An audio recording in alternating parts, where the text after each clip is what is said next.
No Kagesto. No retreat.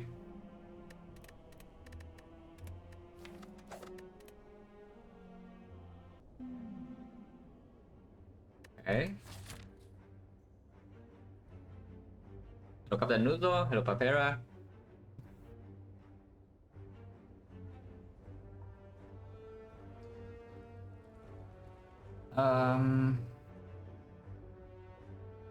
So 2 elite max I see, because the only 2 elite part goes to this.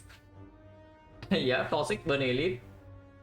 Probably does not happen unless we get like the snipe, but I don't want the snipe. Even if I get it, and of course there's no snipe here. Maximum 2 elites, so I absolutely don't want to choose a card. Into Hexaghost, so the rare relic is slightly better. But the map is not amazing for rare relic. It's still okay. It's not good though. Because rare relic usually want to pass with maybe many fires. It does open for like Peace by Gear or Shovel.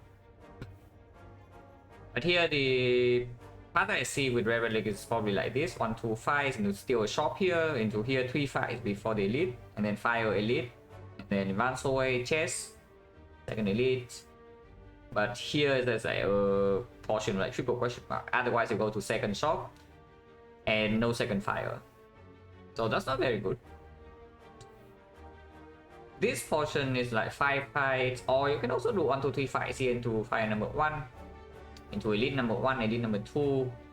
But again, if you want to go to second fire, you are going to like a lot of question marks, which is not great. Hello Zuile, hello Beans and Bacon, hello Not Much But, hello Sisfy, thank you for the good luck.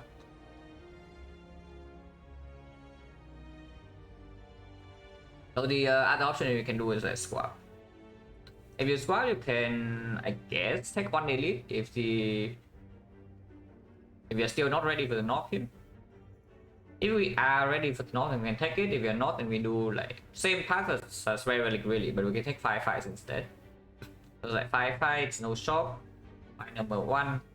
If we cannot take this, sometimes we cannot, then you can do here, fight number 2, elite. I guess that is also a possible path for rare relic, but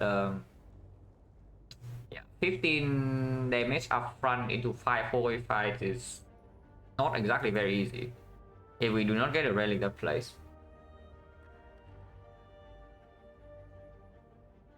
Hello Mododude, hello Navox. What was the last thought? Funny boss relics? Yeah.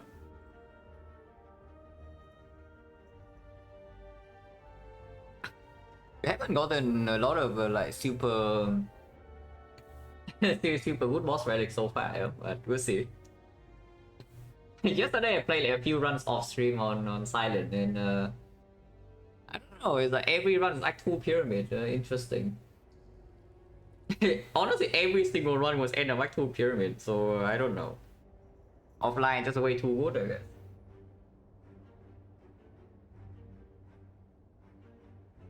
And here we are with our back Sozu, with our like ectoplasm, and after Mobang new ticket and like whatever. And then I say that, I complain like that, and then this run we get pyramid after icon and then die. Hopefully not. But yeah, these are not amazing parts. Yeah, no matter what we do here, there's a chance to low roll. And basically there's a chance that we just don't get a lot of value out of like one. The danger of going right side here, yeah, is that sometimes you never see a hexagon solution, and there is no time in the second half to fix it. It's like you see, the moment we enter this node or this node, you have maximum 4 fights with no fire, so if you are low HP, you're kind of dying. And you have to pass, for example, this fire, you suddenly have no time to prepare hexagons, and then you are just going to die here if you don't see the cards that kill it. Because yes, if you do not see the cards that kill hexagons, you will die. Hexagons is a fight that usually one relic doesn't kill it for you. Your option, yeah, I like this.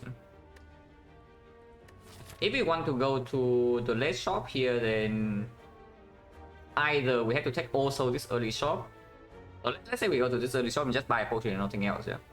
So it's 130. You buy a potion 55. You go back to 75, 75, 90, 90, 120, 120, 150. So you cannot even buy something good here.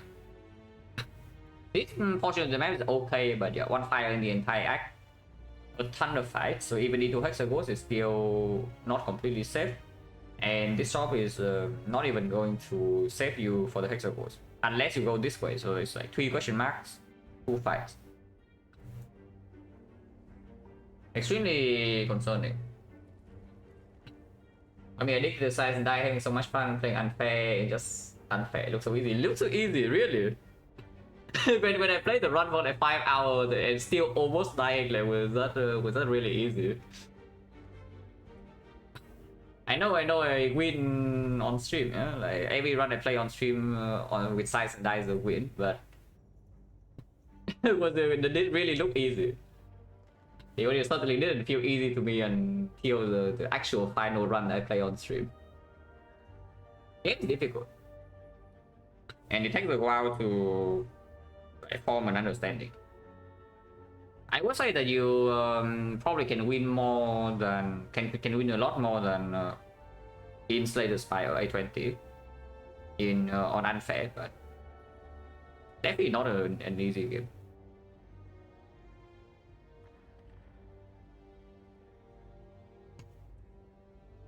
Sorry, it takes a while. And I still do not know what we do. Choose a card in here is not acceptable, I don't think. There is no option to go to list shop besides like starting left, which is terrifying. The Hexagons needs to basically Hexagons need to let us pass. And I really don't like that. But yeah, swap is doable. Swap, then most likely we can take the 5 away fast. Right? You can't go here.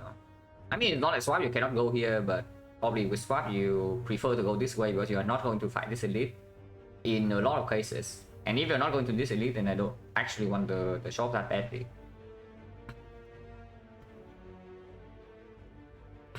But yeah, rarely can also be something that just so Hexagons for you. Boss swap doesn't. You don't really boss swap to instantly solve Hexagons. Boss swap you are almost entirely dependent on your card rewards. It maybe it gives you more card rewards in Act 1, and then later on in Act 3 you are on boss relic up. But as far as the Hexagons fight alone is concerned, the boss swap does not help you. Depending on playing 100 difficulty side, there is no point. If it's like the curse points are 10 into 20, then there's absolutely no point to to play 20. You're basically just hoping for like maybe a 5% high roll. And I am very much not interested in doing that. If eventually the game like balance or maybe change the amount of curses a little bit from maybe 4, 10, 20 to something like 4, 8, 10, 4, 8, 12, or maybe introduce another one, maybe like 15, then I would play that. Because I do think eventually when you play a lot of the game, 10 will become, I wouldn't call it trivial, but it's usually pretty clear what you should do, even though the decisions are still difficult. Mistakes are very punishing, of course, but you win a bit too much eventually. I buy something like Spire. Like Spire, you win maybe 80%.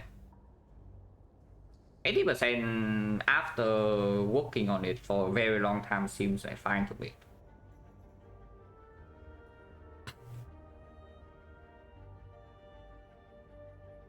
But yeah, I take the Rare Relic.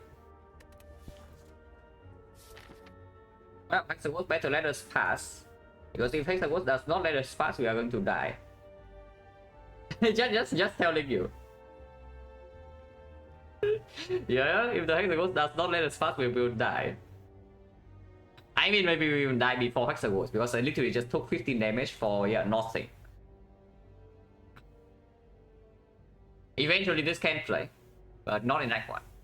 I mean, okay, maybe it can play in Act 1, but it also gives us an option to just do not fight this elite. And we go like fight number 1, fight number 2, fight number 3. If we find a card that actually kills Hexagons, for example, Bouncing Flash, you can upgrade Bouncing Flash and you can top. And then, yeah, you kill Hexagons. And then you die in Act 2. Very nice. But Peace Pie basically tells me that yes, we go to this shop. Yeah, we just simply just go to this shop. So let's go to this shop.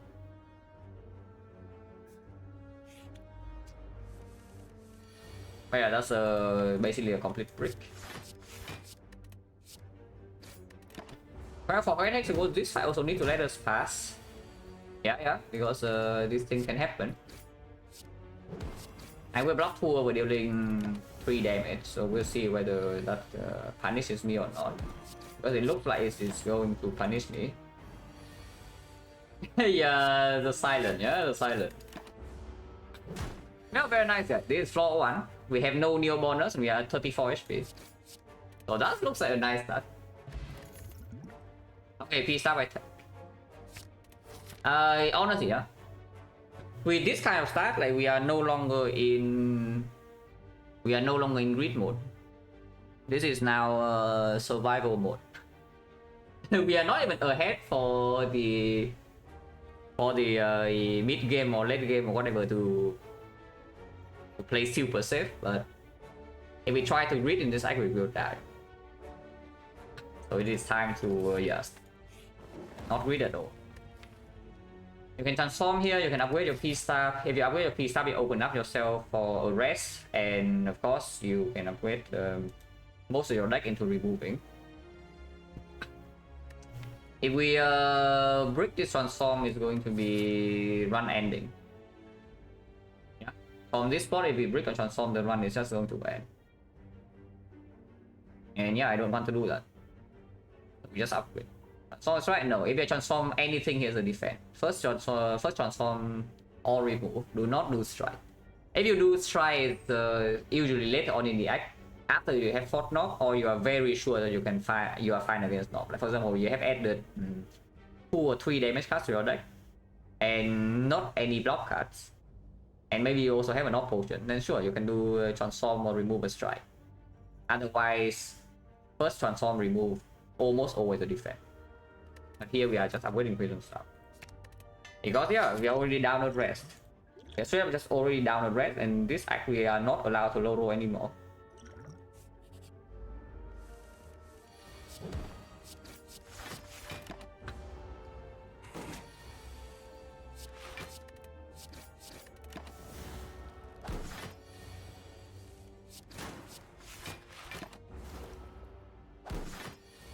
Hello, green bad. Now 0 damage over Melis. Don't think we can take damage here. Yeah, we cannot. Anti-lethal. 2 potions, not just fumes. Yeah, that kills Hexagons. I take it. Can be upgraded. I mean, it doesn't kill Hexagons, but these are good cards against the Hexagons. So I'm feeling a little bit safer in that fight. And we are still at 34 HP. Good news is that we don't need to buy a potion. Bad news is that we miss a membership card and a bag of prep and a pantograph. But yeah, what can you do? yeah, what can you do, guys? I'm gonna try that. No, we upgrade the poison staff. The card we pick on floor 1. Card game 1 sale, I take that. Over trip, yes. And we can do maybe a remove, maybe do flying knee. This is good damage against Lagavulin, so against Lagavulin we can try to block. But this potion also extremely good against Lagavulin. Against the normal damage is still not great because these are not actual damage potion. This is a small damage potion, this is not a real damage potion. Right now we only have 7 energy worth of damage. So let's say we upgrade fumes. And even we remove defense, yeah? Upgrade fumes, remove defense. Deck has 15, maybe in this floor we have 2 more cards. When 3 turns we do exactly this. If possible, I don't want to play card game 1 unless it's on turn 1. So 30. This potion expected to be maybe 9 damage. Maybe 10 damage sometimes because you can land on the better attack than strike. Sometimes you can upgrade also the neutralize. So let's say this is 10 damage. We have 30, 40, 40, this is 15, so 55, 55, 58. Yeah, 58 damage. So North has 90 HP. Very nice, guys. So escape like 1 heal infinite just now. Should try this one. Yeah, okay, fine, sure. I should just try it, yes. Okay, I assume you're not actually being entirely serious. But don't do that. I mean, you can do it, but when you play more of the game on high ascension, you know very quickly why that is a bad idea. But yeah, I know. I assume you're not being entirely serious.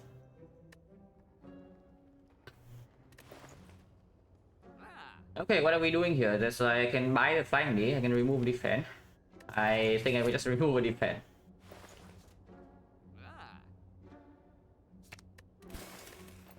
You can also set our goat in case you see short in question mark, but right now I play for extreme short term because as I said, this kind of stat you are not allowed to breed. At least not yet. Maybe things change in a few floors and we can start reading, but for now, no way. It's 2 damage, but we don't redraw it. It's 6. Right now it's a 17, so it's 11. 11 is good. 11 is a good number. And 30, second count gamble, the dagger spray. Second count gamble right now doesn't actually accomplish anything super good, but later on with the piece 5 you can open up something. Elapia, I think it was a good luck. I think this is going to be a Fable 5 card deck. Yeah, the 5 card deck that we start with in the next run.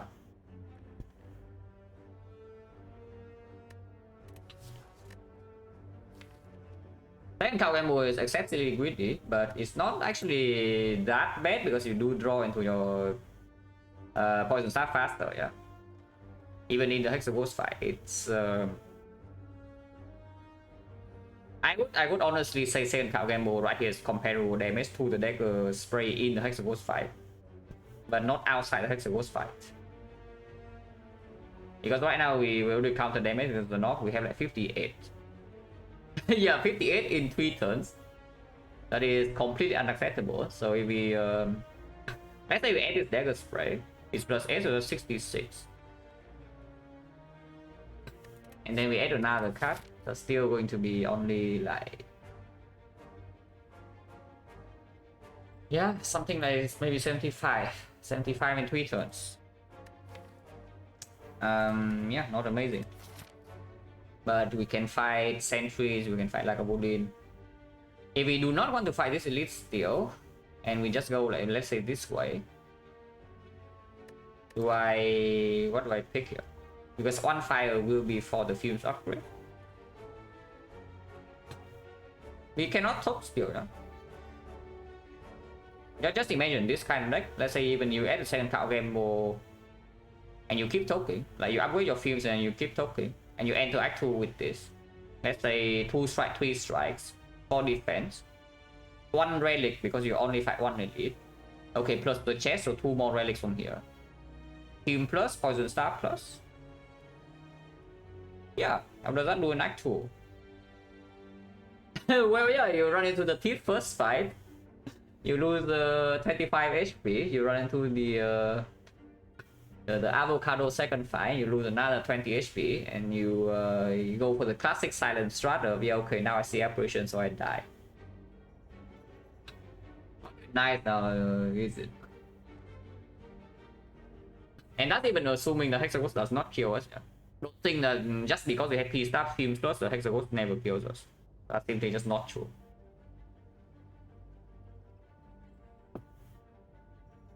If we take this dagger spray, the only quote-unquote terrible elite would be the Knock, but there is no safety option after this elite. So if we, let's say we enter this fight, we upgrade here, probably we are resting here. If we want to fight this elite, we will rest here. If we don't want to fight this elite, we can try to upgrade here and then upgrade here again, or top. and then do something here and then do something here. So you can kind of say that we are trading away. Yeah, compared to this one, there's two advanced forwards. Compared to basically we're trading one fire for one elite. But the payoff is that first of all you gain some safety. You don't force yourself to a very difficult fight immediately after the elite without rest. And secondly, you probably can do something useful in both of these fires. If you have to rest here, yeah, you are dying. If you go this way. Basically, if we upgrade or top here, we go this way and then we have to rest here. You're going to die in this portion of the map if you go left. So you can say that this is trading away one elite or at the minimum on upgrade, but usually it's 2 upgrades. Because if you go here and don't die, it means you can upgrade twice. So one elite versus 2 upgrades or 1 upgrade on remove. And a little bit more safety.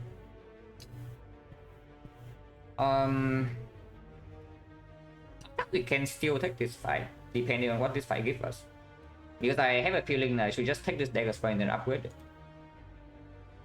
Right now we are not spectacular against sentries either, yeah. Like a Wooly, maybe our damage is fine, but our block is not that fine. We're still taking damage. And sentries, we are very slow. And against the North, we already counted, yeah. Our damage against the North is completely abysmal. Check this. And yes, I will upgrade the fumes first. Maybe I can upgrade dagger spray first, because we do not need the fumes upgrade against the Lagavulin. The fumes upgrade against the Knob does not matter.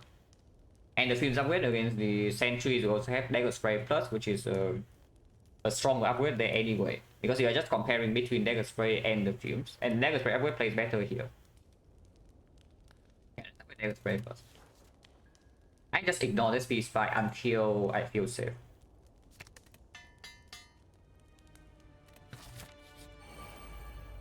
Where's my dagger spray?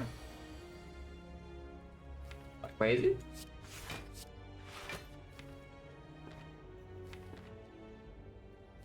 Still play the fumes.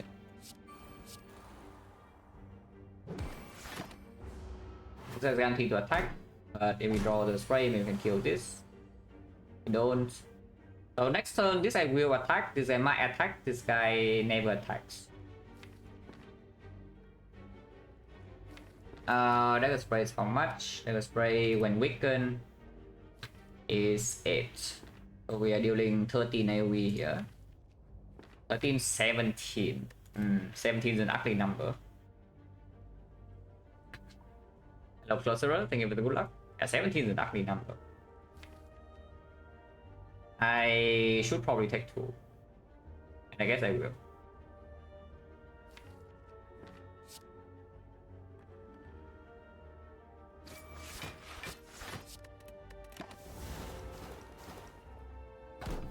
The strongest relic get floor 1 on silent. Yeah, pocket watch.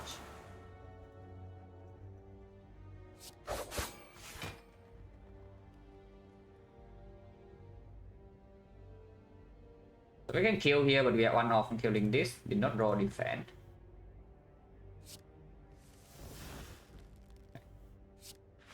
And this is why we attack last turn. Yeah. So we lose 2, but we gain 6, so that is plus 4.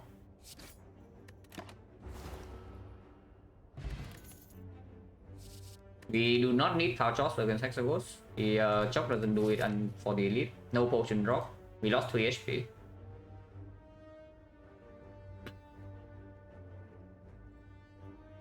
So I don't think we allow attack this fight, unfortunately. One chance right now is 40. But we are okay. What if we take the Chop? Because we actually can take the Chop and then use both potions in every season now. I went into double elite. No, you don't need to ask this question because I will address it in length before you even mention it. Don't worry. Like where I'm going, I will always tell you, and with the full reasoning. So you do not need to ask it before I say it. If I have not clicked on the map yet, I don't know, and that is what we are going to talk about eventually, of course. Yeah, the choke. Right now we know we already counted damage. Like maybe this is plus 12 now, so instead of 58 we have like 70. 70 with the choke. Energy wise, with energy potion you can play everything. So the choke I expect to be with energy pot is going to be like 18 damage. So suddenly we go from 70 to the 88. Yeah, suddenly we go from 70 to 88. And if you use energy pot and upgrade pot on the choke turn, you can probably get 90. So right now if I take the choke, we can kill the knock with 2 potion use. Against the Lagavulin, our damage is okay, but our block is absolutely not. And against the sentries or Osgain, our damage is okay, but our block is not. So yeah, 30 HP into these flaws. I expect that the knock maximum damage is 8. So against the knock, we are still fine. Afterwards, one advance away on elite, which is dangerous, but maybe sentries from 20 we don't die. The best case scenario though is that we run into something like the Lagavulin, and we still have to use the Blessing the Force to block. I guess that's not so bad because our potion chance right now is 40. Yeah? 1, 2, 3, 4, 40%. 2 potion drop. So the chance that we miss a potion here and here would be 16 to 50. So 30%, 70% of the time we get a potion back. So even if I have to use the best in the force, maybe we're still okay against not, because they also have plus 2 relics.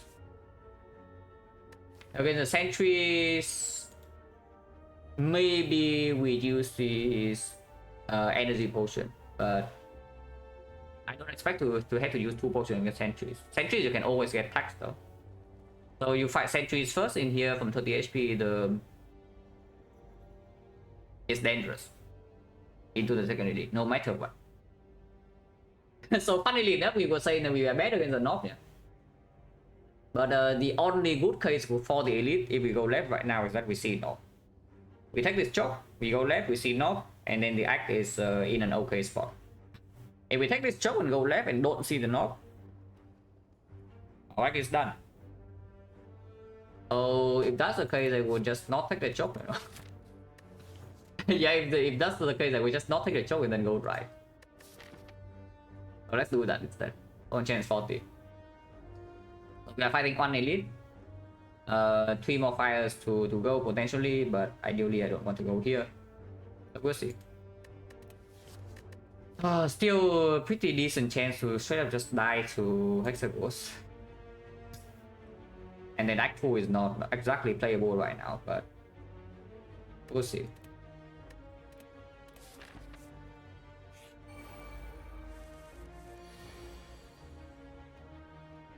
And this is why Dagger Spray sucks.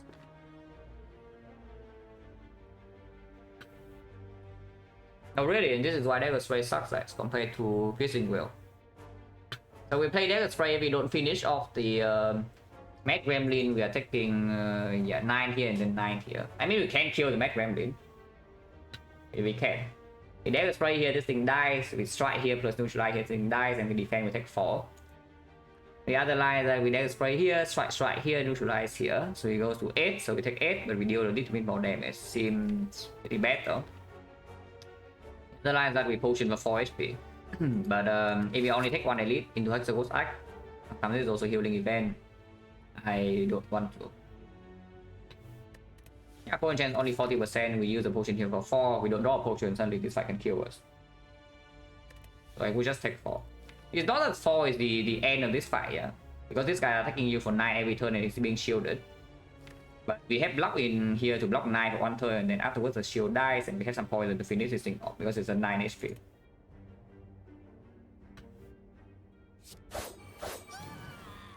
I mean at least the Dagger Spray upgrade plays.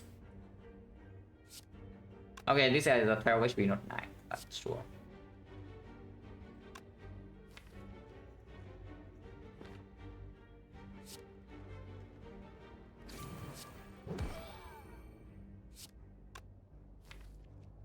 There's no point gambling here, yeah, because I want to be able to play Poison Staff if I draw into it. 4.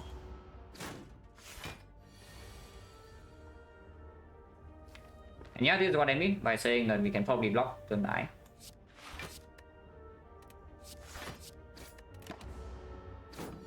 Drawing another strike we kill, if we don't draw another strike we just block. And I guess we're just blocking.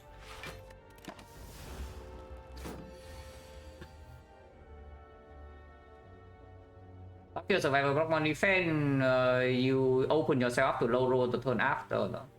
And the start killing is the same because you are also just killing with a strike.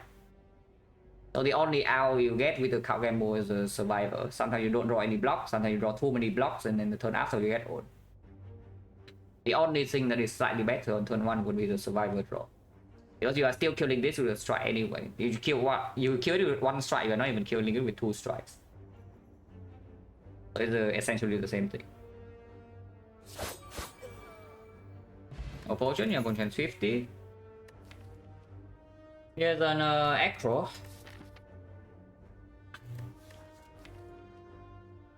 Okay, next it goes. We have Peace 5, we have Cow Gamble, so it does open up some stuff. We have energy potion, even into the knob is not completely horrendous. Peace up kill the angry gremlin from 12. No, it's the same because we were killing the angry from 9 and then the oh, you mean after you strike and then you gamble. It's like after you strike poison stuff you gamble. Sometimes you can brick though. Sometimes you save yourself 4 HP, but you miss a defense draw and you already lose 5 immediately, yeah. Because after we play all of those, the gamble for the thing is like 3. Yeah, 3 cards. If you miss the defense completely, which can happen, you lose 5. If you draw survivor, yeah, so you can save 3, but then maybe 2 turns you get owned. Because the turn after you also need to draw 2 block cards. And yeah, you so I guess the good draw will be the poison stuff and then the survivor, but survivor even less so. Sometimes you can break. Red Shift, thank you very much for the some of the 5 months. Appreciate a lot. But yeah, if I'm taking on elite, we probably take this acro. Potions are still intact. I mean, I can take this quick slash and get our back 1, but honestly, this is even outperforming the quick slash in the Hexaghost fire. And it opens up some sneaky strikes, some tactician, so other pick potentially. Maybe opens up a card as a relic, I don't know.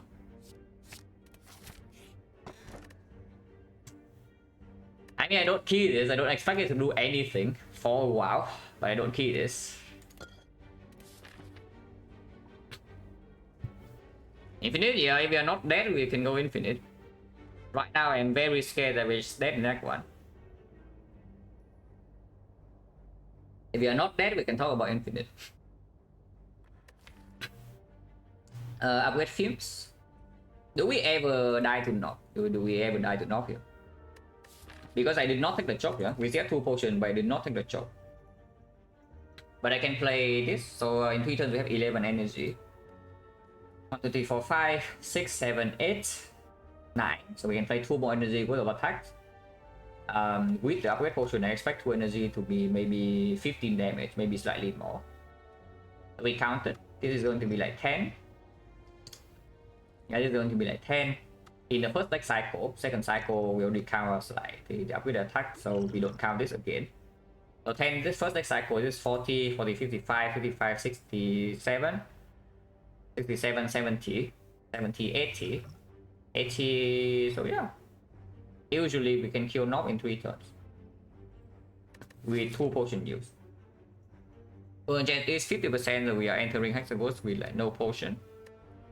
But if we are fighting Lagavulin, the Fumes upgrade also plays. If we are fighting Sentries, the Fumes upgrade also plays a little bit. Into Hexaghost, the Fumes upgrade absolutely plays. Yeah, I should just upgrade the Fume. If we say that we use 2 potions, we most likely kill Knob in 3 anyway. Even if we don't kill Knob in 3, we upgrade and neutralize, we don't really die on turn 3. We will be crippled when we don't die. And afterwards there's a question mark into fire.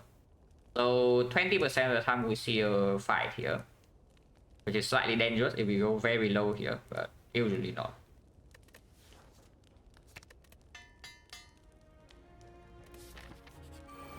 Trees. Units on turn 1 is the thing. What option do I use here? Because I will use something. Upgrade for next turn? Probably. I can fuse on the gamble for 5. Yeah, if I fuse gamble for 5, we get into this one turn faster no matter what. And I also know more about what potions I want to use after. Trade offs I don't redraw this. But it's okay. That's okay. Yeah, that's fine. Next time we can block 18 damage. No reason to potion this turn. Yeah. If anything, we potion next turn with the energy pot to play strike piece out after 3 defense. Going to upgrade pot not worth it? Yeah, and then you also use the energy pot. no, here's the thing. You act to upgrade pot, okay, your holder, almost your holder is screen. But number 1, you are shuffling out 3 cards. Yeah, number 1, you are shuffling out 3 cards, 3 real cards. Number 2, when do you actually redraw into the cards you upgrade? Yeah, in earliest in 3 turns. So the most amount of damage you take in this fight will be on turn 1 and turn 2. So then how do you get value out of your upgrade pot even when your whole deck is green? Yeah, exactly. You need to energy pot immediately. And I am very much not interested in using 2 potions here. Yeah, just don't think because you can upgrade a lot of cards it means it's good. It's not. You need to actually be able to play your upgraded cards for this to do anything useful.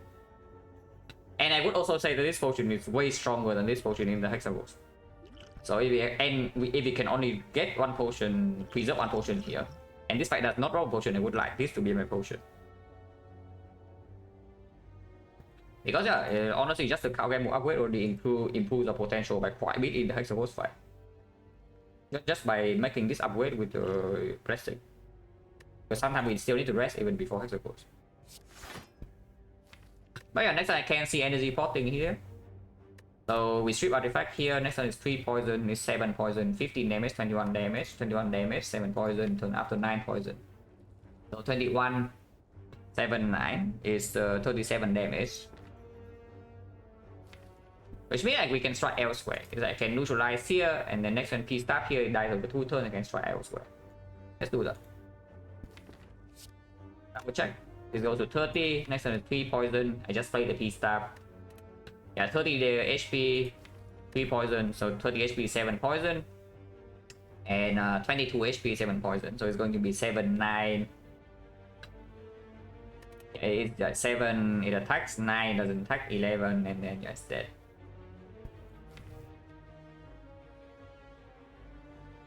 Just don't neutralize here. If I don't neutralize here, next turn is like... And how much damage do I deal in total in 3 turns? Poison 0, so poison goes to 4, 6. Yeah, it's actually only 4, 6, 8. 4, 6, 8 is 18, 18, 26, 26, 32. Actually, 32 is more convenient here. This way we don't waste any damage, actually. So I should neutralize here or here, neutralize whatever I want to kill after. But we put a strike poison stab here and we perfectly kill this over 3 turns. Yeah, 32 no poison, so it goes to 24 no poison, and it goes to 18 no poison, 18 4 poison, so 18 4 poison is going to be 4 6 8.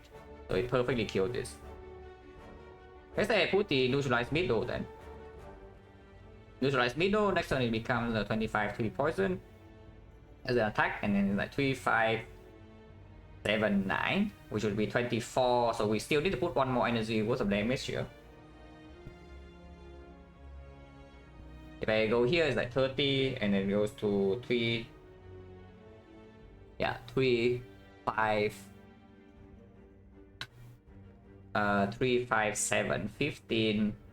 15. We need to deal another 15 over 2 turns. Not that difficult, I guess. Compared to here, you need to deal 1 damage over 2 turns, of course, but you waste more damage. And if you redraw to dagger spray, the fight is solved instantly. Yeah, let's that gives me a higher chance to take damage because we don't take that long to redraw to this, and the moment we redraw to this, the fight is done. So yeah, middle. in 2 turns, yeah. The next time we get attack would be 2 turns from now. So it goes to 30, 25, 25, 3 poison, and then 8 poison, 5 poison. So 20 damage, 20 damage. We deal another 3. Yeah, 20 HP, we deal another 3, so it's a 17. So we need to draw 17 damage over 2 turns for this. Or we need to draw... No, 17 damage in 1 turn. Or we need to draw 50 damage over 2 turns. Oh yeah, we just neutralize left then.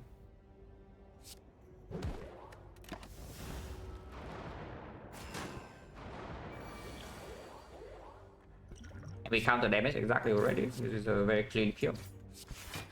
So, yeah, you look at this 4, 6, 8. And the 3 extra days here never matters. Yeah, there's a sentry. You get taxed for 10 damage. That is also why I say that, yeah, we don't go here. Because if we go here and it's not like we are going to die. And you see, if we go here, we see sentries first fight and it goes like this, we are dead. We are straight up just dead. We are at 9 HP right now, so we are open to, yes, a wheel stab. I said it. If we go here and get stuck, we are dying. So I hope that it doesn't happen again. Even after taking all of these, like, careful measures, because the sentry is the garbage one.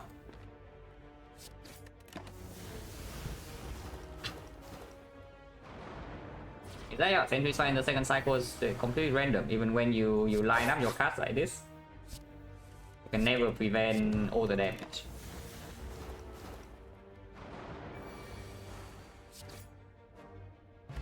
Ceramic Fist, yes.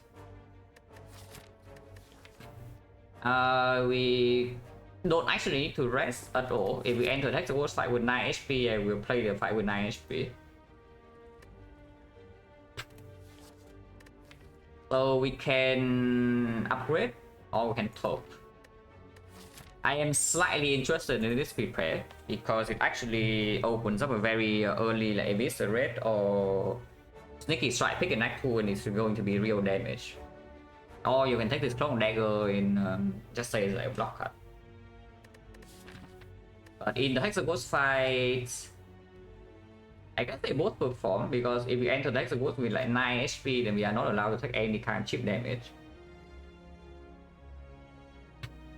Spectorials? In watching my boss later, and I have a lot with some IRL plane being experienced, so thank you. Yeah, okay. Yeah, sorry to hear that, and hopefully whatever you're dealing with, it gets better. But yeah, life sucks sometimes, but just have to deal with it because there's not much else you can do, unfortunately.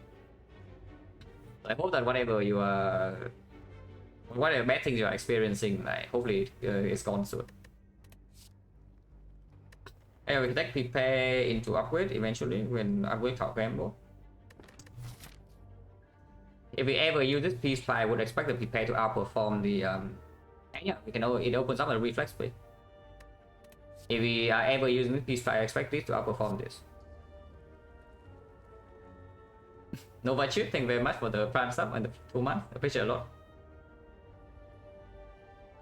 Appreciate keeping us in search for me. Yes, I will. We try.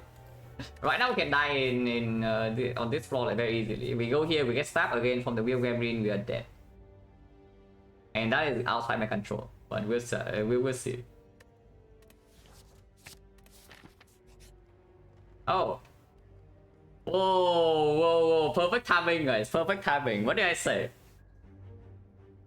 Yeah, what did I say, guys? Anyone getting stabbed? This is a Shrine event extremely rare, yeah. We have, I don't even want to calculate the chance here. Maybe we die here again and we just move on. Oh, not dead. yeah, not dead, guys, not dead. We celebrate. Plus a curse, but not dead. Well, that was perfect timing, but I would think I didn't go all the way. Yeah, I would think we didn't go all the way. We can top the curse, yes. We have the peace try to counteract it completely. So after 2 falls we gain what? Yeah, 9 gold. Amazing. Whoa. Yeah, in 2 falls you get 9 gold, guys. That's an insane value that you get here. In Act 1 question marks. This is going to be a fight, yeah? So can we play this fight with 9 HP? I mean, if we rest after. We still have the freaking block pot. And the curse also cost me HP loss here. Sometimes we can do this fight without losing HP.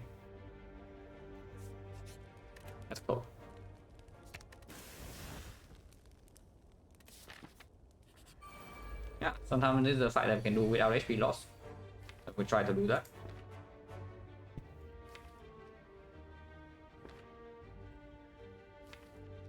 I'll play the fumes. I really don't want to use block form because if we want to enter the Hexaghost fight with 9 HP or even lower, because sometimes you take a little bit more damage here, yeah. I need this block form. I want to preserve both potions really. Our potion chance right now is only 40%. Yeah, if I fumes gamble for 5 and I brick on block cards, we can still take 6. Sometimes we don't want to neutralize and take 4. That is playable. Fume is only dealing 3 damage here next turn, and next turn this thing needs to die. Sometimes we can block, sometimes we can actually block it. The other line I'm going to just do Fume's Defense Strike here, and then we deal 8 damage, we need 17. 17 pretty easy to do with this. And if we kill this, we only need to block 9 here, so sometimes Survivor can block, Neutralize Defense can block. Of course, block comment means that we never die next turn. I'm interested. Double knock very good. Second one dot 3. I mean, yes. If the fumes is your entire damage, then you take the second fumes. Usually the fumes is a nice card because it's like good. It's good damage in one card in boss fight, yeah. In exchange for being bad in hallways. So usually you don't want to be basically bad in too many fights. You don't want to be bad specifically into any bosses, and you also don't want to be bad in too many fights. But you have to fight in the run. So 2 Noxious Fumes usually is not very good because you are going to make yourself way worse in hallway fights, and maybe you over prepare for bosses. But yeah, of course, sometimes it's not the case. And whenever that's not the case, when you need the second fuse not die the bosses, and you take the second fuse. Or sometimes you have like Bird Face Earn, Mummified Hand, and then the fumes is like just a fine card. Gamble not safe. Gamble is okay this turn. The problem is that the fight is not over just yet. Because you see, Gamble, what's the point of playing Gamble O right now? You just basically you're just making sure the next turn you don't block. And yeah, okay, maybe you run to the dagger spray, but then what? Is that 12 damage here? We still deal 13. 13 is a bad number. And it closes the hours of being able to block this turn and block next turn and let the fumes kill them. I don't think I actually gamble here at all. I would just play Fume Strike Defense.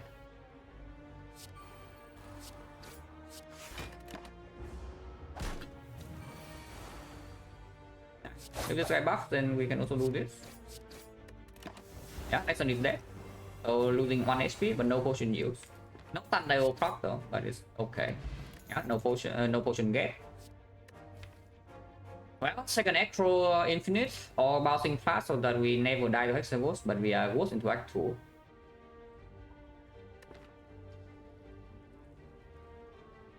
Okay, this is time to actually count Hexaghost damage.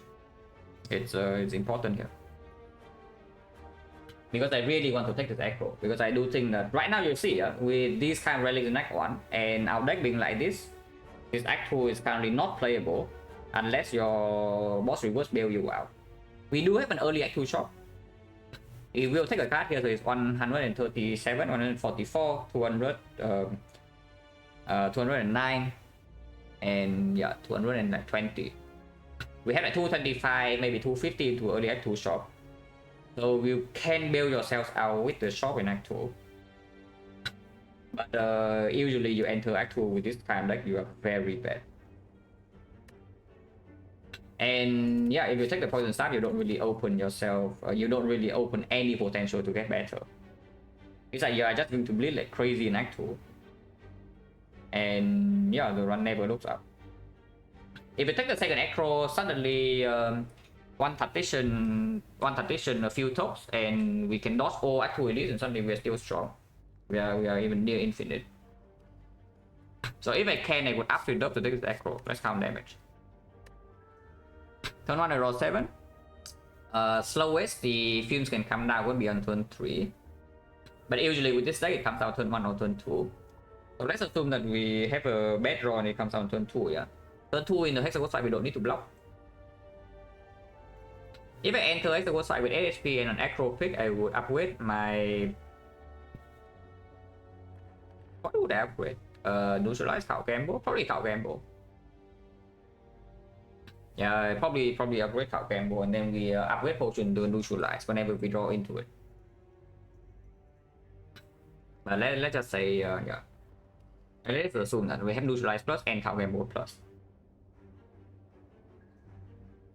We shuffle in exhaust 1, exhaust 2, and this draws. So assuming, yeah, we shuffle in maybe like 3 turns. Probably slightly faster than that, but sometimes we cannot play the Acro. On the Sundial, of course we can, but sometimes we cannot. But let's assume that we shuffle every 3 turns. We play Fumes on turn 2, and Peace Out also comes down, so poison goes to 4, poison goes to 3, and poison goes to 5. So it's going to be 3, and Peace Up is 3, let's say, shuffle at the bad time. So we draw Peace Up like 3 turns after we play Fumes. So it's going to be what? 4 poison, 3 poison on turn 2. So it's like 4, 3, 5, 7, 13. 4, 3, 5, 7, 13. 32. 32 and then 15, 17, 19. Yeah, 5 more turns, right? 32 and then 95. So poison wise we have 127. That's only halfway. He starts with 8 damage, neutralize 4 damage. We play that O3 cycles, it's like maybe 60. No, that's 36. And then Dagger Spray also gets played. That is another 36. 70. 1, 2 energy, 7 more energy. Play 3 energy worth of blocks, so 4 energy worth of strikes. It's going to be 24. If we do not die to 9 times 2, we will kill Hexaghost. Most of the time, with even with a bad P-Star shuffle. If I take the second Acro here.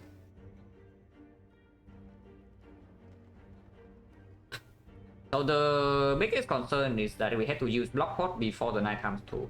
Because if we can save block pot until 9 times 2, I think we are like fairly safe. With neutralize plus... Yeah, not that likely. By the way, don't you think the don't you think the will events are just completely stupid? You cannot opt in, yeah? And just imagine. Instead of having the curse, we get stabbed and the run ends. Instead of getting the curse, we get the full heal. Suddenly we are now 66 HP and we have plus 2 upgrades or plus 1 upgrade on remove.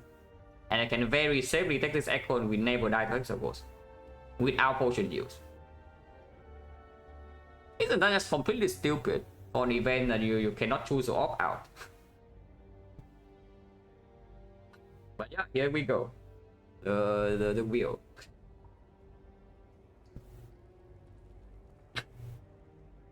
Yeah, I take this Acro. We do need this bouncing flash sometimes. But I don't think that in the spot where I take this bouncing flash and we just we can play Act 2 with it. Currently not really playable. Because I'll be real here. Like if we take the second Acro, we can take Grand Finale. And that is something that can bail us out of the spot with 0 damage into Act 2 like very fast. And yeah, of course the same goes like the bullet time and maybe some other stuff. Like the Kai, the bullet time, maybe some P-box. But on the bigger out will be the Grand Finale. We take the flash, we simply just have nothing. We enter Act 2, we get cheap and we die. You can take the Blade Dance as well.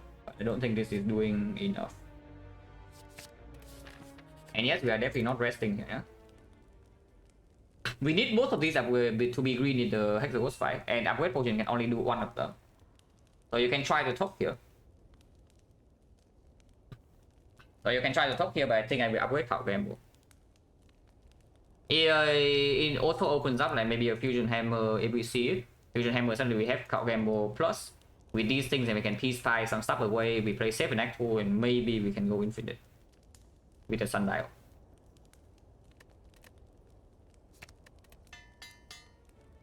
There is a chance to die here. It's not 0. But we are not in the spot where I can play quote unquote safe. No piece down turn 1. Hopefully not shuffling it out. Heals on turn 1 is good. Okay, piece down turn 2. I shuffle out my neutralize and my Cloud Gamble though. So that's not very nice. And yes, upgrade pot would actually land on both. Funnily enough. I mean, we know our damage in this fight is going to be fine into the Inferno. The problem is just that sometimes we die to 9 times 2. So, yeah.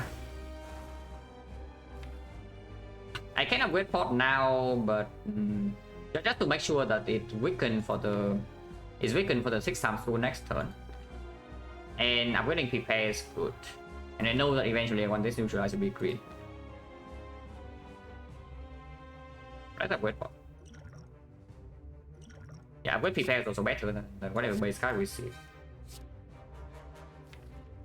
I don't want to play the aggro, I will just play the damage. Because we need to play or defend anyway. So if I play aggro, I'm giving up 1 strike plus and 1 strike minus for an aggro and a card. So the card needs to be exactly pieced up for it to be worth it.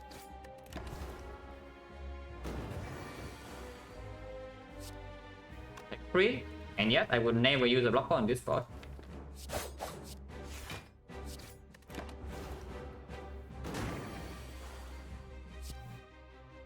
Shuffle in the piece tab, shuffle in the defense.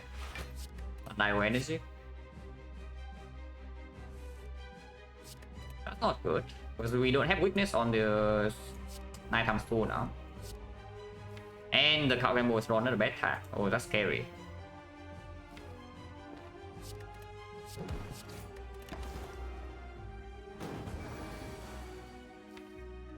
Echo here doesn't change anything.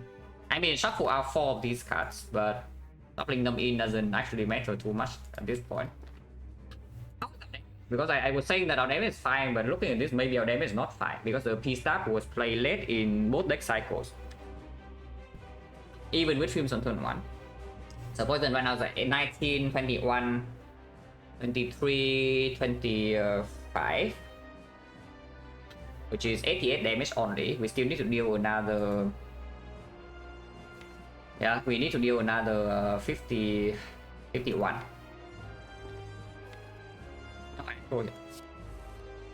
Oh. Oh, we are dead next turn. Oh, we are just dead next turn. Oh, interesting, guys. We are simply just dead next turn with this draw. Wow. Oh, what a night. I mean, we are not dead if we draw exactly the actual block card here, yeah, but what a freaking act. Yeah, what an act.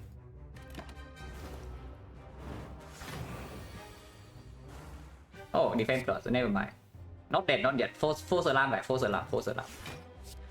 And yet, this is why we saved the block pot. But that was scary. We'll still die next this turn. Hopefully not. Yes, we are now not dead. Yeah, he dies of poison next turn. Exactly, too. Over this. Oh, what a freaking act, guys. Oh, what a deck one. Yeah, what a deck one. And we can put Sundial to 2 too. And yeah, you see, we count the damage and we say that even with the second Electro, our damage is still going to kill by Inferno. And you see here, we overkill by 6 damage. Even with a not a very good draw order, I would say. Yeah, with a not very good draw order for damage, we are overkilling by 6 damage on the Inferno turn. So damage calculation was at least correct.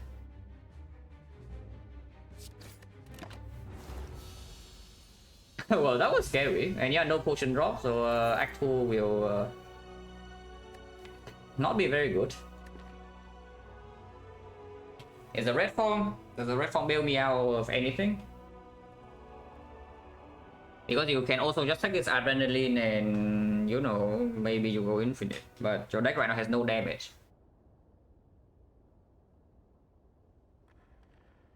Hello, Deva.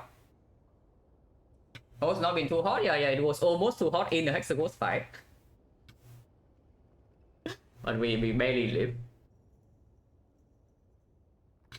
The red form at some point wants an upgrade, so it costs me a remove. Adrenaline, honestly speaking, it also wants an upgrade at some point. Activate Thunder faster, but it doesn't actually do anything beyond that at the moment. Our deck does not have anything super good to draw into. We don't have an Eviscerate, a Cow Gamble, or Exhaust down to infinite for this Adrenaline to outperform the red form. And yeah, we take red form. Even though Die sometimes Die allow you to take more elites than red form, but not interested. Well, yeah, I sure hope so. Okay, no P-box. The kite though, yeah, the kite. Draw relic. We have 2 echo, so it's basically, it's not energy, it's draw. I mean, sometimes energy with the Cow Gamble, but usually it is draw. This relic tells you whenever you draw into your echo, see 2 extra cards. So per deck cycle, it draws for you 6 cards. Which is okay.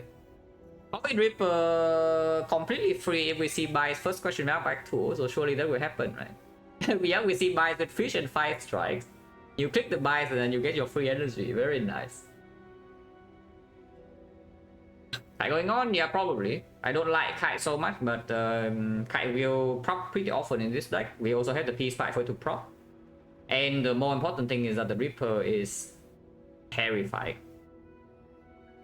The problem with the Kite, though, I will tell you, and this is where the myth that Kite is an energy relic gets debunked somewhat, is that with the Kite you cannot do a very important line. Potentially have to do in some Act 2 fights here. And it's red form into Noxious Fumes. You cannot play red form into a damage card. And you also have your prepare all your card gamble in hand, and you need card gamble into the card you want to play. So yeah, Kai is not real energy, but it's energy most of the time for this. There's a lot of proc.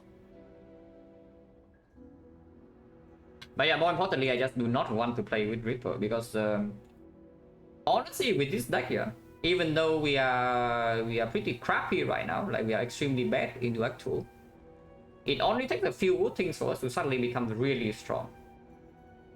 So I do not want to die. Basically, I want to struggle this run as long as I can. Like we hang on to be alive. I don't really care like how much, how many rests, how many times I have to rest. I will rest every single fire if I can survive Act 2. Oh yeah, we just take the kite.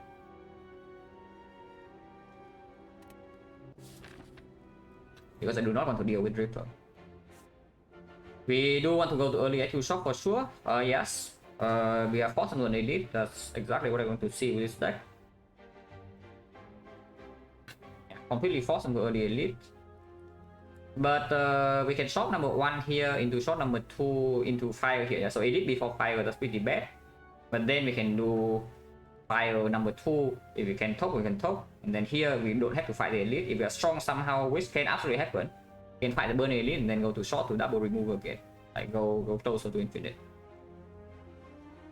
If we start this way, I guess yeah, the path is still like roughly the same. It's just that you see second question mark faster compared to this if you go right side. But going here opens up the chance to go left, so you get fire before the elite, so you can upgrade your red form or maybe top. But here you are fighting 3 advanced forwards in a row. No chance for second elite, no chance for second shot. But afterwards the part is okay. It's like fire, top, rest, upgrade, whatever into 2 late question marks, Act 2. Tracking time. Yeah, this one just better. Yeah. Okay, compared to this one. Let's start here. Chosen. Yeah, surely this deck will do fine against Chosen, guys. I see nothing that can possibly go wrong with this deck against the Chosen. I still have Sundial Energy. Honestly, we have red form though. Maybe we are fine. Opium? Yeah, nice Sundial.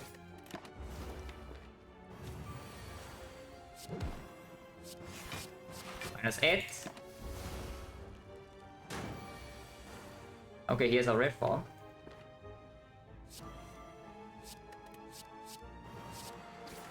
-9.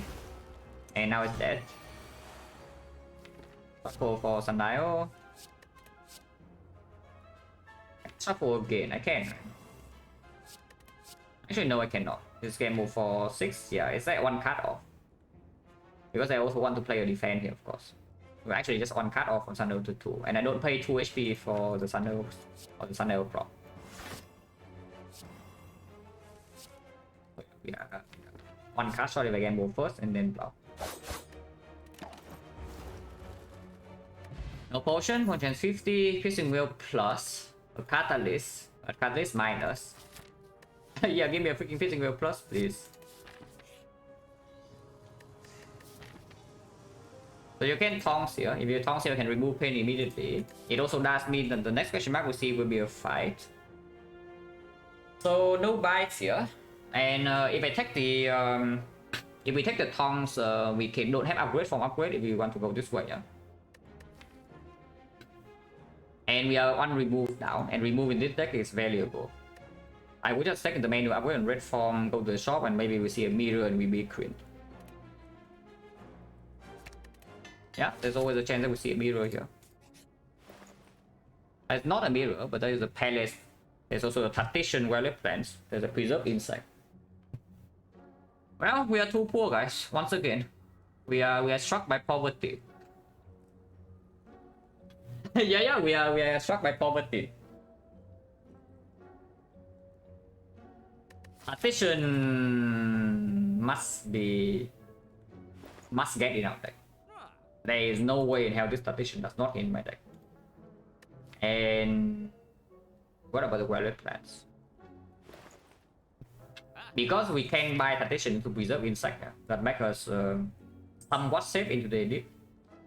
But then of course we don't have the wireless plants. Palace I'm very much not interested, not interested in. Even if we are fighting collector, this will play against collector. You can do like wireless plants, orange palace, and you run into the collector fight. You preserve your red form until after debuff, and then you push the debuff away because you hold your red form plus the prepare plus an attack. And yeah, you just push both the red form debuff and the collector debuff, and then the fight is completely over. I don't know we can. Like what? Like, come on guys, here we do not disrespect the fish here. yeah, we do not disrespect the fish here.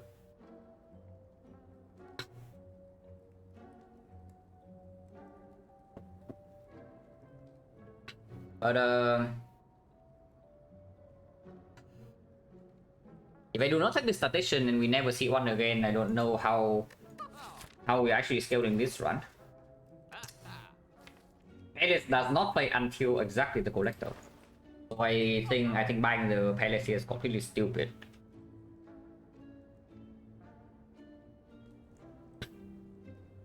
But if I don't buy Preserve Insight, I guess we can buy a potion. But the potion is nowhere near as strong as this, yeah. It's just that in exchange we have the Wireless Plants in our deck.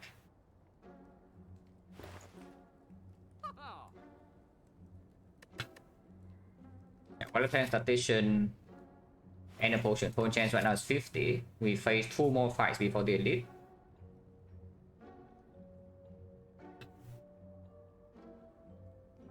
Yeah, we face 2 more fights before the elite. We already have Red Form Plus, so I do not need this fire before the elite.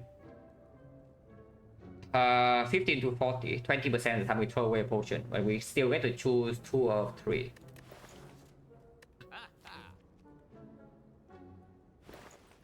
What potion do I take? Well, Plant Addition, Slavers.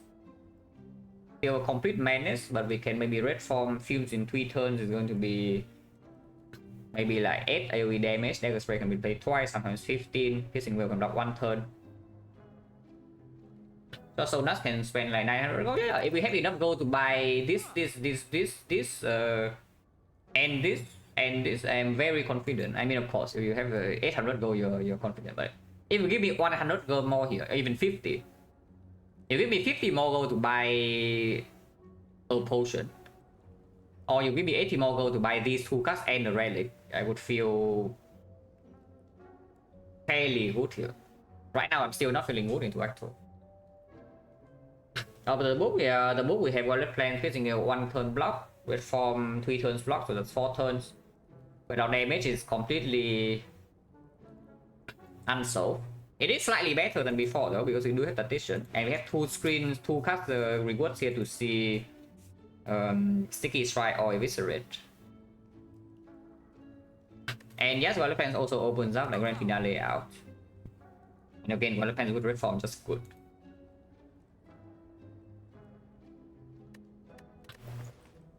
I think I'm buying 2 cards. I think I'm sure I'm just buying 2 cards here.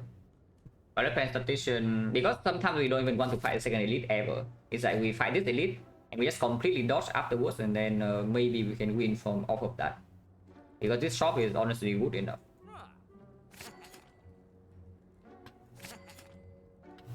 So yeah, we are 2 gold off from removing, but not too interested. I just buy a potion. What potion is stronger? Is it fear or is it attack? Teleport right now, not actually doing much into Gravity Leader. Not actually doing much into the book staffing, so it's only doing like a decent amount to slavers, but only in opening turns. If we play red form turn 1, then fear pot also doesn't actually do much into the slaver. On the other hand, attack pot, any sneaky strike, anyways, eviscerate is a big out. The grand finale is a massive out. And of course, all the other good attacks, like maybe the predator, the choke, and whatever, still play. I think the attack pot. It is also 1 gold cheaper, and we do have a second shop in this act if we go right side, which I think we will. Going right side. That is. If we go here, there's a 20% chance that you see a real event instead of the shop. But you are forcing yourself to this garbage. Second shop in here remove is 100 gold, yeah? So we have 2 fights in here, the 60, and yes, we do have enough gold to remove in this shop. We do not have enough gold to buy a relic unless the chest gives gold. So if we see something like the mirror in here, we cannot buy. Unless we take this elite. But we'll see. Because this portion of the map is also safer. Way safer than this.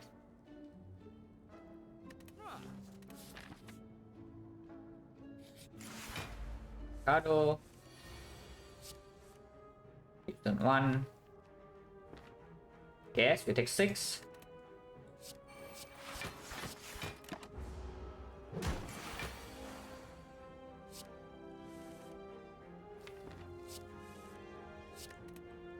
Alternate value plans, but next time we have red form guarantee. Don't want to open red form this early though, but yeah, if it attacks this again, then of course we have to play freaking red form. Are you kidding me? Tactician? Yeah, Tactician.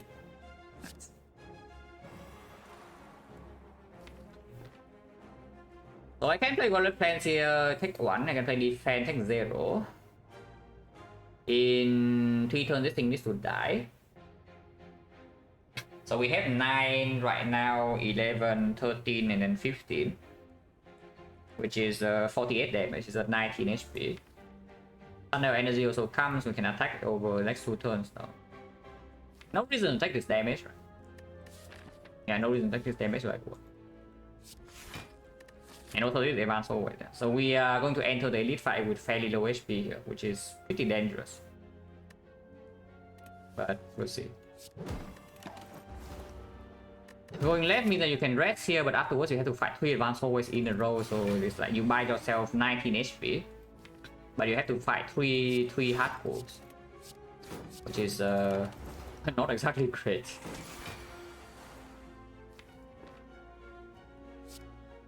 By the way, next the red form runs out, so this thing better dies like now.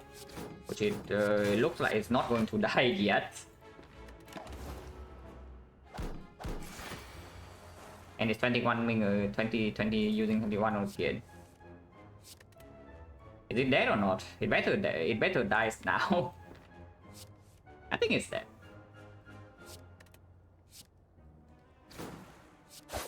Yeah, it is dead. Alright, potion back. So potion chance 40. Wait, where's my preserve insect? Hello, preserve insect? wait, preserve insect, where are you? Hello. Reflex we take though.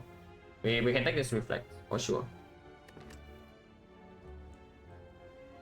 It breaks on turn 1 sometimes, but it does open up some very strong potential, of course.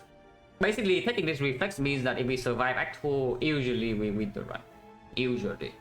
But we have a very dangerous check in 2 floors. 69 gold by the way. But yeah, very dangerous check here, very dangerous check here. Yep.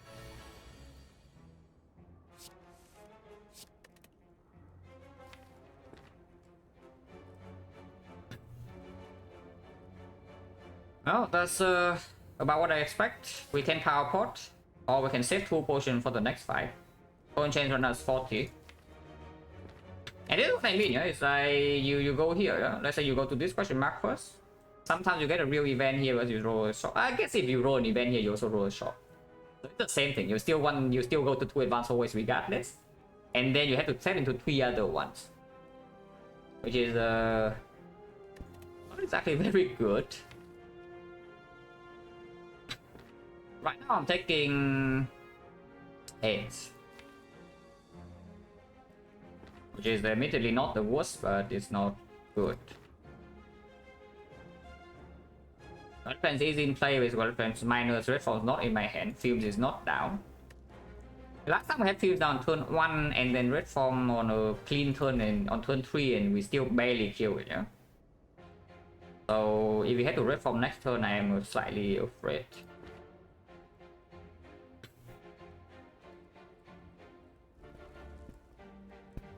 But the elite fight we see like, slavers. Yeah, we see slavers without this potion.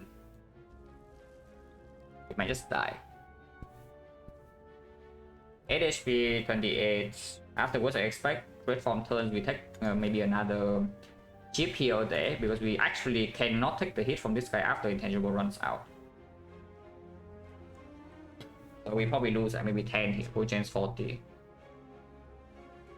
HP 26, sometimes we lose more. And yeah, sometimes we have brick, I don't draw red form next turn, I also have to panic power potion anyway. So maybe just power potion now. This is something.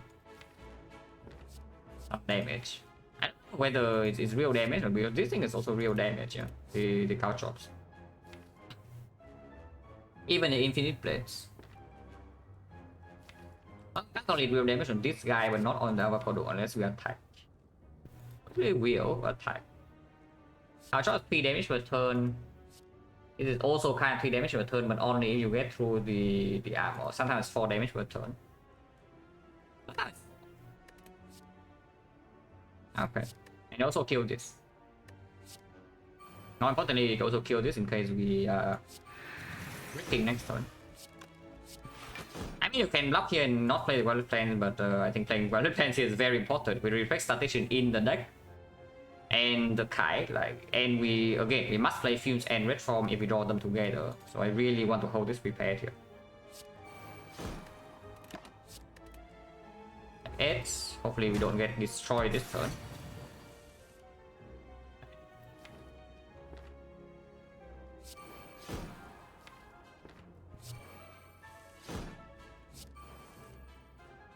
Okay, we do draw to the red form. We take 1. You can also take 3 and hold the red form instead, but I think I would just play the red form.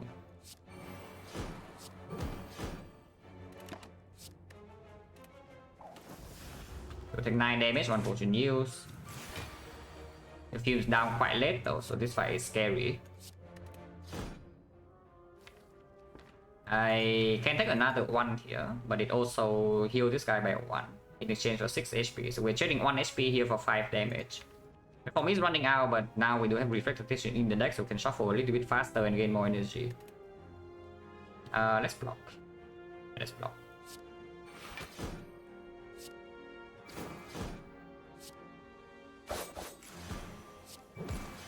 Yeah, this, yeah, if we somehow don't kill, we do not get vulnerable when the red form, basically when we're not intangible, we're not vulnerable as well. So we will probably take a big hit if we have to take a big hit, but not being vulnerable means that we don't really die. What's that? Yeah, 40, 27 HP into elite is a rough spot. Also, you want to shuffle in the tactician and shuffle all of this out, which is good. Honestly, you look at this, yeah, and we are not even far off. Look at this, we are not even far off after exhaust. Like, how far away are we? Really? Because we even have Sundial. Look at this. That's what I'm saying. If we survive this Act 2, we will be very strong. If we actually survive this Act 2, we will be very strong.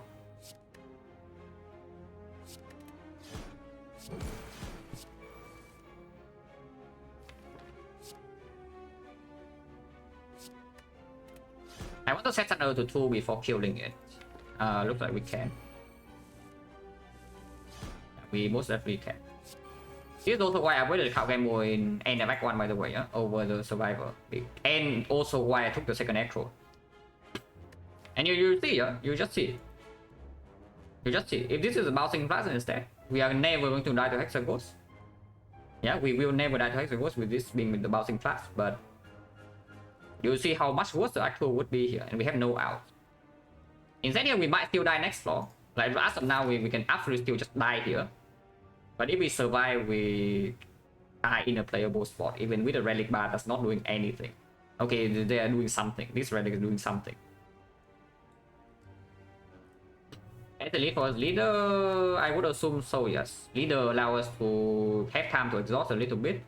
And yeah, she doesn't shuffle in wounds, even if we have to take a big hit. Even if we have to lose 20 HP against leader, we don't get full shuffle in, so we don't really die. We can win the fight, because after a while, we can do something like this. We are like extremely strong. It's already dead next turn, so I don't need to do anything extra. We just shuffle next turn and Sundial goes to 2.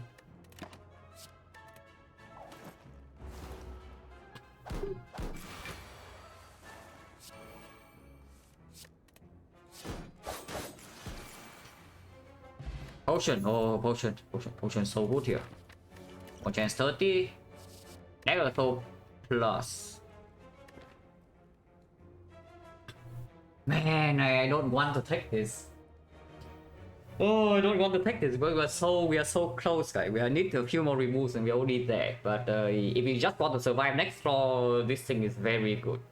And it doesn't necessarily brick us later. I don't want to take it, but I probably will. I most happy just take it. Even when I don't want to. Hey, leader. Yeah, leader. If I draw Violet Pants turn 1, I feel fairly safe. I guess not. I mean, even if she attacks us full next time, we don't really die or anything. But let's attack potion now.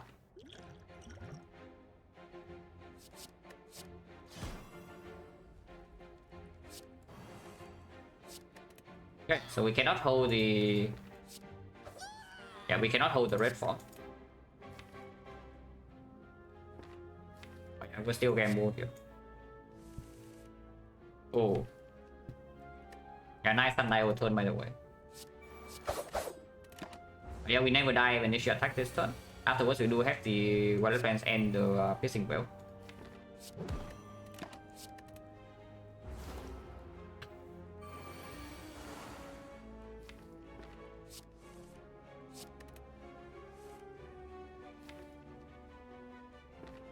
Want to counter game more here pretty badly, but probably a pretty bad idea.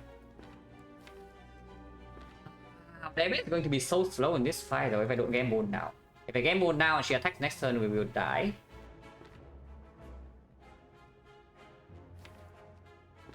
Continuing to aggro means I cannot kill Fat Gremlin.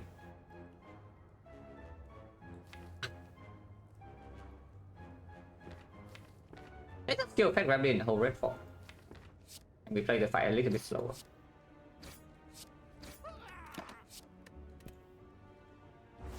Wizard will hopefully die to the Fumes in 3 turns. It does not attack. Fine.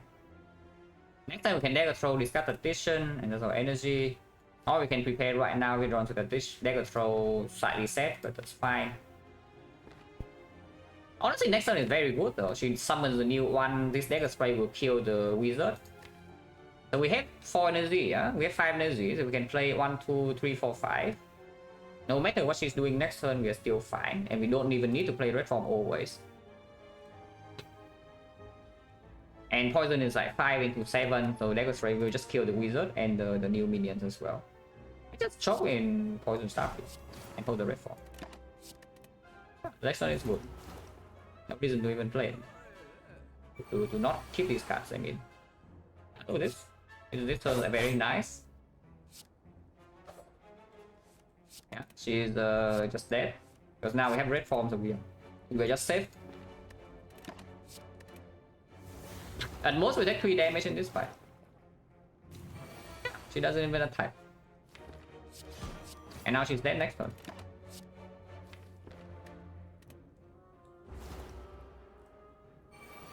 You play nice, yeah. We also play around the leader a little bit, of course. But leader play nice. He actually never attack. But the maximum amount of damage we take this fight would be 3. With the... maybe on turn 2 she could have attacked. But we have the Twisting Wheel in our hand and double block cards. So even if she attacks for like 11 times 3, it goes on to 5 times 3. So we take 2 damage on turn 2. Yeah, we actually never take damage in this fight after that turn 1. Now we have a dagger throw person on deck. Yeah, it's not the worst. It still performs in this fight. It's not the worst. If you have 1 cast shot from killing collector, 1 remove shot from killing collector, it would be quite sad though. But I hope not. Might send over to 2. 26 sounds 3, yeah, scary stuff. Really scary stuff, but she's dead. Ori, what? Exchange. yeah, exchange. I don't want to take this one. Taking this one means that we are... honestly, it doesn't even do anything. Like, really. It doesn't actually do anything because once we are set up, we already fill 10 cards every hand after gamble. So it doesn't matter for the gamble hand refill.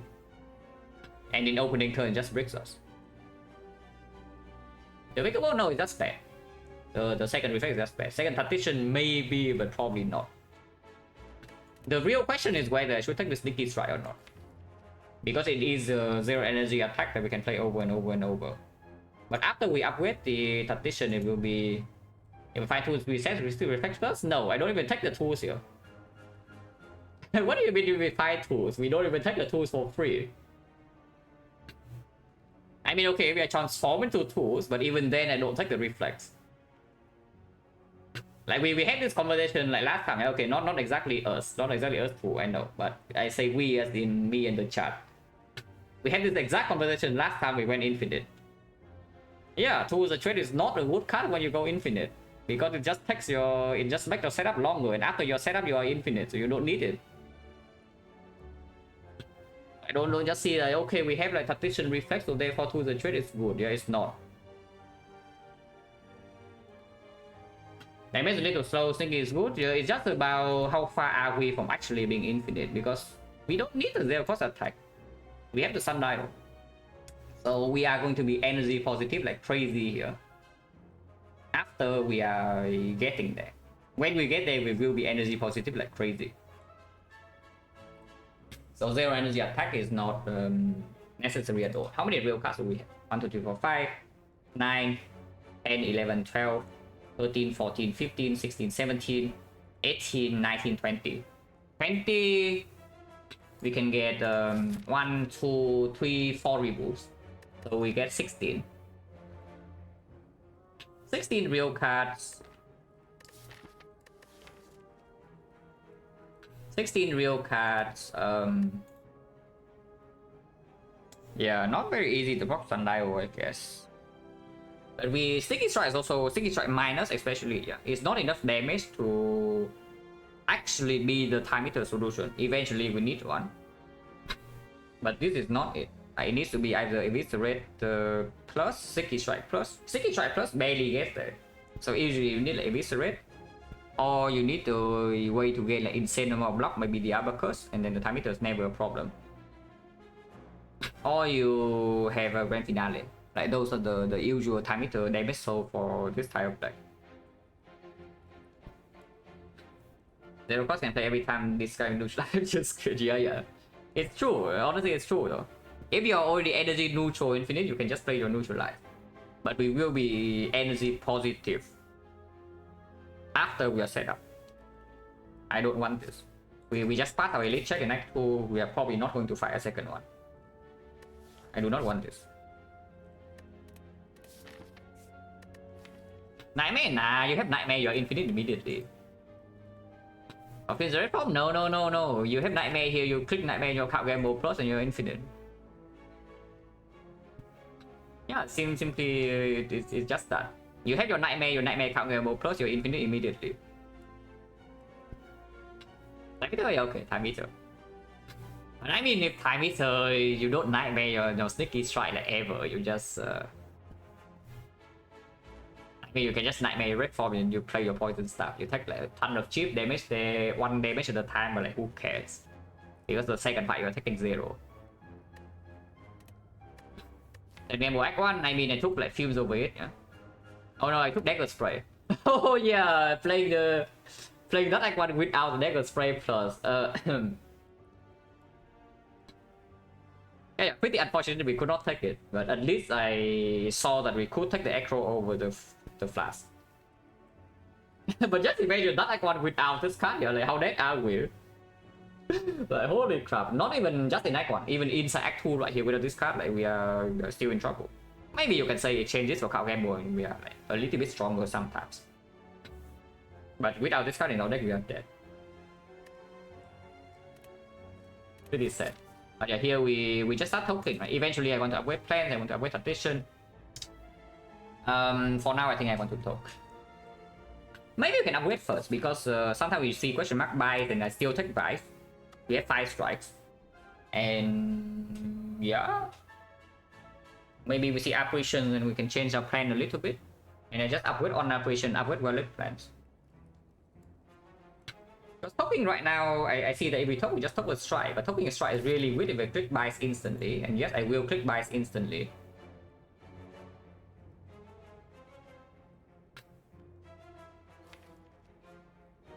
Yeah, topping first is weird when we also say that eventually we want to upgrade. And yeah, I think I just upgrade my wallet plans now. You can upgrade your tradition. But with the Sundial, I assume the wallet plans upgrade is stronger.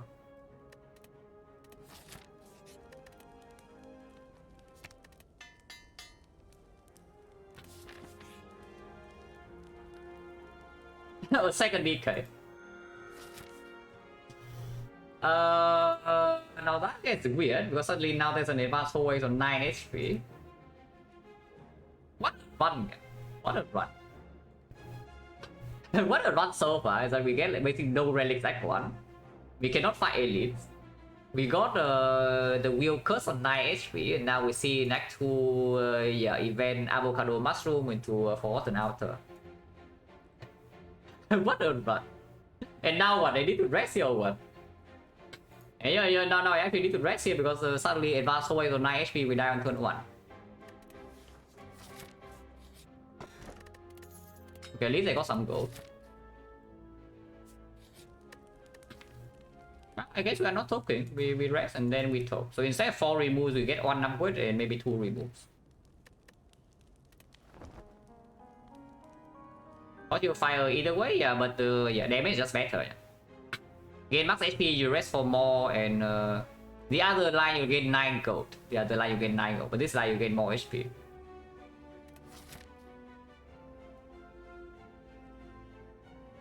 I mean, Shimmer Infinite Man can punish? No, the exact opposite. This is the only way this one's still alive right now. I'm telling you. Yeah, no, the way we are playing it right now is the only way we survive with these rewards. Transform 2.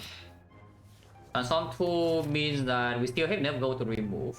It also means that this is an advanced way. You can remove a card and upgrade, but suddenly it means that you don't have gold to remove here, yeah? If we say that this never buys, then we just transform 2 strikes now. No problem. Okay, 1 exhaust. And the card is better than strike. Slightly. But the exhaust card also is good against Time Eater. Burning Elite. Funnily enough, if this Burning Elite book stabbing is completely free. Yeah, if this Burning Elite book stabbing is completely free, but against levels we are going to die. So there's a 50% chance you run to this Burning Elite, you are dead. But the other time you get a free elite plus the key. This run is not in such a dire state, honestly. Not all good things that happen in this one, but it's not actually in such a dire state that I would risk it for a 50% chance here. but you see how much easier the book stabbing would be in this deck. We literally just transform into a Malaise.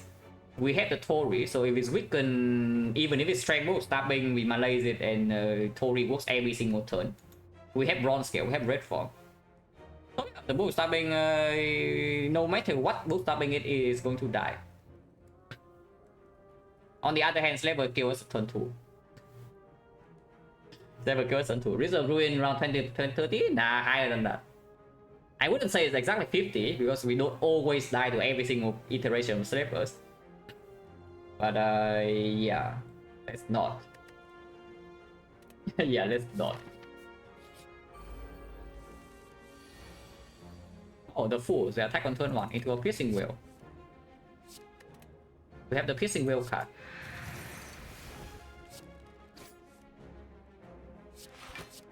Put a second 2 and Malaise it for 1 more, but I don't really want to. Yeah, Malaise Centurion, a mistake. Centurion can attack again next turn, but this Malaise is only for 1. It blocks 1 next turn. And honestly, after this Centurion is dead, I don't care about what the hell the Mystic is doing.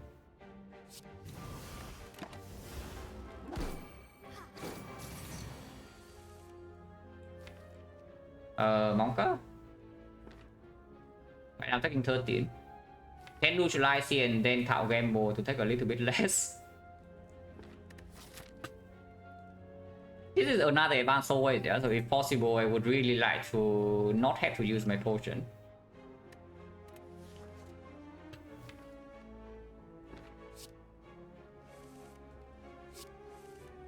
Okay, red form. Sounds good. Yes, we do play the red form immediately.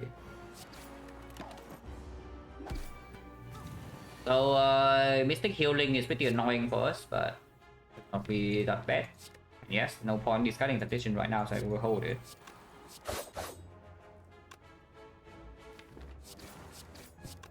Find the screens, we can hold these. Hello, Duran, Malay story? No, watch this run from the start, Duran. This run is very interesting. Genuinely, this one is very interesting, and it honestly showcases the potential changes I make in early game is just good. If you do not have the foresight to do what I did in Act 1 here, this run is Omega dead. Oh yeah, this run is really interesting. We might still die, but for now we have a chance.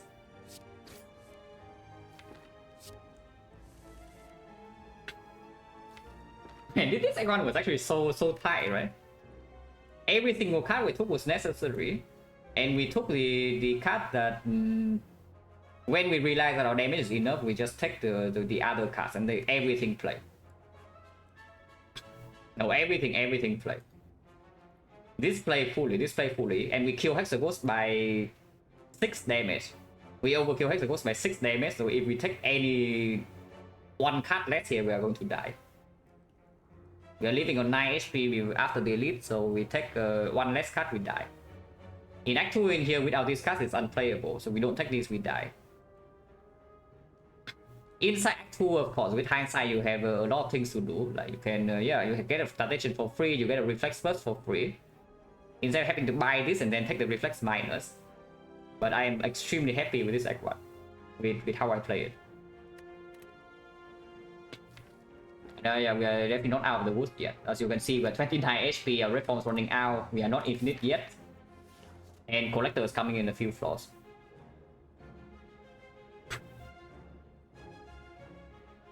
That plus? No, we transform. Dagger throw plus. We just transform 2 into this. I'm gonna shuffle in the reflector. Let's do that.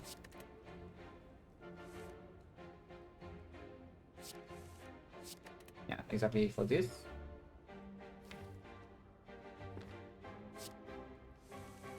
Could have exhausted the fumes, but not too necessary.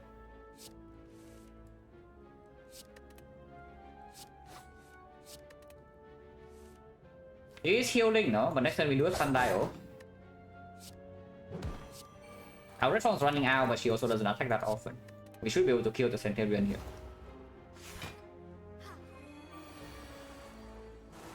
And then the fight should be over, because she's still wasting a turn to heal.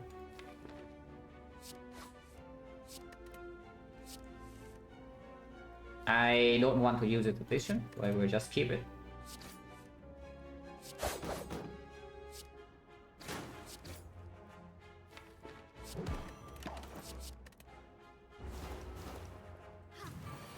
Okay, she doesn't attack. This is the only turn in this fight we can take damage. If she doesn't attack us here and she buffs instead, then we are out of this fight. So now the advance forward coming up. And yeah, all kind of nasty stuff can be there, like Chosen +1, the Snack Ball. Yeah, all the nasty stuff can be in 2 floors, so hopefully we don't die here. Because we still need to be relatively healthy for Collector. And if we have to rest again before Collector, then it's really bad, yeah. I hope that we can top or upgrade. Ideally top.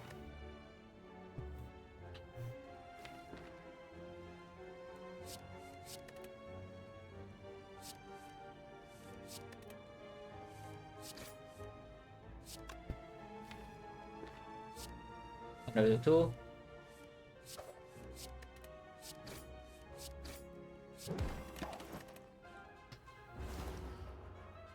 It's not so stressful. Energy pot is okay though. Oh yeah, 1, 2, 3, 4, 5. 3 potions. So 30%. Which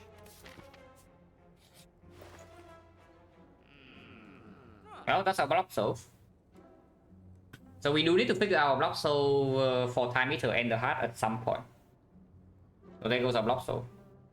This is very strong, by the way. If we can buy it, absolutely buy it right now. I don't even care if we are infinite or not. This blocks an insane amount for us. But well, we can buy the next best thing. You can buy Ghost in a Jar, but I will just remove a card. You can buy Ghost in a Jar, I will just remove it. You can buy the second reflex and remove. I do not want the second reflex. So let's just remove Strike and get out. Oh no, what's a remove better in spot like this? No, it's absolutely remove. Taking Ghost right here says that you survive Act 2 more often. But if we survive Act 2, the run is still not exactly in the clear yet if you cannot use fires. Like in the middle of Act 2, I say that if we survive Act 2, we probably are favored in this run. But that is with the assumption that we get 4 removes in these floors. At the end of the day, we are getting 2 removes. If I buy Ghost in the Jar here, we're getting 1. And these potions are not even bad potions. One remove is not exactly playable unless we see like, exactly empty cage or something else that get rid of these cards.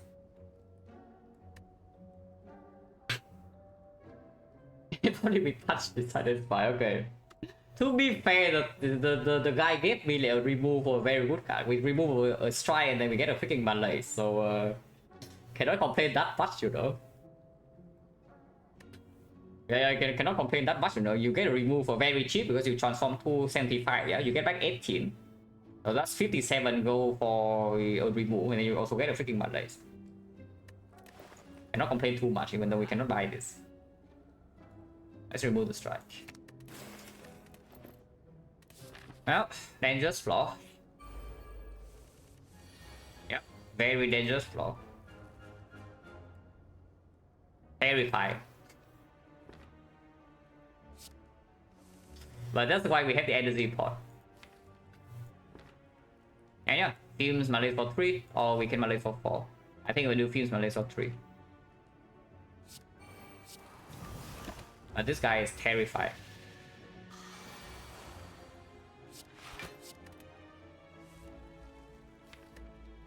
Next turn Sundial, we can play all of these if we need to. We already have full block. Let's play this.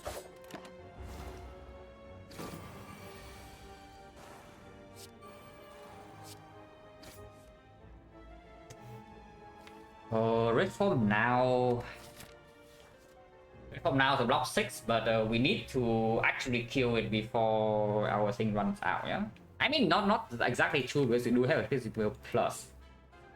So it is minus 3 strength, physical plus minus 11, which means that the small hit is 0.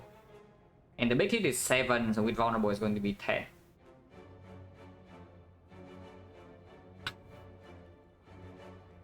Three turns, so poison is like 5, 7, 9, 11. 22 damage, 22 damage, and then the taunts is also 1, 2, 3, so 9 damage. You know, 5, 7, 9, 11, 32 damage, 41 damage. We need 47. Yeah, we need to deal 47 in 4 turns. Now I hope that it's doable. I hope that it's doable. Because we are also going to be weakened the whole fight.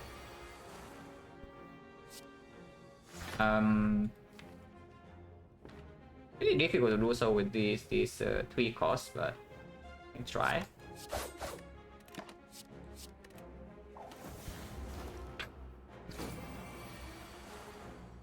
Zero cost acro. Acro. P-star is very good. Next time intangible runs out, so I kind of need to hold this fishing wheel.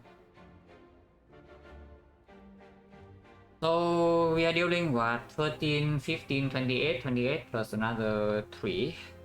I guess another 3 is only 31. 31 turn after is going to be 13, 15, 17, 43. So yes, if we block next turn, the fight is done. But fishing wheel is costing 3 here. If I gamble right now, we draw 6. Next time we draw 5, so that's 11, and we reach the fishing wheel most of the time.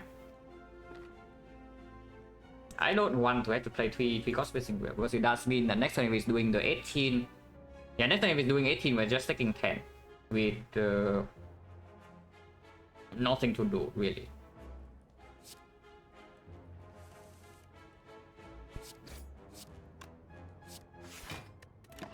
For 3 cost, not interested.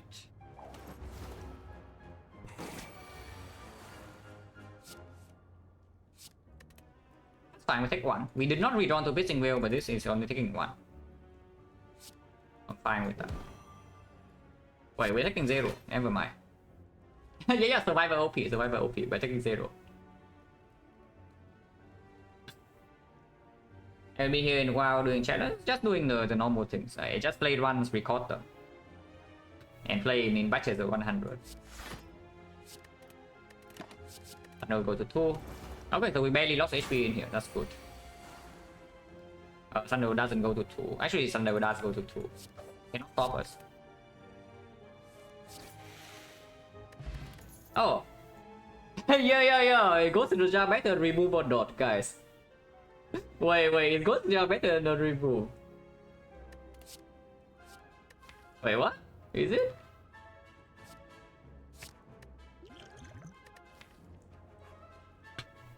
And now I really want to upgrade the petition with the third acro over token. And eventually the petition upgrade needs to happen, yeah? So maybe it happens now. Shopkeeper show everything he sold from afterwards. maybe maybe the shopkeeper just found all of them in the wild, you know, and then he's resell it to us, like we are the suckers.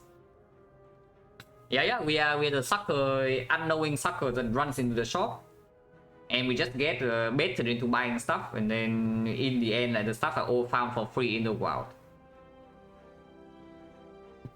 What HP is resting over happening over tradition or token? Needs to be lower than this. Okay, not with Ghost in the Jar. Ghost in the Jar, I think I would just play the fight, even if we are on like 10 HP. The stalker, thank you very much for the sub with the 19 months. Sufficient or not? What potion do I toss? With the tradition going to be plus, I assume the steel curse is stronger. Yeah, the steel curse bail us out when we complete brick our draws early turns. Even if it instant play red form, I don't care. And makes the setup faster. Yeah, let's keep this. The only value of energy potion is that our turn going longer is not a real thing, because this also extends our turn comparable to the energy pot. But the upside of the energy pot is that sometimes you can energy pot Mondays too. Oh yeah, we toss the energy pot and take the Ghost in the Jar. Upgrade addition.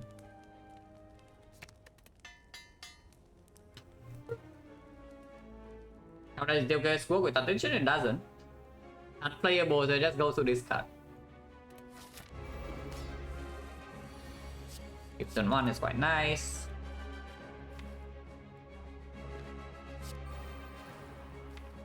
I just Malay for 3. I think we'll do that. If we Malay for 3, we never die next turn, no matter what she's doing. If she attacks, it's going to be 7/7 and... Wait, do we die next turn? No way, right? Yeah, we don't. But that's going to be spicy. Yeah, it's going to be 7/7 and she attacks for 13, so we are facing 27 damage. But I mean, we just have like a block card, right? It's not like we never drawn to block, we can always use this. But going to 1 HP means that the intangible will not even guarantee to save us, yeah, so that will be scary.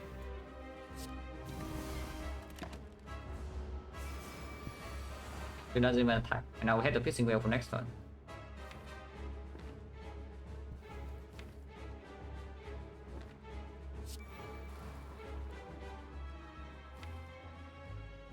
Yeah, I will next turn, I assume. And we want to exhaust now, so just survive a dagger throw and hold the wheel. X6, don't care. X6 can only hold 1, but extended the exhaust, and we don't really care. So we just wait. Taking another 13, no? But honestly, that's fine. I mean, less. We take a 12. After defend here, we take 12. Neutralize, keep her weakens 1 more turn, and if we draw neutralize again, we can weaken her again. But red form is already in our hand. Of course, it's not always in our hand because of cow gamble, but we always have Ghost in the Jar for insurance. So I would just kill a toss right now to buy us more time. I would kill a toss right now because they also have 5 strength already. Buy us more time. Should have no, it's the same. It's 1 damage no matter what. It's 1 damage no matter what.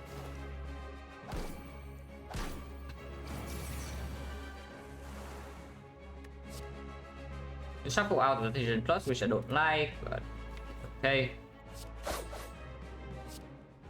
It should be... We should have something this turn. Let's do it that way. We should have something this turn.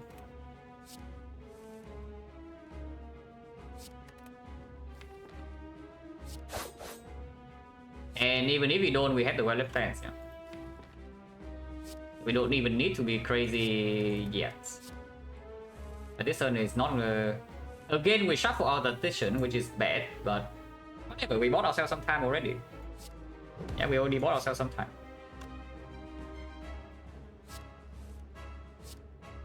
I don't even want to discard the addition now, right? We just go in next turn.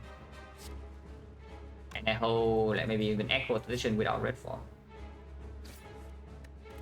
We can even play the red form next turn with Thunder on 2 and just kill her in 3.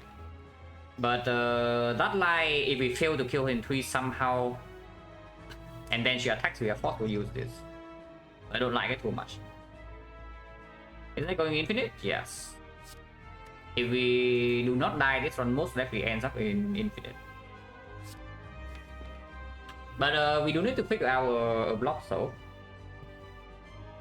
Because right now we know that the Abacus is out of the pool. And we don't have damage for Time Eater yet. So those are the problems we need to address in Act 3. Nothing is forced, so that's pretty dangerous. But still, one rare card for the whole Act to figure it out. When Finale, for example, can be picked. With tradition instead of picking, yes. Because we have the third Echo. I would do it. I would actually do it. Because you can just play the red form on side in the hard fight. And then you are block neutral. If you are not losing HP to beat death and you are infinite, you just kill the heart before your intangible runs out. And yeah, the fight is over. You kill the heart in like 5 turns. So red form blocks on cycle, that's more than enough.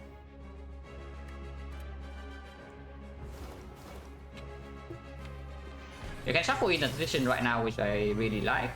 It doesn't even attack.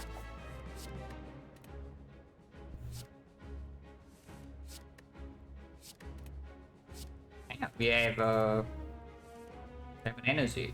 It's just that this is shuffling out all the actuals. It's actually not that good. I guess I would do it like this. We lose more energy like this, but we get closer to the echo we draw. So this game is less likely to break.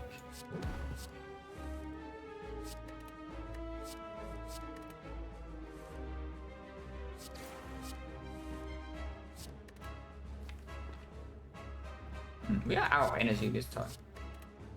Next turn we probably have to red form now, so is this turn good enough to do that?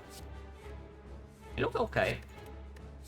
Yeah, it really looks okay. Thunder is on 2 again, so next turn we have another big turn. It looks okay to me. Anyway, try hard infinite, run infinite, but neutralize only damage allowed to play, yes. And it's not even neutralize every 2 or 3 cards. I think the worst infinite on Silent I have ever played was an infinite with neutralize every 5 cards or so.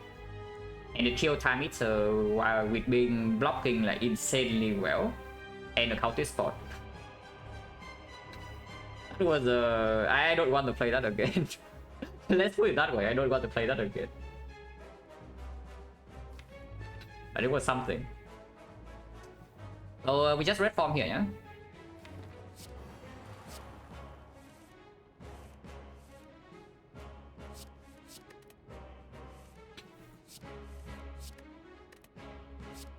Now we are back to 6 energy after playing red form. So we are insanely energy positive here, just need a few removes and we are there. Right now we are definitely not there yet, just look at this. After exhaust we still, even with triple, we need a second card gamble for this to be quote unquote there. Without a second card gamble we cannot get rid of these cards in while still cycling through to all the acros.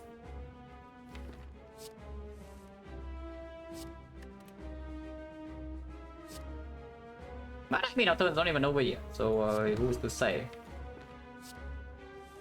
Yeah, honestly, our turn's not even over yet, and Thunder is coming up.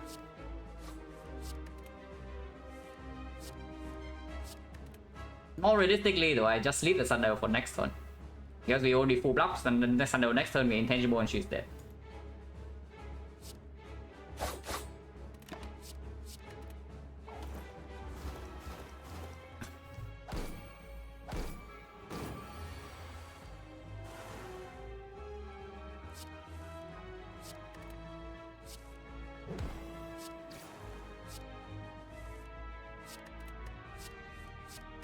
And you also see why I take the prepare and the back one.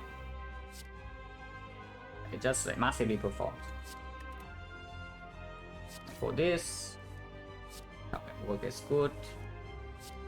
Shuffle this in. Shuffle out all the Electro, but she should die this next cycle. Yeah, she's dead next turn, Thunder on 2. Oh yeah, perfect fight. Okay, not perfect because of course we took damage, but you know what I mean. Is that we don't actually spend any resources, and we still got to upgrade. Thunder on 2. Oh, what a run. Yeah, what a run so far.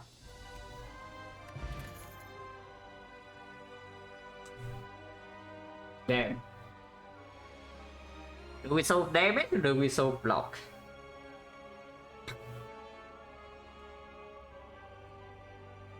Yeah, this is the big question. Do we solve damage or do we solve block? I solve damage. I think damage is more important. Yeah, exactly. Grand finale for time meter. Oh, empty cage. yeah, choker. Oh, the choker. Every time we go infinite, the choker is just there, you know. It's like saying, oh, I'm here, I'm here. Remove 2 strikes. We do need to figure out block so, but yeah. Time meter is here. We have grand finale. Or maybe we don't die to that. Fasting is forced, but is a good forcing. It is a good path. We get one remove here, on remove here, on remove here, and honestly, you can recall here and rest here sometimes. This deck is not foolproof in whole wave fights, and we don't have sustain, so very possible that we have to rest. So I better prepare for the case we need to rest. Bánh mì tier list, S tier probably with yeah, S tier probably with don't know how to say this in English, so we just say it in Vietnamese. Yeah, with chả. Yeah, S tier probably with chả. A tier probably with just the simple eggs and pate, and then the other random stuff, like you get some vegetables, you get some chicken. I don't like chicken. I like chả the most, and then pate is what I'm like very used to eating. And if you're in Vietnam, you eat that all the time. At least a couple of years ago. I don't know about nowadays.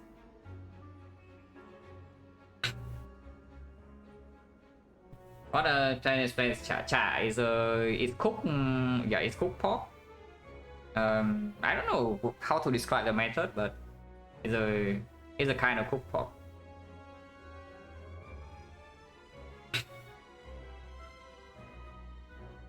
Am I scared of Nemesis? With the finale, not really. And I mean, even if I'm scared, like what? Do we not go to the shop and remove a card? Because if you are scared of Nemesis, and maybe removing one extra makes you better there, you know. How many removes do we need? Not to be infinite? Not that many. We might already be infinite because we have +1 compared to the collector fight, and you saw how close we were in that fight. And we are going to get like maybe 2 or 3 more in this side. The problem with this infinite right now is that it does not have any way to gain block. So that's the problem, is that we cannot gain block. We can Malay time meter for a very big number, but that's about it. Second half we are still on our own, but we can probably red form. Oh yeah, no reason not to go here. The uppercut is already gone. I don't even care about any other shop relic.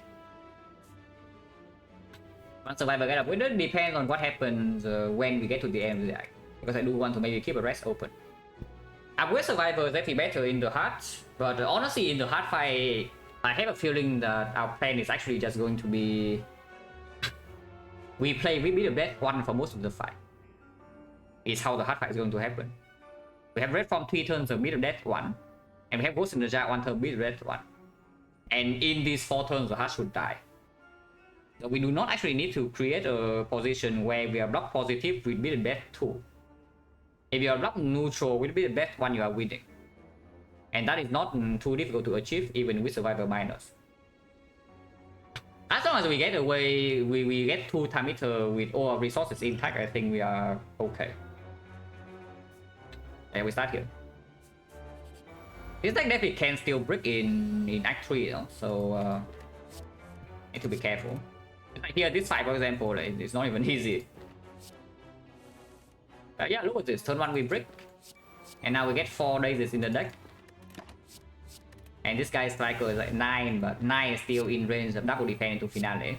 If we can finale this cycle, we're okay. If I draw some macros, be nice. That's annoying because now it's 11 and I cannot hold blockcast plus finale in hand. I guess we can play this fight slower. At least 1 turn later exhaust, yeah, that's fine, that's fine. We don't die in 1 turn or anything, Duran. It's not like... Imagine, yeah, imagine we enter the hard fight with like 60 HP. We have 4 turns with intangible. We go to, yeah, pretty low with that. But honestly, during the intangible turn, we shouldn't lose HP. Because you are most likely maybe like block neutral or you can full block. Multi-hit, no problem. We have piercing with Malays. Big hit, no problem. We're intangible. Afterwards, yeah, we are still having maybe 50 HP. Intangible runs out. Medium dead is 2. Do we die in 1 attack? No, not really. Because the multi-hit is still doing only 15. And the big hit is weakened, is dealing like 30 something. And we are not even that block negative. Okay, to be fair, we play red from on side, we have block negative. But if we play red from on side over Ghost Energy, we need very good reasons to do so. So I imagine whenever we choose to play red form, we have already won the fight. Because first cycle, we only need to Ghost Energy big hit. Multi hit, you can just totally face that.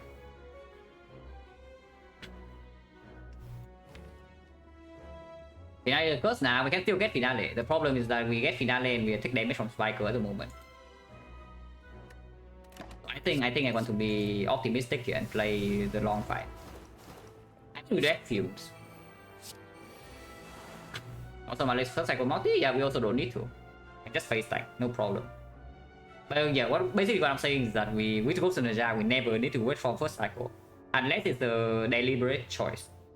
That we say, yeah, okay, we are winning the fight, therefore we red form. Otherwise we are never forced to red form.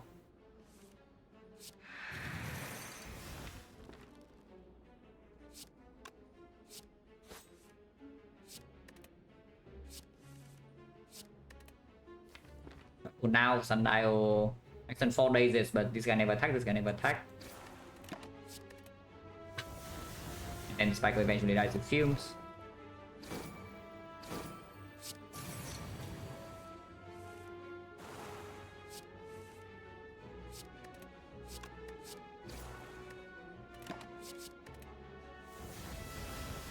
Can break next turn actually. Maybe we shouldn't have done that, but okay.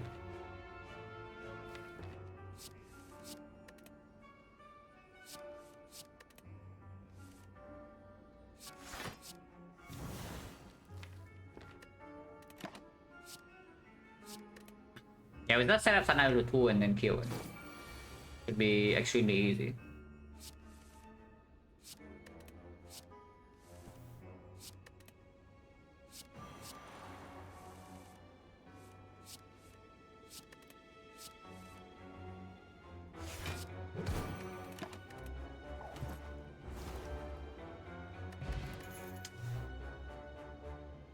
Well, I guess we are having a source loop. yeah, buy Ghost to the jar, guys. Come on. Is this good or not? Probably not, right? But this I like. I don't know whether I actually like it enough to take though, because it is a real card. Yeah, we do not need the backflip. Yeah, we don't need the backflip in any fight. You can take backflip and then upgrade it, but then you're actually further away from the infinite. Yeah. And against time meter, yes, you already have a big malaise, you have a weak chain, multi-hit never deals damage, so it's only big hit, sometimes debuff. But you have 2 Ghost Energy to cover for bad turn. To a kind of good, yeah, don't you see that we have problems already? Is that after we are set up, you'll see how the fight goes. We fill hand to 10 with some aggro, some reflex, and then we cannot actually make hand space. in order to draw more cards. But yeah, our hand is full, and then card draws in hand to cycle back into our gamble, but we cannot draw cards because our hand is full.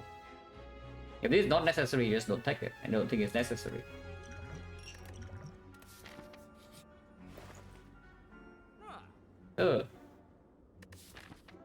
This cost me 2 removes. This cost me 2 removes because we take this and then we upgrade. Not really, right? There's no way that is worth 2 removes. Yeah, no chance. yeah, 0 chance. We just remove a card. What is the remove? Echo Spray, Defend. These Stealth Cycle, so I still don't want to remove them. These definitely don't get removed. Neutralize stays.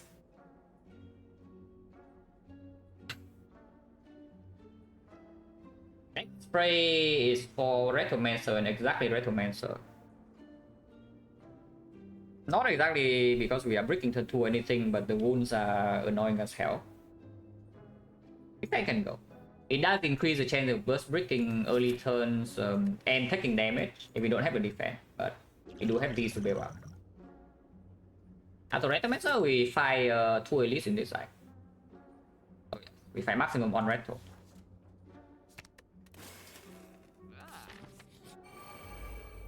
Next remove is 150.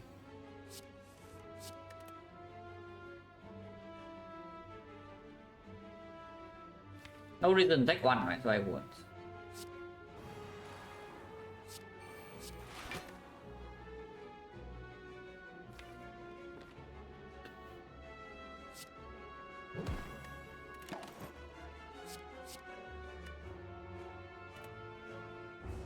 Okay, feels like I want to end the fight in this next cycle, so that we don't lose Sun cycle. And we can.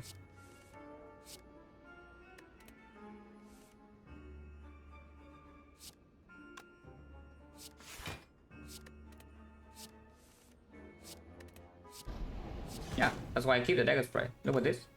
Exactly 12 damage.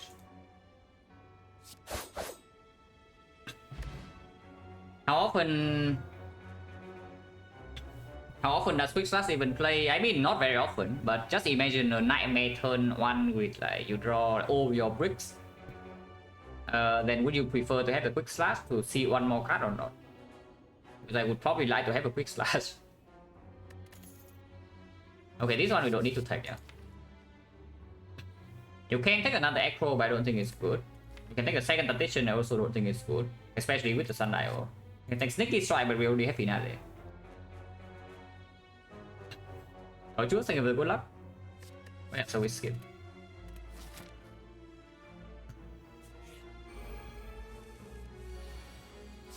That's out on 1, so should be okay. Oh. This fight, there's no way to keep the Sundial, but we can cycle back.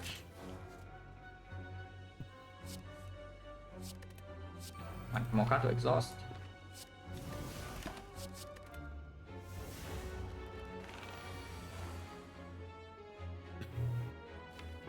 When Quick Slash, same reaching 1 card, yeah, of course. But we are not debating like keeping Quick Slash over nothing. We are debating what card to remove, so we remove a defense over the Quick Slash.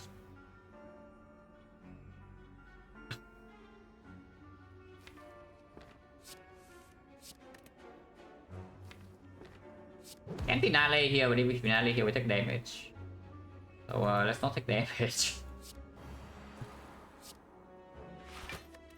We cannot Finale next turn, but that's fine. I mean we can Finale next turn, but not this next cycle is what I mean. It's like exhausted the whale actually. Yeah, that was stupid. But we'll be fine.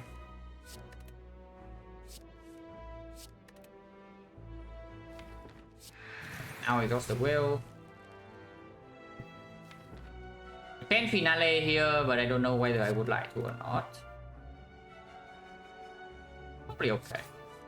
Don't need to deal damage.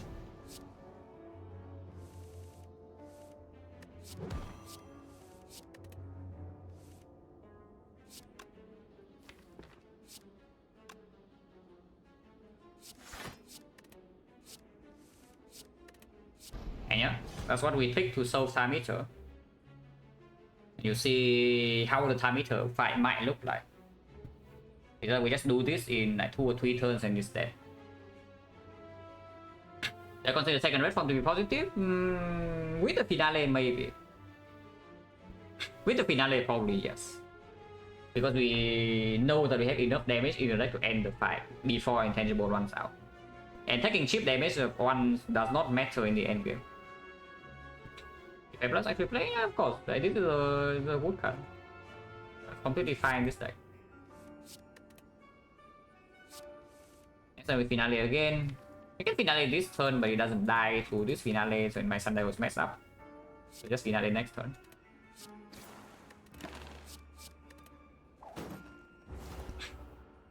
This is also no. This is our second energy source. Attention plus Sundial, that's more than enough. Oh, so now they come green, yeah?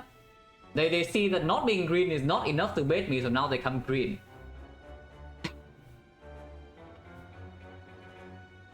Yeah, if you don't pick non-green cards, then maybe you pick green cards.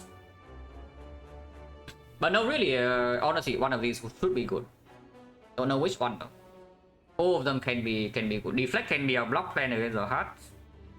We might not necessarily need one, but it's also pretty good for time eater. This card is actually genuinely good for time eater. This card is also very good for time eater.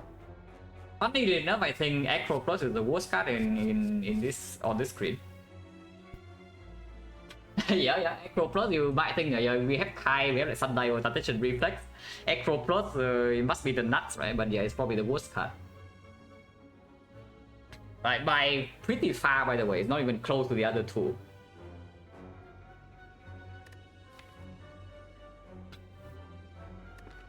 And honestly, I think...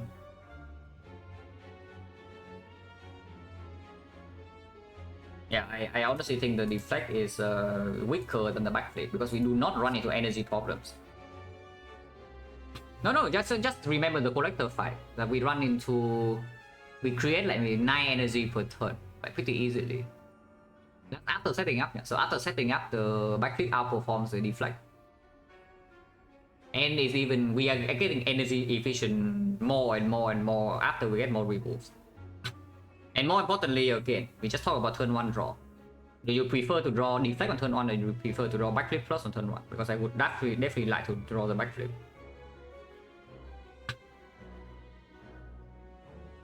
Yeah, we just draw the backflip so that we don't break early turn. We can preserve Ghost Inertia. That is very important. And the card is definitely positive in the time meter.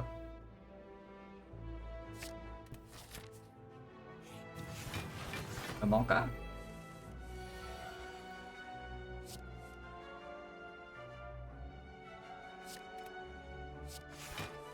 Wait, what's that? Is that a Deflect or is that a backflip plus that draws into this Acro? Wait, no, really? What was that? Wait, what was that, guys?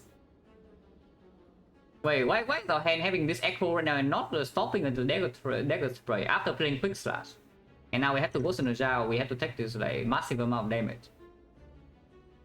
To be fair, we might probably still take a hit because now I cannot Echo into red form.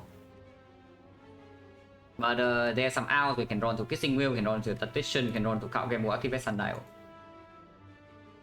Acro Plus would also have Acro, to be fair, yes. Acro Plus is probably better than Hallway Fight, I would say that much. But in boss fight it's fairly useless. And we do have two boss fights to worry about at the moment.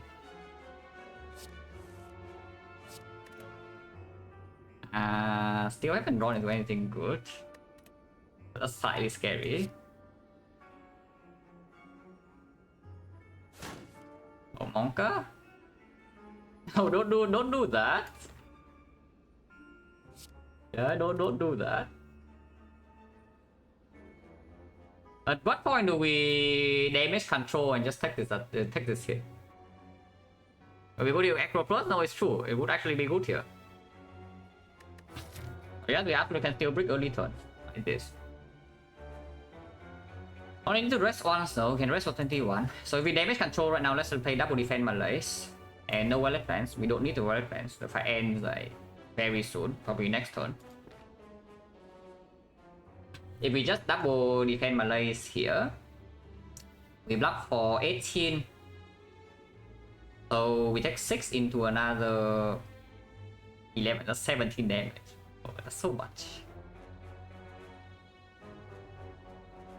If we play this, we might lose 6 more, but we can draw into something that solves the fight instantly. Not very high chance though, we need to draw into this. So 40%. If we draw into this, it's equal. Nice. So something like 50%. If we draw into this, is not... yeah, it's not good. Yeah, 50% of the time we draw into something that can help us here. Otherwise, we just double defend and Malays and... right. We take 6 into 11, yeah, 17 damage. Go to 39. Report once, rest once, top once. So still get 1 remove.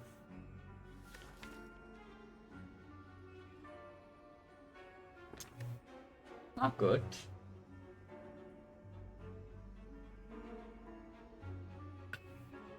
I mean, we don't necessarily need to rest. If we enter Moscow with something like 30 HP, you can bring 2 Ghost Energy in there and not rest. And top again, because the top also make Act 4 a lot safer. We didn't save HP with Tori better than math. I mean, you can weakness here, and then I guess you don't need to second Monday. Oh no, you do. It doesn't change anything.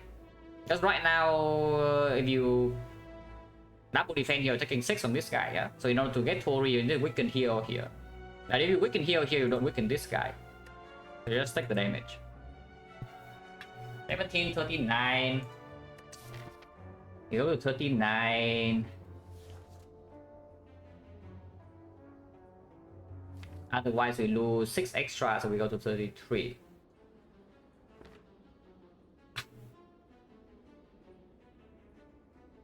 Three is fine. I mean, it's not fine, but I would take the chance. It's playable. Oh, we break. Oh, this brick is really bad, but I guess it's not that bad. But it does mean that we don't end the fight next turn. Damn, that's really annoying.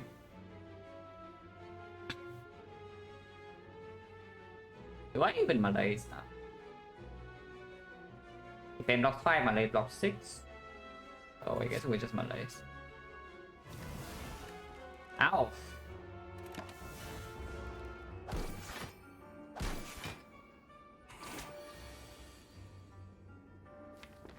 Well, Jawwon's the final boss, guys. We know that.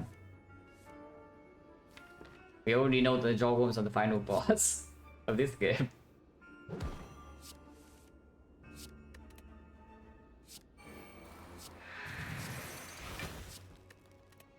I do not want to mess up my Sundial before they did, so we have to set up Sundial to 2.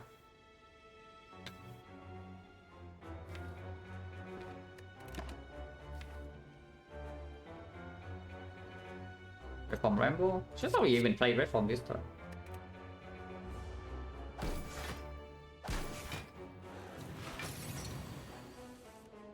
Playing Reform now is still fine.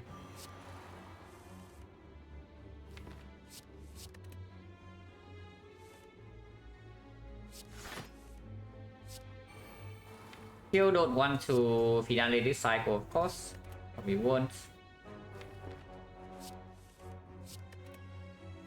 I mean, we can finale this cycle, but yeah, no point doing so. It's just a bad play.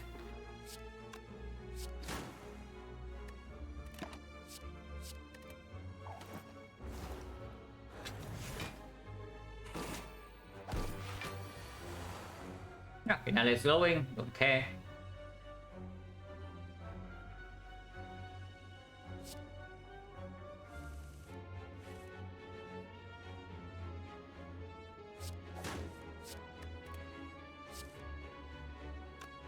We can also finalize this turn. I don't need to wait until next turn.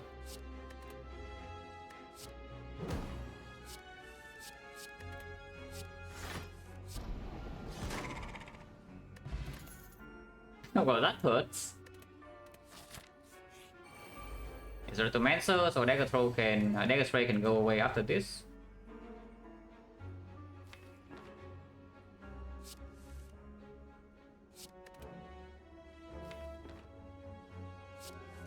we draw it. Right now I'm taking 1 damage. I guess I can do piercing wheel. Let me decide with 2 wounds. How bad is it? Yeah, play this fight with 2 wounds. How bad is it?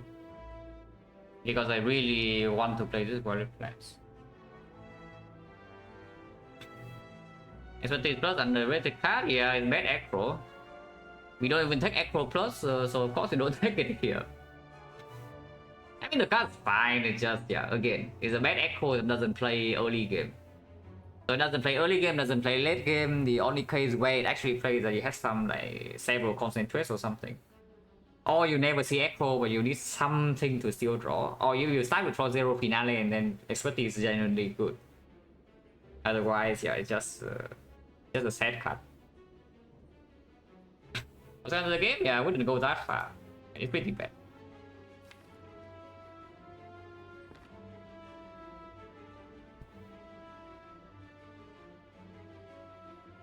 Yeah, let's just take the 2 wounds. Let's take the 2 wounds.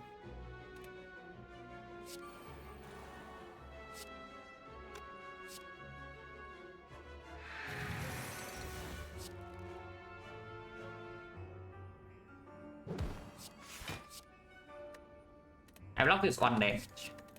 Hopefully that's not stupid. That could be very stupid to block that 1 damage.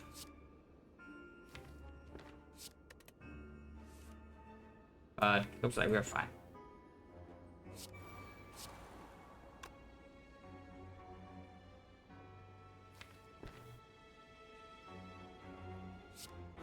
Good finale, but I would maybe I should have finale. Wait. Not finale in there is like really risky. Oh yeah, not finale in there is really risky because now we have plus 2 wounds. So it's 4 wounds. Probably still fine. I expect us to be completely fine here, but slightly more difficult to play.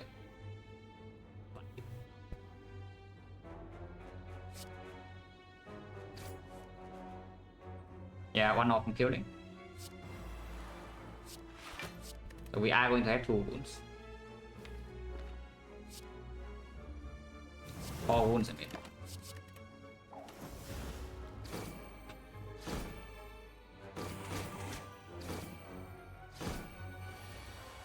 Oh, she's trying to make that 6.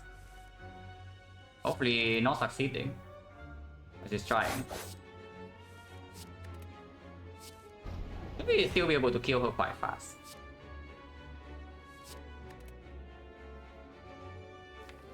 Yeah, we can finale again this cycle. Intangibles to... It's fine. It's fine.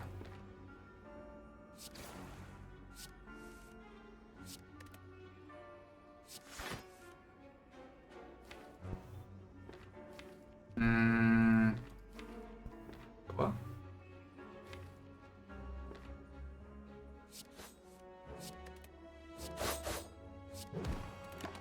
It's fine. Yeah, here's a quick slash.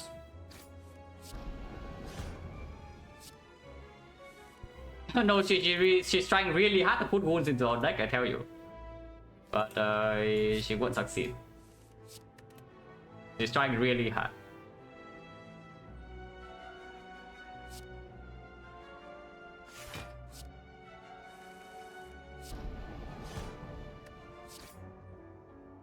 That is with 4 wounds. Oh, things shot.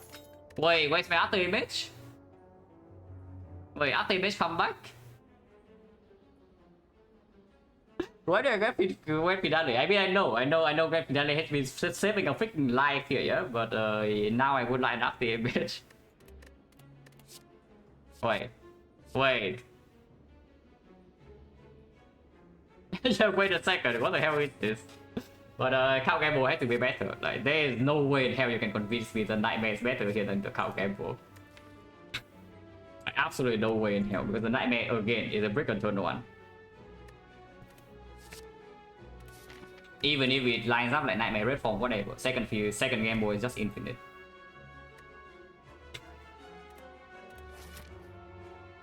Are we ever scared of Nemesis? I would imagine not. Also, by the way, the Cup Rambo is also the crap load of damage right here. Yeah, the second Cup Rambo is also crap load of damage while not freaking on turn 1.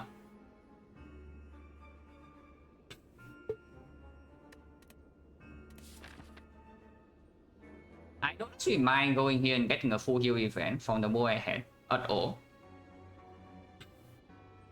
Can we call first? But I would imagine we're talking. And yes, we literally just fought Recommencer, so now the spray can go.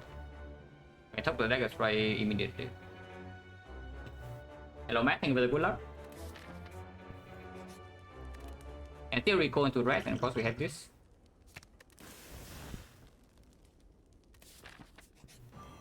Giant head. I wonder how this side will go, guys. Really? How would this fight go? I don't know, can somebody tell me? But we just spend this turn to exhaust him. We kill him after. Again, shopkeeper at that's go for gamble binders. Yes, it's true. Freaking shopkeeper, man. So slimy. It's like you cannot let your gun down a single second around the shopkeeper, it just gets you.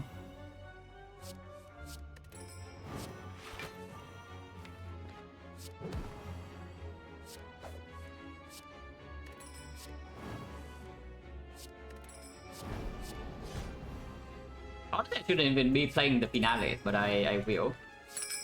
Because I do think we are energy positive enough. I think we are simply just energy positive enough that I can just play finale every cycle and spend extra energy to draw and we're still fine.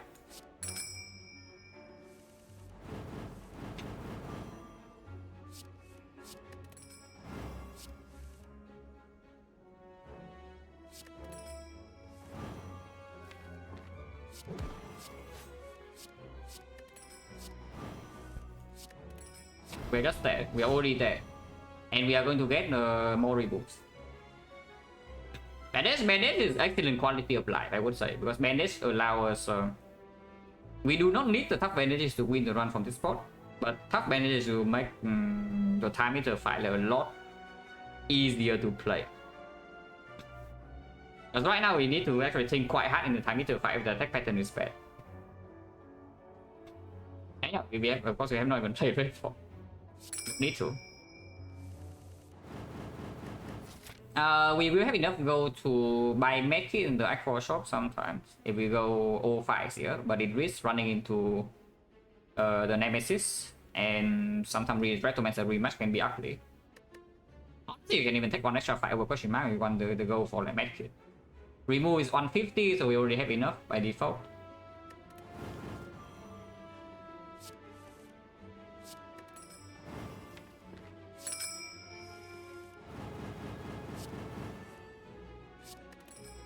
We just shuffle in Count Gamble every next cycle and then... Wait, no. Oh yeah, it's 59, so it's not dead yet.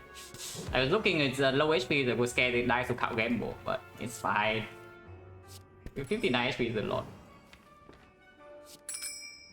And now I can kill it. Strawberry, actually nice, +7. Make the time meter a bit safer. Yeah, Acro plus, no thanks. Skip. What's the worst falling game or red form finale? Maybe you can take one Acro over the game and it also gets weird. Getting the reflex also gets a little bit. No, Tactician. Tactician plus would be the worst one. So it's like Tactician red form finale would be quite bad. But honestly, at this point, I don't even think we need the finale anymore. If the folding ask for finale, I would just give it finale. No, we don't need the finale. Don't you think? Don't you see? We already have infinite damage. Even in time meter, don't you think the count gamble damage is enough? We just gamble twice and we deal like 50 damage. That's your finale. Yeah, that is just straight up your finale. You play gamble twice. That's 50 damage.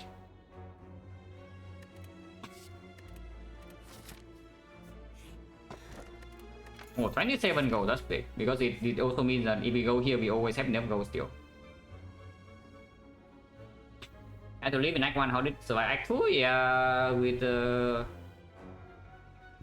careful place.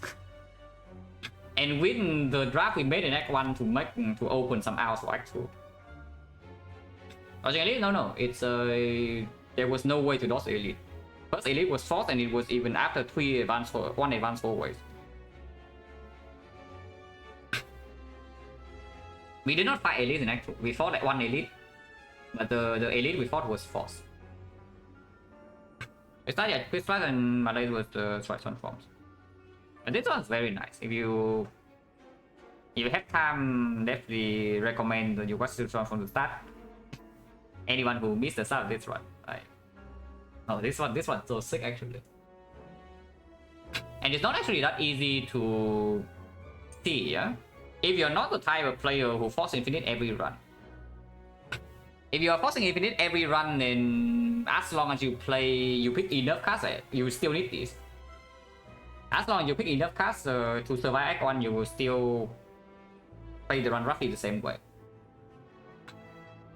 But if you try to play for value per floor in here by fighting at least Act 1, you are Omega dead. Neo bonus was HP damage for Peace Pipe.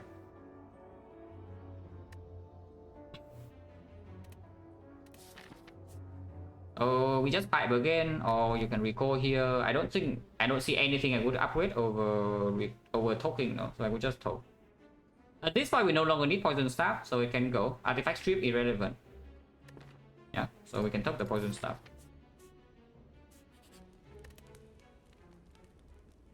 This of course shuts down the rest, so if something goes really wrong here, we cannot rest. And we have to fight Time Eater, we have 2 Ghosts in the jar. Don't need to. You saw how fast we deal damage with 4 wounds in the deck in Retromancer. Deck can only push 2 daisies. Like 2 daisies, they go away. And we are also having probably a +1 remove. I wonder why oh yeah, we are inflating, yeah? Because I probably will cancel this screen. Because now I'm thinking I might want to actually recall first. Because we can still break on turn 1. And if we go to, let's say, 15 HP before Time Eater, I would actually rest. Because we get 2 more removes from here, we still can talk in Act 4, and then we can remove in the shop Act 4. And those would be enough to just beat Act 4 with. So there is no need to remove. Removing more means that we break less and we set up faster. But we do not need more removes to win this one as long as we can preserve the resources. So the worst case scenario is that we try to force remove. Yeah? We can still break even after removing all the cards, removing 3 cards. And then we have to use Ghost in the Jar here. And then Act 4 at least we break again. We need to use Ghost in the Jar in Act 4. And suddenly we enter the hard fight and we die first cycle, or we have to red form. And then the fight gets extremely weird. I would recall now. Most of the time we can talk Last Fire. But if we have to rest Last Fire, I will do it. Oh wait, Strawberry sucks. Wait, Strawberry is so terrible, guys. You see it? You see what's wrong with this? What's wrong with this Strawberry? We are now over 50% HP. So we can no longer see full heal event here. The more I have. Wait, Strawberry is terrible. Holy crap. But it's fine, we don't bet on that, we still take the 7. But that's 50 stats that we no longer even have the potential high roll question mark for full heal. But we can still see a free remove with folding. My room doesn't matter too much. I mean, Puck Bandits would be nice, and Sense Burner would be nice, Gambling Chip would be excellent, but we don't need it. Why aren't we going for Elite? Yeah, Retromancer Brick, then you are forced to use this. Nemesis Brick, then sometimes I guess with 5 burns, 10 burns. Yeah, if we don't need to fight Elite, we don't fight. Because this is not even meeting any goal thresholds. We only have enough gold to do whatever the hell we want in Act 4. Hello, Delta? Oh.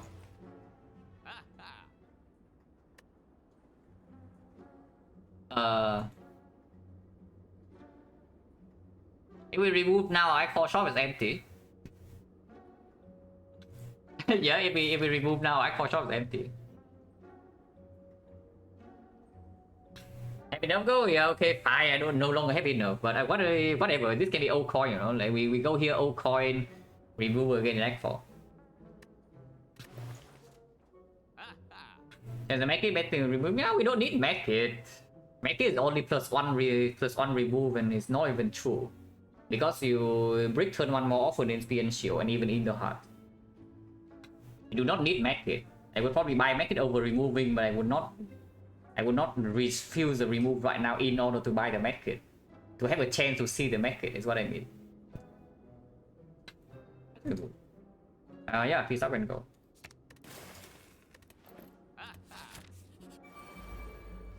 I don't put a card in my deck, please.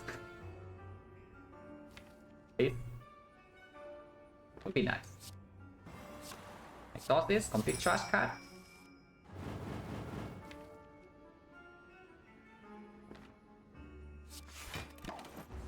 I don't know whether that was good or not. Not playing well at plans, but it's probably okay. Probably okay. So shuffle in the Tactician. And now we should be able to set up.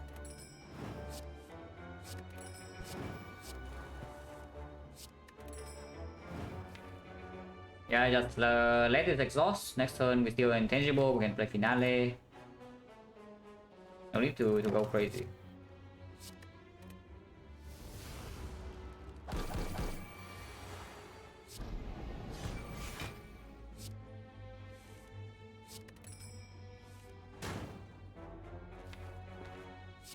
It shuffles out the Tactician, but it draws enough that I don't really care. Because Sunday was also on tour. Can we kill it this turn? If we can, would be great. Looks like we can.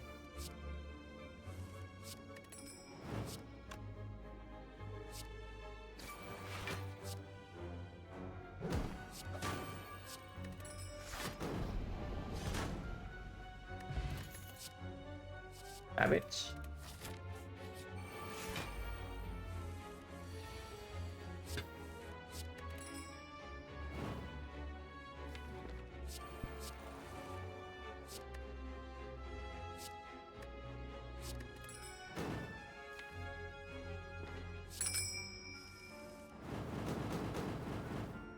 Nice. If I turn 1 here, so we save our sundial.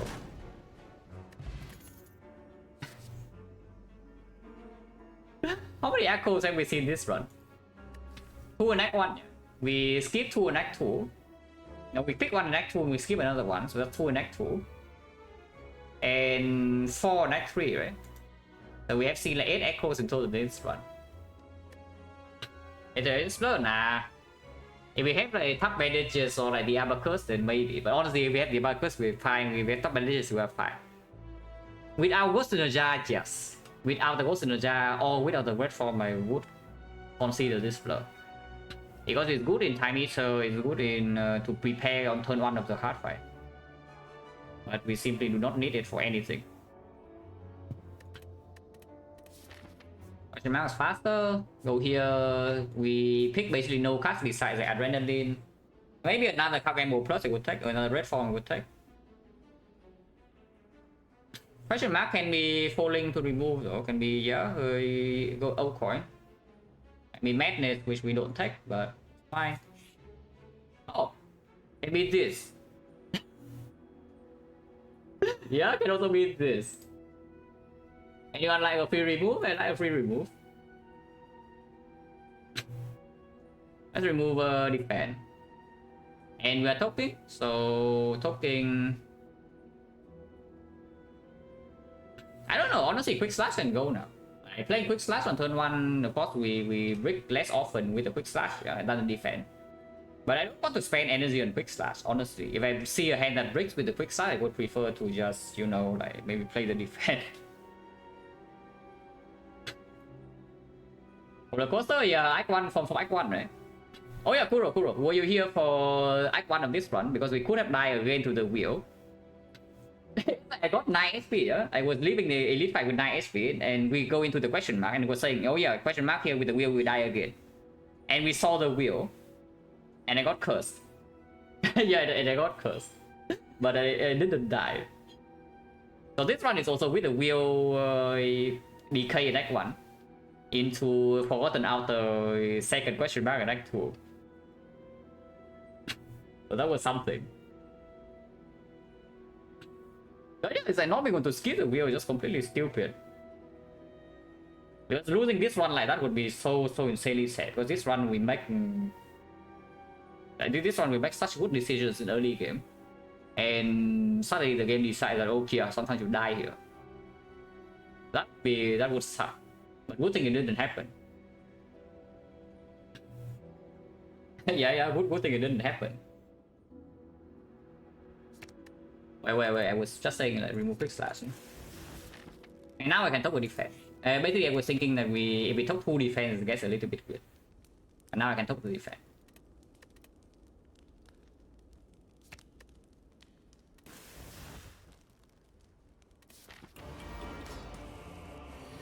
Okay, multi turn 1, so it's not very good the game now.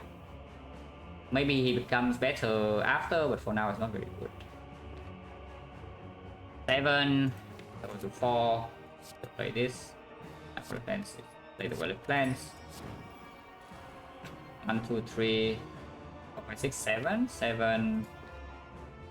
I play the fumes as well, but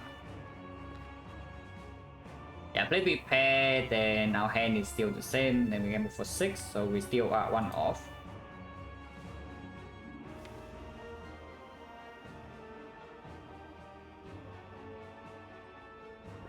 What I want to do here, because I can just melee him big instead of doing finale while exhaust.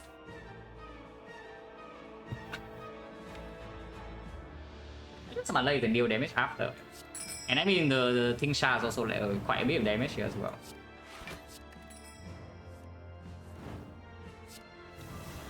Yeah, take 1, I don't care.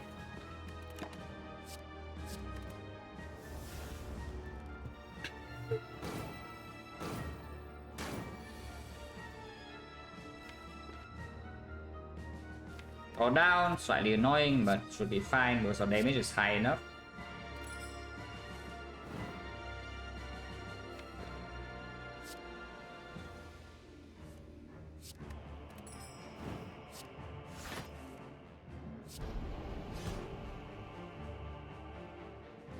We're taking damage here though, but we go above Tori range, but that's okay because we are almost finished setting up.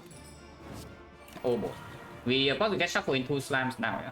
But we have exhausted basically every card. Except red form, which we save until the second half. Honestly, you should keep card gamble.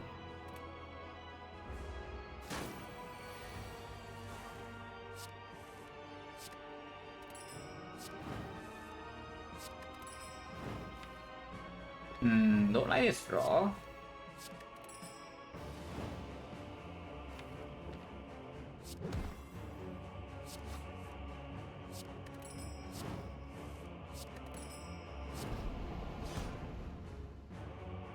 Kind of this draw at all actually, but we can still pissing well with doing the multi hit. If it's doing big hit next turn, I might red form.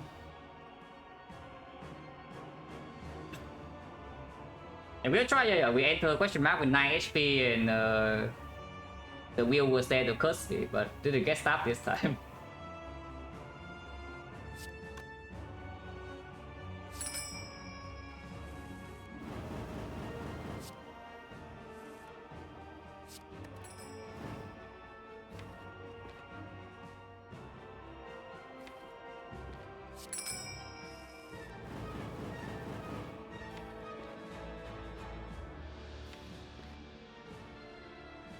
Oh, next turn seems good.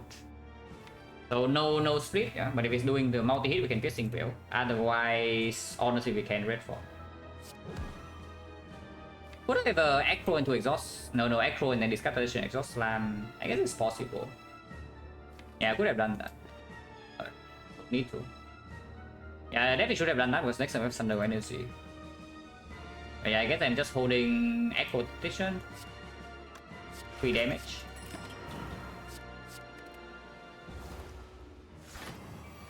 Right, multi-hit, this guy's stupid. Yeah, if he's doing multi-hit, then we have no problem whatsoever here. So this time we just fan to exhaust slimes.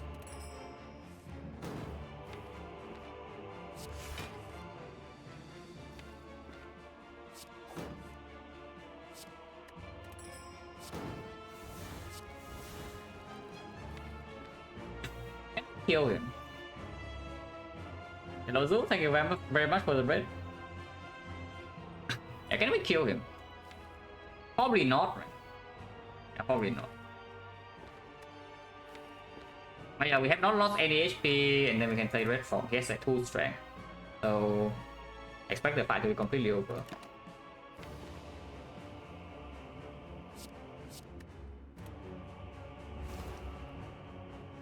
No, he does. We have bronze skills.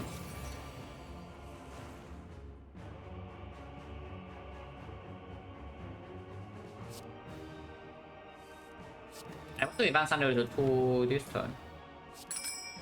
Let's do that. Yeah, Thunder to 2.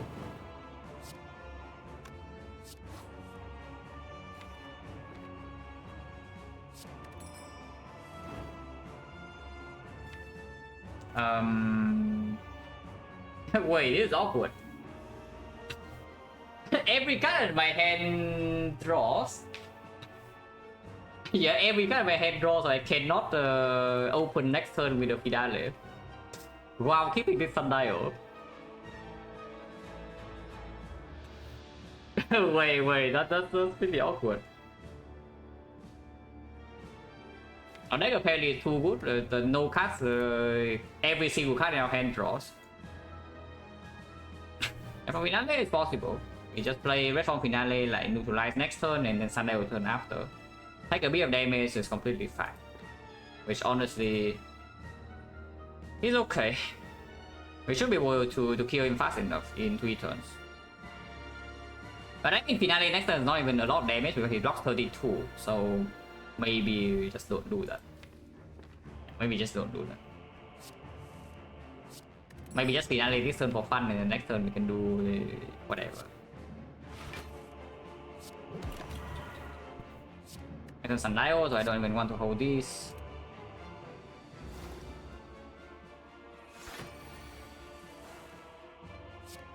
Okay, now we do our thing.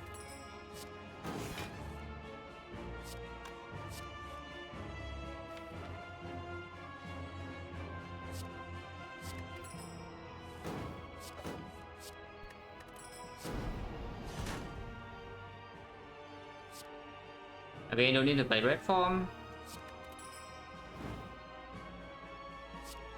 I guess like once.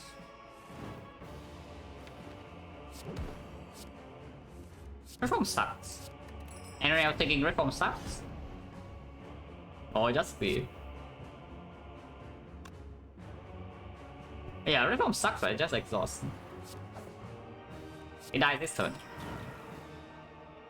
It dies this turn. Thunder is not on 2 though. I guess it's okay. Yeah, I guess it's okay.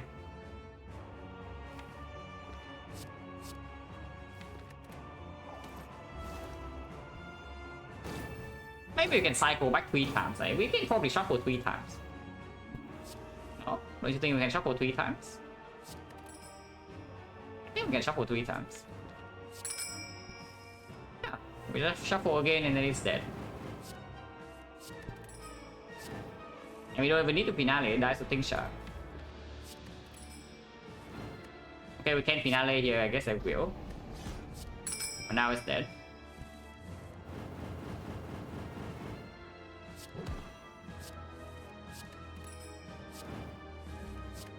Perfect kill with Tingsha. Okay, the nuts. Good turn 1 draw though, so we are probably fine. This side we can reform right away.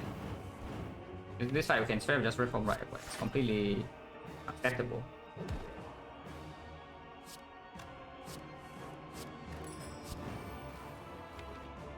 sucks.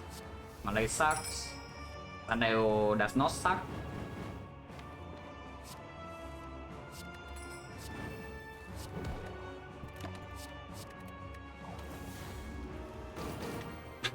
Like what's and bird? Second fight is trivial. Like the only boss in the boss gauntlet that's like slightly annoying is the time eater, but it's done.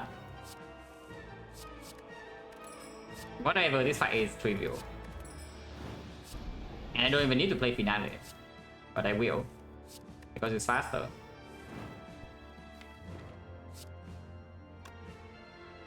What's this?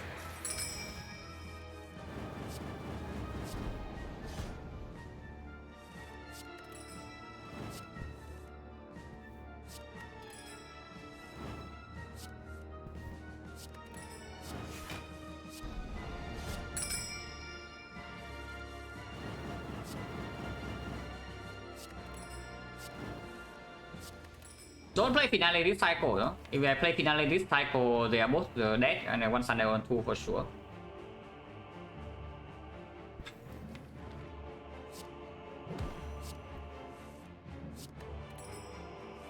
So I deliberately shuffle like this. Okay, now we can finale.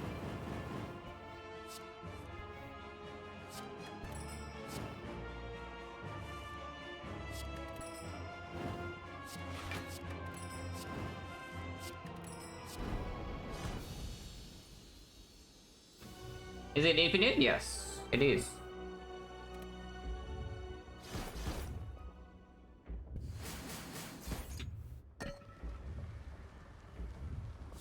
Exhausted days? No, this is a stress test run. You do that and you immediately see what happens in the hard fight when you have 2 statuses. Because we will have to play the fight with 2 statuses, whether you like it or not. Because you guys know, most of them are gone already, Byron. But we have a poison staff here, a dagger throw here, a dagger spray here, and then some other stuff. Most of them are already gone by this point. But the early game, this run was very tight. Yeah, the early game was extremely tight. We like very barely survived the elites, survived the fights in hallways. We survived Hexaghost on with overkilling by 6 damage on turn 9. While exactly pinpointing that the second aggro is pickable over bouncing flash. So the second card game mode I skip, I take the dagger spray over it, and it was absolutely necessary to survive the act. But one frog go Hexaghost, our deck was like base card, yeah. The Fumes Poison Staff plus, dagger spray plus, minus, aggro, prepare, and this card right here is aggro versus bouncing flash. And after doing calculation, we see that yeah, Hexaghost will die in 9 turns. And I have a blood potion, so I could have upgraded, could have told. So we went for the aggro because it opens an hour in Act 2 with these relics, otherwise it's unplayable in Act 2. Yeah. And we picked exactly enough to survive Act 1. And now we are here. This one is like very nice. And yeah, we survived the ship wheel boss. We survived the ship wheel boss. Remove defend. Remove neutralize. Neutralize very rarely. Yeah, neutralize sometimes is actually better in case we break on turn 1 still somehow, and then we can piercing well. Like the spear and shield, for example. Let's remove the defense.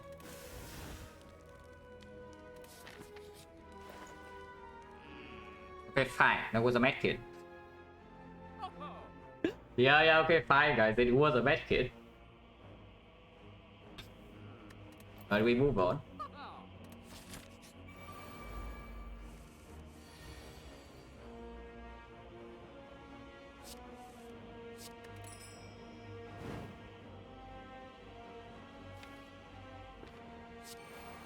I don't need to play this red form, so I won.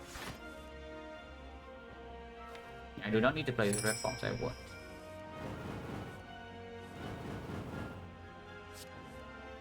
Because I have a feeling that they're going to die turn 1.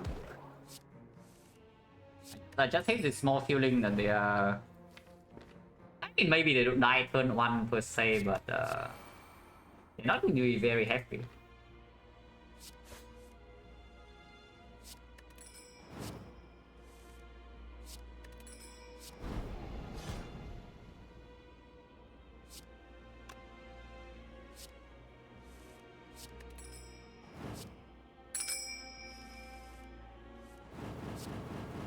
Death turn 1.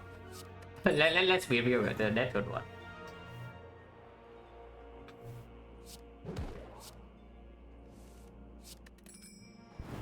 Can I kill in this deck cycle somehow? Cannot if I want to finale. Yeah? I can finale right now and end them, but that will mess up my sundial.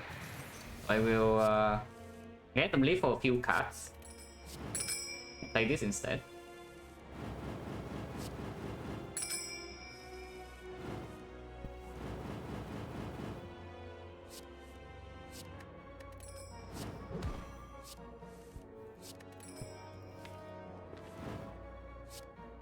Okay, now I can kill them.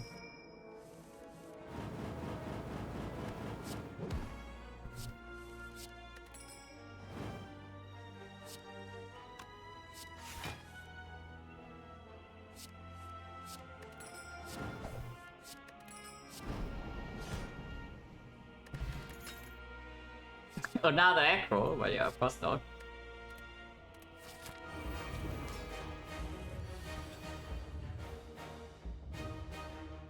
They have ever have a phase where Force Infinite Silent always been more natural play for the run. I did have a portion, especially when it was of course that was before I started streaming, yeah? But when I was watching Mani do his first stretch of like Infinite Force, I was trying it out for myself. And after playing it for a while, I abandoned the idea of like just committing very early on. But I still play a lot of those in order to know how to, like, basically what are the failing points. Because when a run happens, like for example like this, I need to be able to know how to play.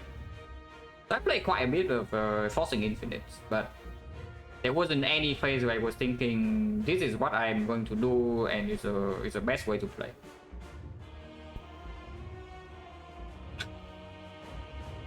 As a hard solution, yeah, a bit of that is 1 damage. That's a hard solution. How stupid is it to Ghost in the Jar right now?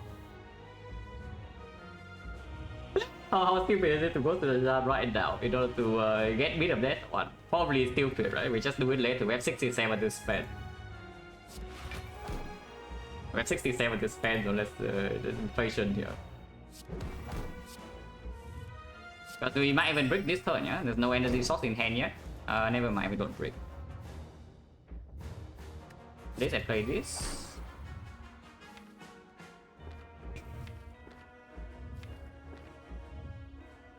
I mean, we can break now if I don't reach Tactician or Cow Gamble, but is it even possible? Don't think so, no.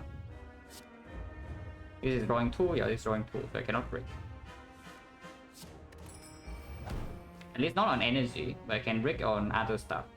You can end turn right now, like we just Malays or even Fumes Malays end turn, hold the Pissing Whale and something else. If make hit with Ghost in the Giant, multi hit with Pissing Whale, we're still 1 times 15 and we exhaust. Afterwards we win in like 4 turns. Yeah, let's just exhaust cards, right? Let's just exhaust cards.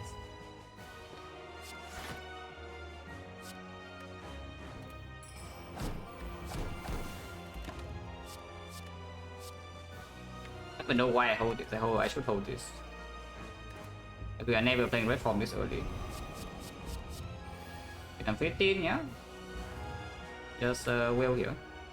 Exhaust. Oh, this status whale here. Next turn goes to Jan go in.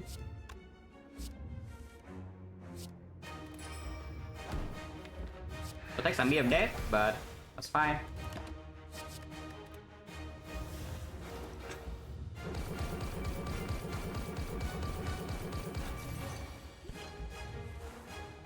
A bit of death, 1 damage now.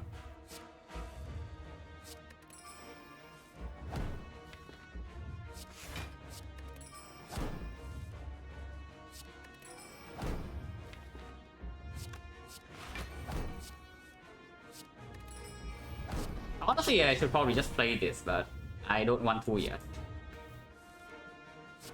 So you can stay for now. I'm pretty sure playing red form right now is just correct. I can do it later.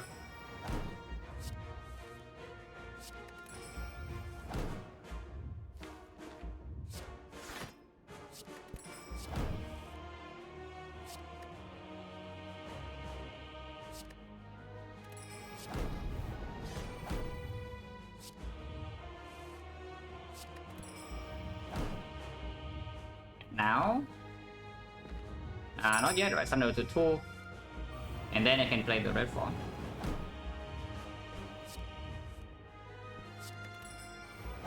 Now it's fine.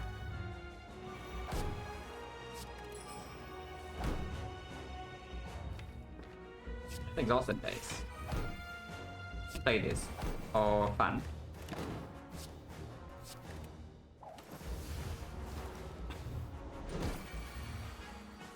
Is on infinite, not trigger video? Oh, yeah, absolutely not. You need to play pretty precise in Act 1 and Act 2 here to not die this early game. This early game was very harsh.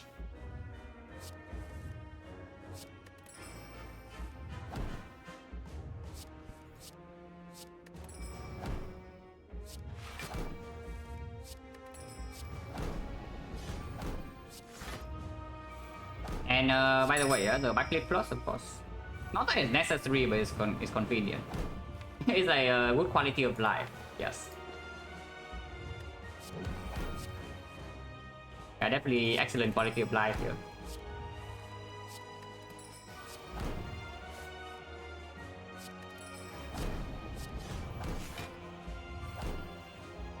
And I was on 2, so it was good.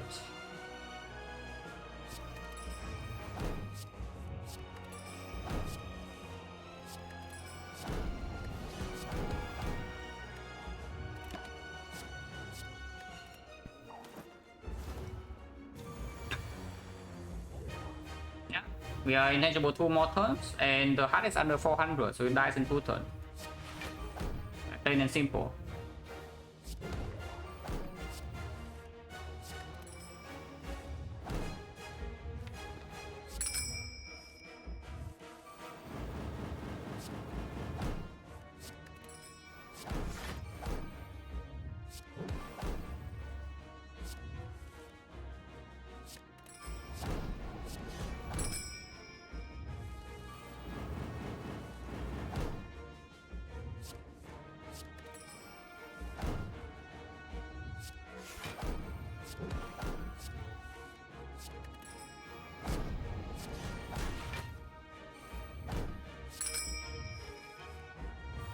Thunder on 2 again, and then we end the turn.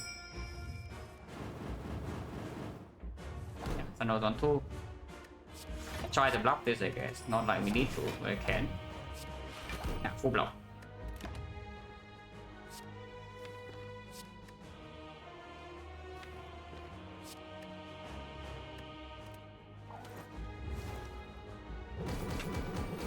If I will get free turn here, it's not true, because turn 1 we were not infinite. Turn 1 we was just spending time to exhaust down. That's false information.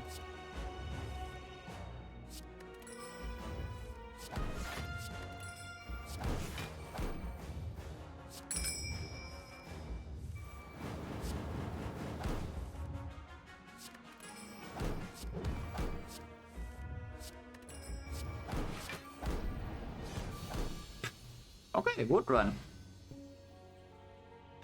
Yeah, good run. Very, very solid. Oh, that was good. Man, that's what I'm saying. Is that late game I make a bunch of mistakes nowadays, yeah? Because sometimes the damage estimation is off. The next different, the speed is different, but I really love how I play early games recently. I really love how I play early game on Silent recently. It's so much better than before.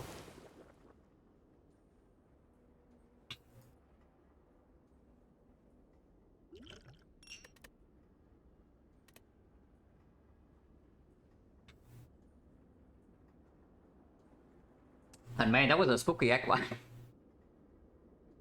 Even from the very first decision, yeah, that we try to take 2 elites or not with 2 potions. So we only take 1 elite?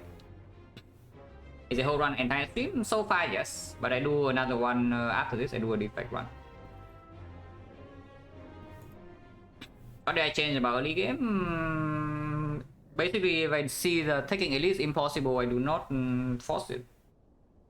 Instead of adding some garbage cards in order to take 1 extra elite, I just don't. Like I calculate beforehand the potential things that we need and whether the elite is doable or not and how much SP we're going to spend. And if there is no way to take the elite, I just don't take it. And we open up some... We will play in a way that leaves us a chance for Act 2 without having to high roll the boss relic. It's like it starts from here, like the dagger straight pick. We could have gone to the elite right here with 34 HP and 2 potions. Could have gone to elite, but the elite afterwards is forcing, yeah. But we say is that I could have taken choke here. We were short damage on the knock. Could have taken the choke with energy potion, upgrade potion, will kill knock in 3. And previously I might have done it, but here I just say, yeah, we do this.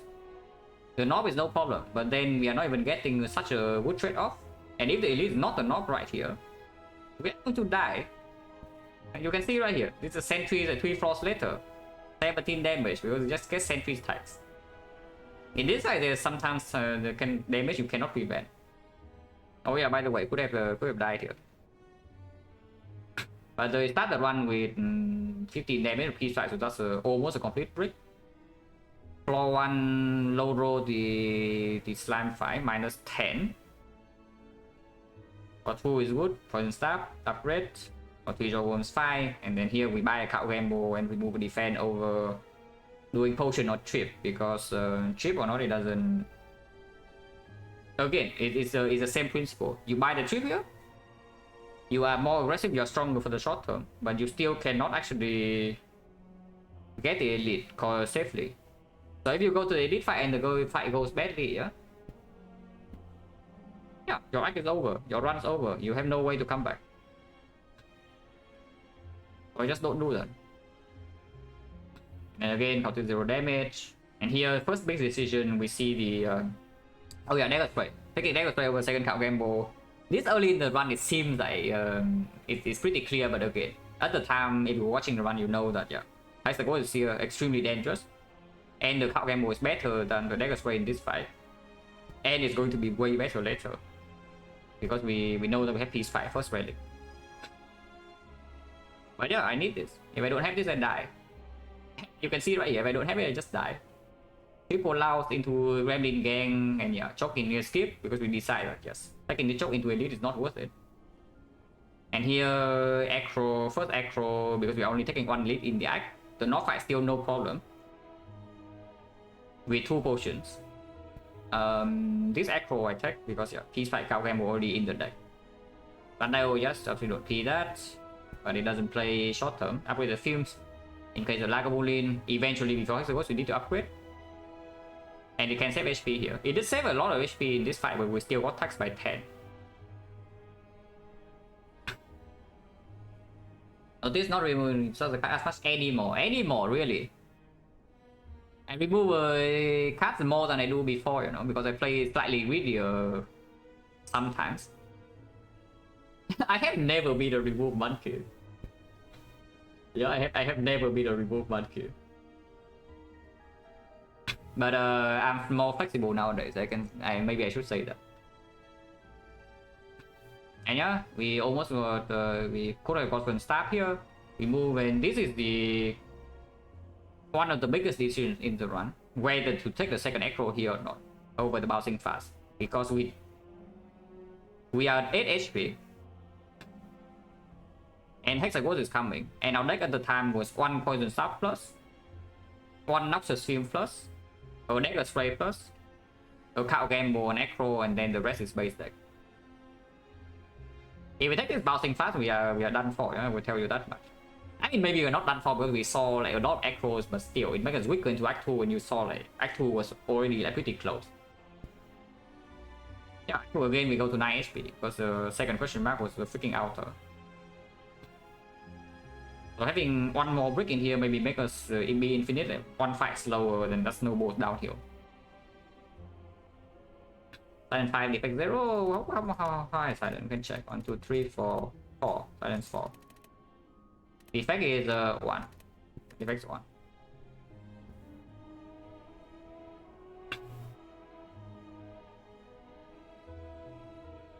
Yeah, this is I like this a lot. Like Act 1 was almost spot on. I would say almost, but I am happy with every decision I made. And you say, and you can see the payoff. And third, yes, Defect is coming. But Act 2, yeah, this one is clear. Oh yeah, Kai over Reaper, yeah, Kai over Reaper. We will say not because Kai is good, but because Reaper is complete utter garbage, and we see that. And we see that with double Echo in the deck and the P-Strike and Sundial, if we live in Act 2, the one is extremely high potential. So we simply just take the kite here because Reaper sucks. How many times do we rest? One? Okay, only one, but... I don't know, it feels like this rest is kind of needed, you know? Yeah, I don't know, but this rest seems like kind of needed. 16 Sugar 2, wait, what? Is this Sugar 2?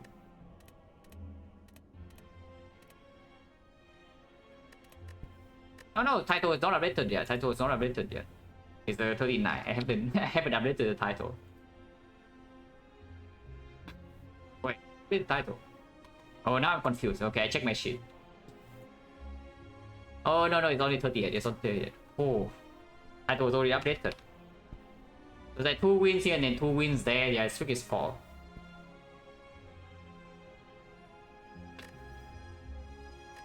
But yeah, we make one wrong call on this one and we die like fairly fast. Oh, so that's good. Not this one, but this one. This one was also solid, so hopefully we can play well on Defect again today. When I got P-Spy, I changed my plan? No, not at all. The moment I see P-Spy, will say, yeah, okay, Act 1, this Act 1, we need Hex that goes to let us fast or we die. You watch from the beginning, that was what I said. And it was exactly how it turned out. Hex that goes need to let us fast, otherwise we die. Afterwards, of course, you have the cards, you have Sundial, you can play into it, but... And you try to lean heavily into P-Spy Act 1 against Hexagons, you will... Yeah, you will die. You simply cannot output enough damage. And you also tell us that, okay, we trade 15 HP for a relic that doesn't do anything until, I don't know, 25 floors. It means that your Act 1 edits are not going to happen. So you better have figure something out before Act 2 happens, or you will die very fast. But yeah, I take a short break and then it's Defect time. Yeah.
Beginners should play in fast pace, slow pace, play, explore the game. Like before you know, I would say that before you actually know enough about the game, slowing down is just not need to do that much.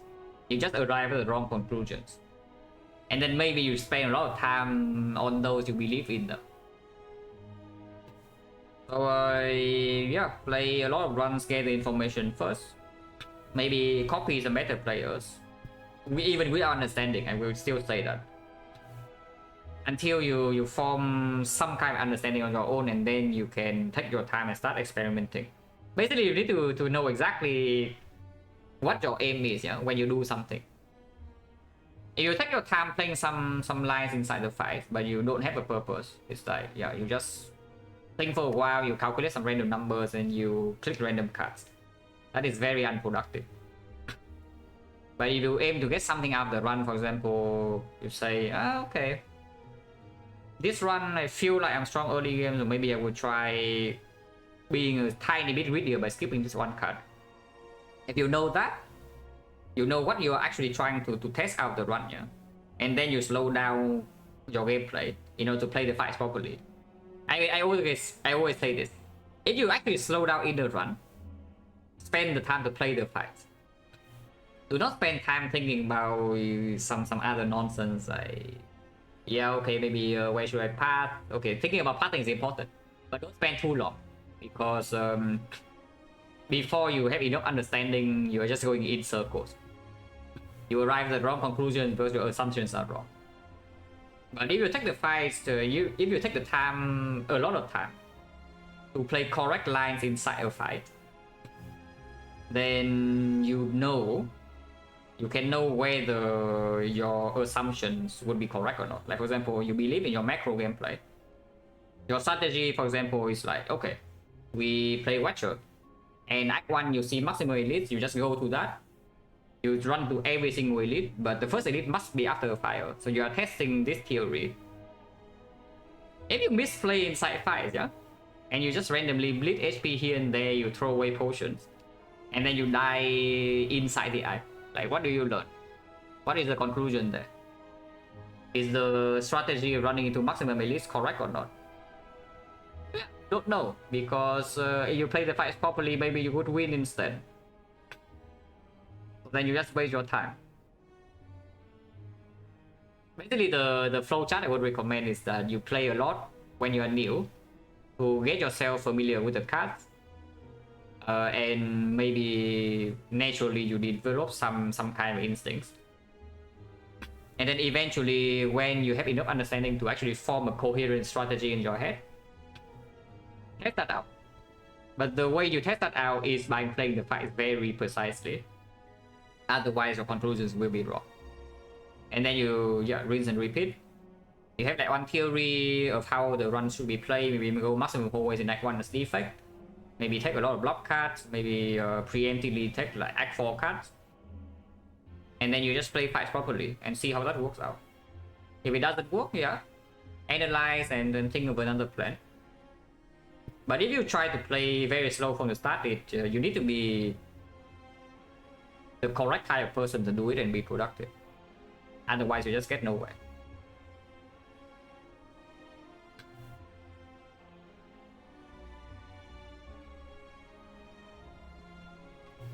Also, no, I wouldn't say don't lost for an Ironclad. I would say that think for yourself. What is the problem and what is the gain of Ironclad boss swap? You have a theory again, you have a theory in your head. Why is boss swap on Ironclad good? Why is it bad? And then you test it out by doing some boss swaps, and you try to play the fights properly, and you see, okay, is this in line with my theory or not? You don't see me boss swap ever on stream, but that's because I already swapped off stream like many times. And my conclusion is that with the way I play, I do not swap. But do not recommend to a new player never swap Ironclad. That is just hindering the development for no reason.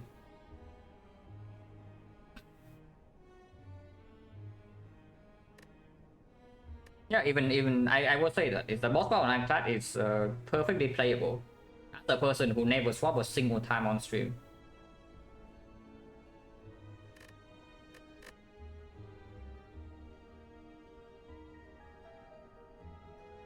Okay, defect is 38. Defect 30, defect sucks.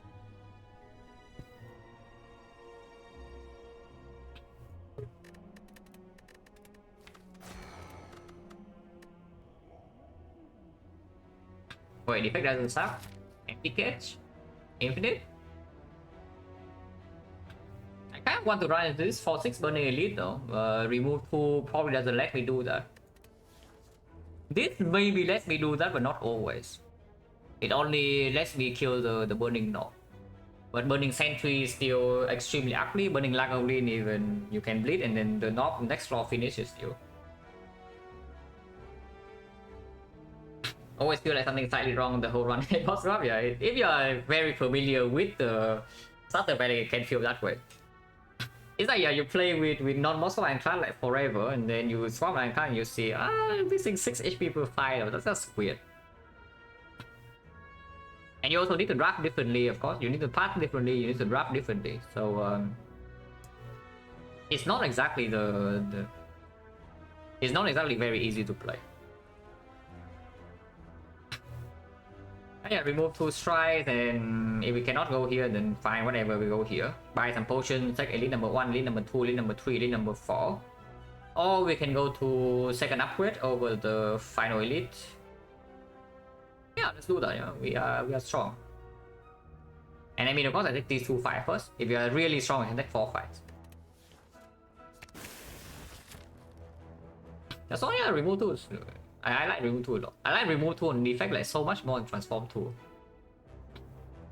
On silent I prefer transform 2. On clad I probably also prefer transform 2, but on defect I just want remove. Silent could only dream and remove 2 strike. Silent doesn't even like the option. I mean, you can take it, but not that good.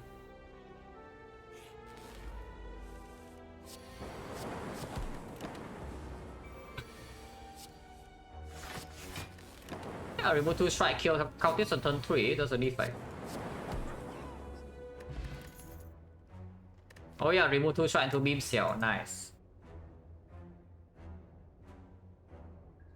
Then remove 2 strike, she dies to knob or the knob? Don't you die to jawworm floor 1 here if you remove 2 strikes? No, I'm just checking, yeah? Don't you just die to jawworm floor 1 if you remove 2 strikes?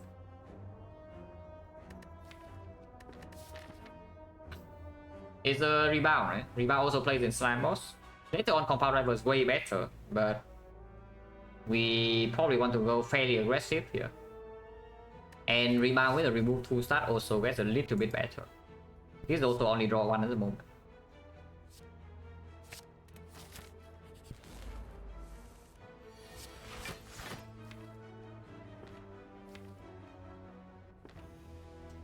Okay, anybody believing in the defect? Does anybody believe in the defect here or just me? If you believe in the defect, you play defense. So how much damage do we have? Because we do, let's say next turn it buffs, yeah? And we do dual cast strike rebound. We are dealing 31 damage, so it's 34. He's at 9, he's at 18. Rebound and strike on top. Doesn't really work though, because you need to draw 3 attacks, and dual cast redraw is useless. But we have to remove 2 strikes, so even if attacks like fail, we only take this 2. If we attack 17, sometimes we draw 3 strike, 3 defense. If you don't draw 3 defense, we also draw lethal most of the time. There are some bricks though, you draw like 2 defense, 2 attacks, and a dual cast, and you break. But then even then, it needs to attack 17. If it attacks like 7 next turn, yeah, then defending is already saving HP. So it needs to buff, and then you need to roll 17 after buff, and you also need to draw badly. I believe. Yeah, already plus 2. Oh really, it's already plus 2 here. Okay, to be fair, it can attack again next turn, and maybe without the zap now, we would not have a lethal next turn. We have to do cast redraw. So that would be bad. Yeah, that would be bad. Do a cast here. Or do I just like strike rebound? If I do a cast rebound, we get 25, it goes to 20. 20 is not a very pretty number. 20 is not very pretty. But this Lucas redraw plus 2 attacks and still kill. Defect sucks. Well, this is a 2 HP with 7 turn 1 right here. But we can still block. Really nothing can go wrong when I take this line, right? I mean, it's not even buffed yet, so of course we can kill it. Yeah, next turn guarantee dual cast. Yeah, -2. But it's actually +2. Yeah, actually +2. Rebound deck. Okay, this is looking increasingly more unlikely, but I don't know, maybe we actually see something in a few floors. Picking Luke here is like very strange, I will tell you that much. Hologram at the moment doesn't play, and we will not have a Zap upgrade before the first indeed, but maybe we can upgrade Zap here. I don't want to, but also again Streamline is open. Yeah, although Streamline rebound Streamline. That gets removed too. Again also Beam Cell Hologram also plays. Hologram's better later, like way better. And we do go to a shop, we are somewhat healthy. I take this. Advance away, nothing can go wrong, right? When you take advance away floor 4. Yeah, what can possibly go wrong here, guys? But honestly, even if this fight is a complete utter garbage, we can maybe still dodge elite and go here. I would hope that we don't need to go here. I would try to go to the shop and brute force this one and then go to this fire. And then this one we can dodge if we are dying. But this one I actually want to take.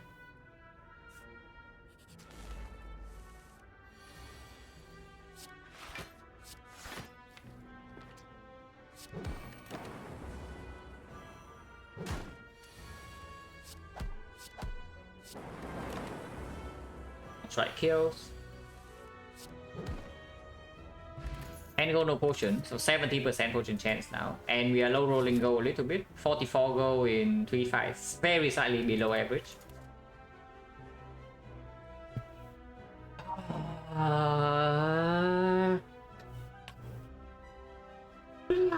Oh boy. Oh boy.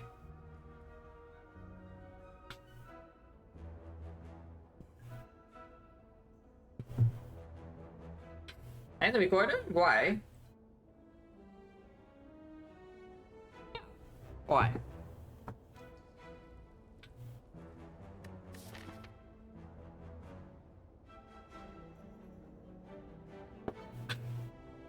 Oh, what's wrong with taking this defect? So the Soul to like a sentry? Yeah, if you cannot kill a sentry out of sentry, then it's not even that good. Into Lagavulin, sure. But defect is also damage in Lagavulin. And more importantly, if you have to play very safe in this act, then you probably want to defect in your deck. Slam also at the end also outperforms. Yeah, what's wrong with the defect? Don't see anything wrong.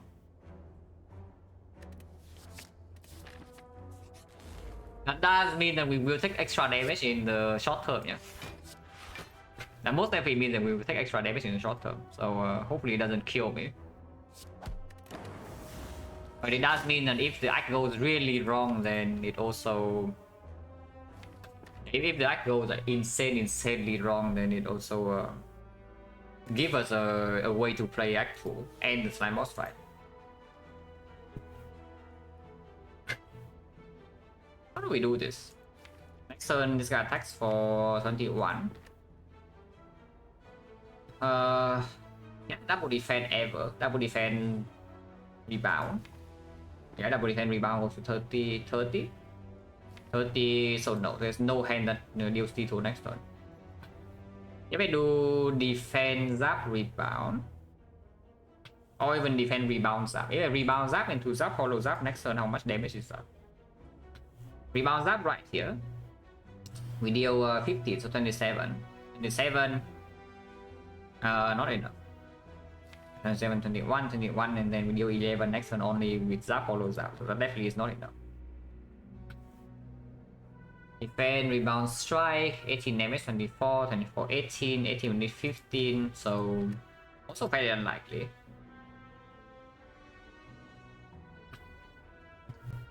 Rồi em chứ, thank you for good luck. No, we're winning? No, we are never going here. Like, I should say never, but probably not. Considering that we are also losing HP in this fight.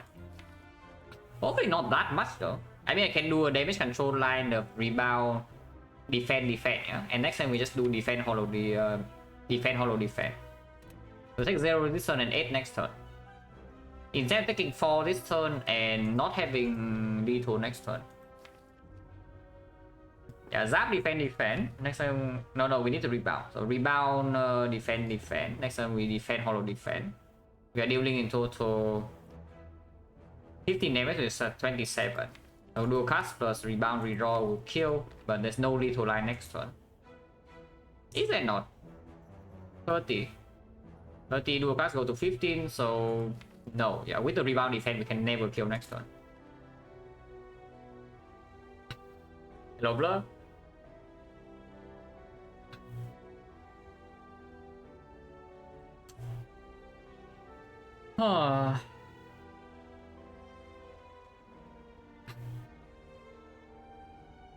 Try rebound that will kill maybe, or maybe. It takes more damage immediately than the rebound defense line.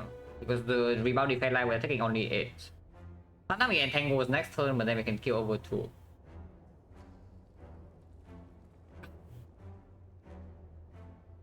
I really want to play Zap defend though, it's just stupid. If we play Zap defend 36, 20, 17. Yeah, you don't have a kill. Dual cast, hollow dual cast only 32, but that's not enough. And let the knife vulnerable, we just rebound defend, we take only 8, and turn after we kill. Because I rebound defend here, we take 8. If he attacks us 20 on next turn, which he most likely will, 75%. And turn after is a 27, we have dual cast in the draw. Sometimes we don't kill, like we draw dual cast immediately next turn, it gets quit with this line. But yeah, honestly, what about just don't rebound anything? We just do defend, zap, rebound here. Defend, zap, rebound. Put nothing on top. And we are dealing 15, so we go to 27, next turn 21. 21, and we have 3 draws to draw lethal. Otherwise, you can still defend, hollow, defend. Take 8. So take 4 extra. Take 5 extra. As a random card based on card of choice, because I can draw 2 dual casts. There are only 2 cards that allows me to kill next turn. It's either dual cast or rebound, and I cannot rebound the rebound on top. So yeah, like of course it's forced. If you are trying to kill next turn, of course you don't put anything on top.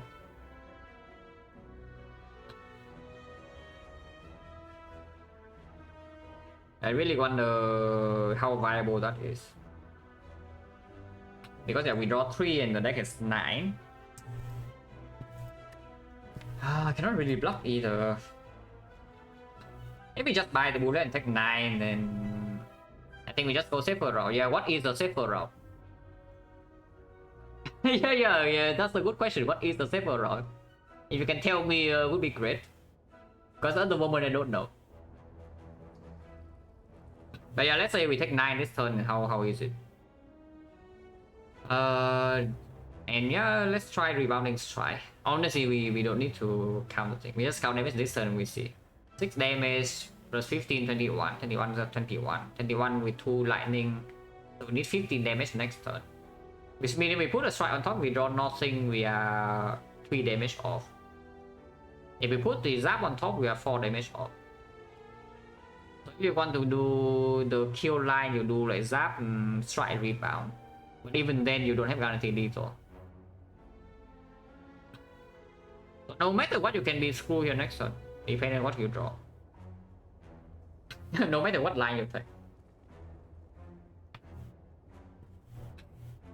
But yeah, I think taking 4 is the most balanced line. because it opens both the lethal line and the block line. And it also opens the chance that if we have to block next turn, but we also do a cast, then we can still kill in 2 turns.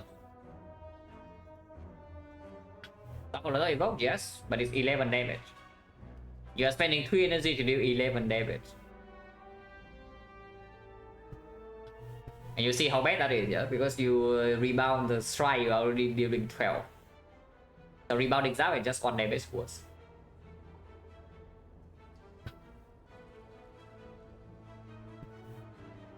Yeah, I think the line attack here is to do zap defense rebound. Of course, we go next one.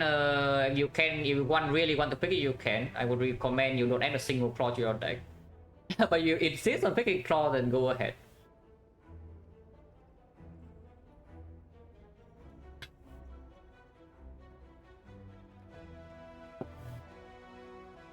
Bây giờ giáp defense rebound. No matter what, we can be screwed too. But this line opens up to cast lethal, while still allowing it to block.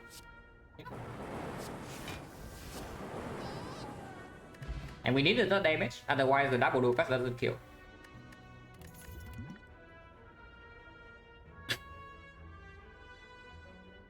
No way you take Streamline or Doom and Gloom here, that's stupid.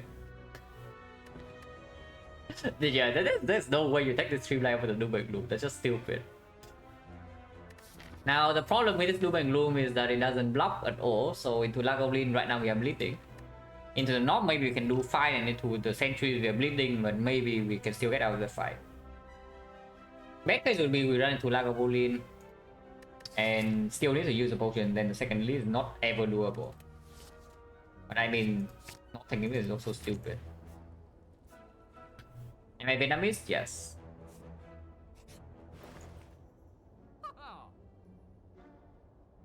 Oh, there's a garbage card on sale. It also happens to be somewhat decent right now, but I really don't want to pay gold for it. Bây giờ cô được come back. Defect card? No, don't be stupid. Like, taking the defect was already pushing it a little bit. Yeah. If you buy this defect, you are like officially stupid, so don't do that.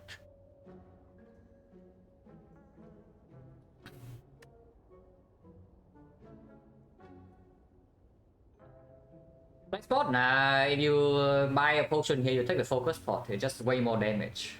Even in the north. In Sentries in the north, in Lagavulin, every single fight, the focus spot is just more damage. And if you don't have to use the pot, it also is just stronger later. I got Steam Barrier 58 gold. Hyper Beam 79 gold.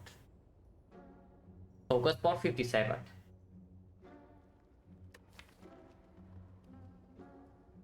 I like the Steam Barrier. Otherwise, we cannot play Lagavulin. At the moment we run into Lagavulin, we are bleeding like crazy. We run into Sentries, we are also bleeding like crazy. We run to the north, sure, the barrier makes it slightly worse, but we also have potions to deal with it. And it's playing in hallway fights. Let's take this. If I only buy a card, I don't want to buy another one, no? So probably just take the focus spot and get the hell out. Yeah, or probably just take the focus spot and get the hell out.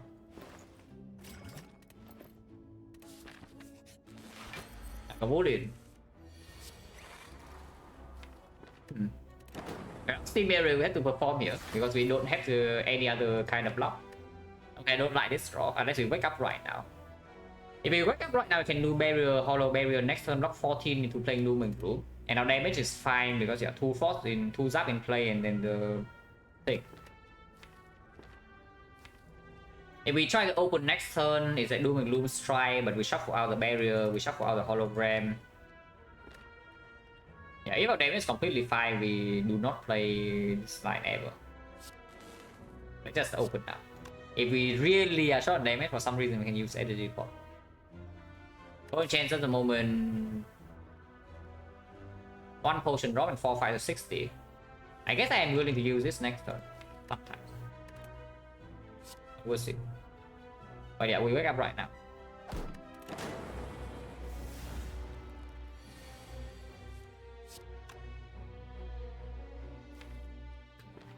Maybe the next one's only blocking 4 though. So I can energy pot right now to do the line of barrier, hollow, barrier, yeah, barrier, hollow, rebound, barrier, energy pot, strike, doom and gloom, but that seems pretty stupid. We don't need this doom and gloom for damage. 8 damage passive here, 9 damage again from the rebound, and if we play rebound we also play strike, so 15 damage, 8 passive per turn. So 8 and 8, 24. 24 is at 84, 84, 15, 60, 69. Actually pretty far off, and we cannot block second cycle. Yeah, actually it's pretty far off, even with that passive. Because normally when you play like this, you can block second cycle with Frost. Right now we cannot. Okay, energy pot can go then. So with energy pot, the line is still roughly the same. Yeah, the line is still roughly the same. We steam barrier, hollow, rebound, steam barrier, strike, energy potion, doom and gloom.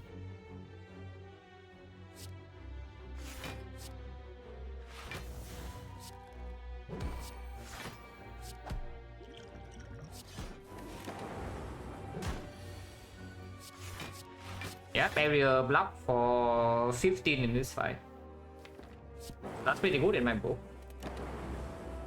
We took what? Took 6 into took another 6. We took 12 damage in this fight.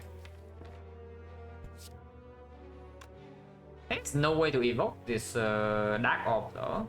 Unless we draw both of these next turn, otherwise take one more hit. That's annoying.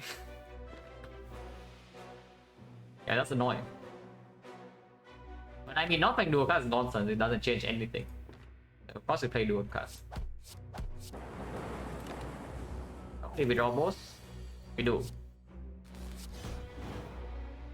And yeah, barely had enough damage to kill it, so not unhappy about the potion. We took 12 damage, 1 potion used, no potion get.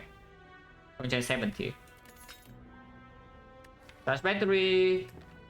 We just fought the Lagavulin, so it doesn't play as much, but in the hallway fight still fine. Maybe Lagavulin rematch. Let's open the charge battery also side consideration. Compound driver better against Snob, but definitely worse against sentries and not exactly better against hallway fights.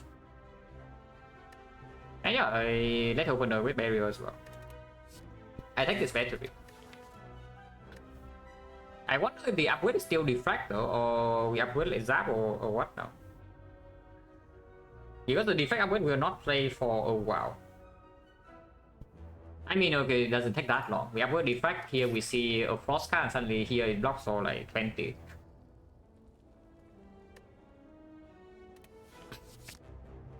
But I will do in Gloom, yeah. That's for way later, not now. And this guy doesn't even fall off later. It's doing fine. The Zawet only plays with the hologram to proc later opener. But it is something. It can work in sentries. But it is just better than Doom and Gloom upgrade. With Let Opener right now, I would say that upgrade is stronger than Doom and Gloom upgrade. It's just that is the Defect upgrade outperforming both. Probably, because if we have to actually dodge an elite after the second fight, here I would like to have a Defect plus. Only Knock cannot kill us, right? Right? Surely this Knock never kill us, yeah? So we don't need to go here. Yeah, it's not even Knock. Cannot kill you if it's not Knock us. No, but to be fair, this side is not even good. Especially with this turn 1 draw. And that's pretty terrifying how much damage we are going to take here.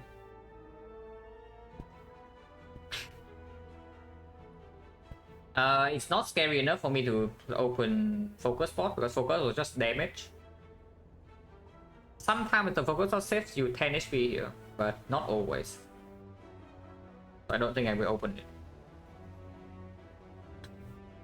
Doom upgrade better centuries or not? Nah, that upgrade is just better even in this fight. If you can rock land opener because of this upgrade, it's already more damage. Sometimes you don't even play this, yeah. Like, there are a lot of hands that we don't necessarily we don't even play this.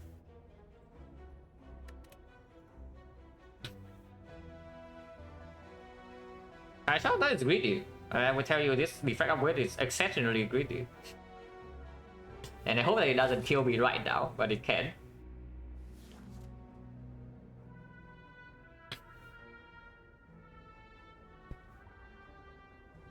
Doom and Zap, I would definitely upgrade Zap over Doom. But Doom versus Defect is not... It's not clear at all. Because some hands you don't play your Doom, and the Defect will be more damage if the fight goes a few turns. Even if the not fight laser Doom and Doom upgrade really more damage than Defect. In the whole way fights, of course, yeah, Doom upgrade outperforms. But only if you draw it early.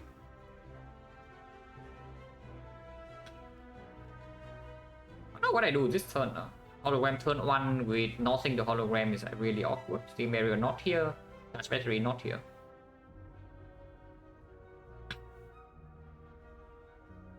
Do cast rebound defend? Because defend. Oh, you want to double defend here. Because I'm thinking that I put a defend on top while dealing 9 damage to an outer one.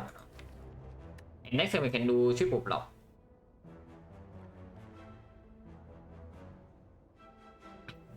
Calculator opener, sometimes play Defect, sometimes play Zap. Or double block versus Zap.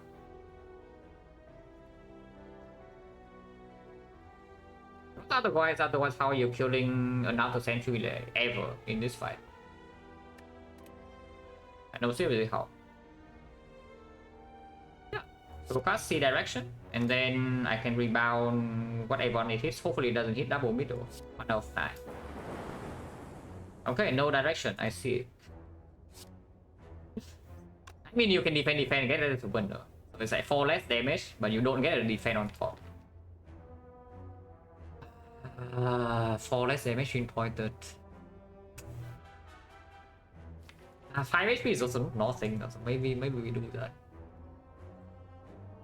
This also doesn't shuffle anything out, so it's not that bad. Yeah, no matter what next turn will hurt. No matter what next turn will hurt. Sometimes we still draw triple defense, I guess. We can still play that. Okay, fine, let the opener go in.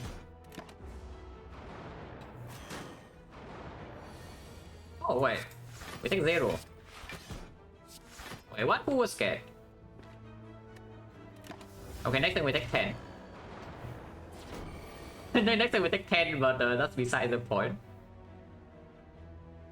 And hopefully we don't take extra after this. Okay, Doom upgrade will be good here, because we can Doom strike kill this. Now I cannot guarantee a kill. Dark Orb in front is just better than Lightning, yeah. Lucas redraw goes immediately. So Defect Doom Zap or Doom Strike Zap, probably Defect Doom Zap. I think you can Defect Doom Strike.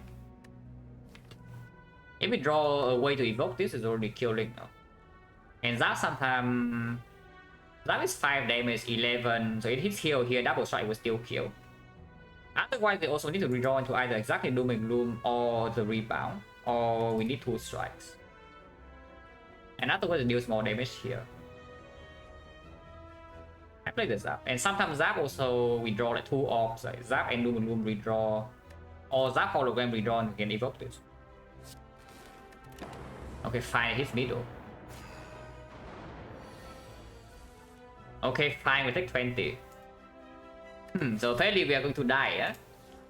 And with this line...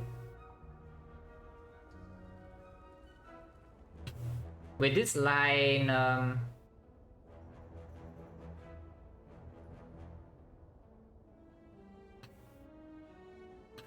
Expected, is it?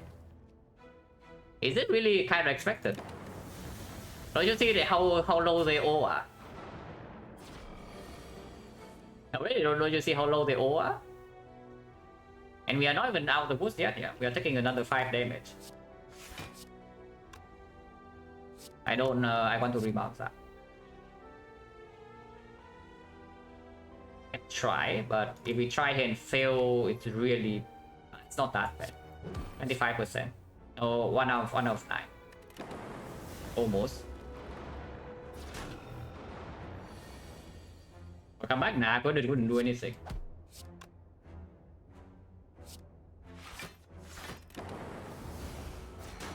Well, it actually wouldn't do anything, but oh, never mind, never punish. Wait, never punish?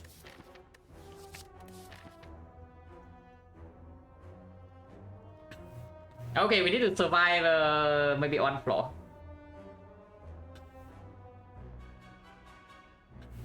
Really wonder, do we fish for healing event and try to take this, or do we just take this fight and use or we take this fight and then we use a heal in 2 fights to take this? Nah, we go here. If this relic suddenly give us something to kill this, I will just go this way.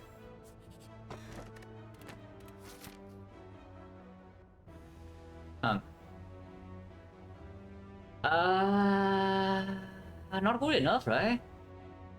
Yeah, not good enough. We still cannot block against Lagavulin. I think Nob we are fine.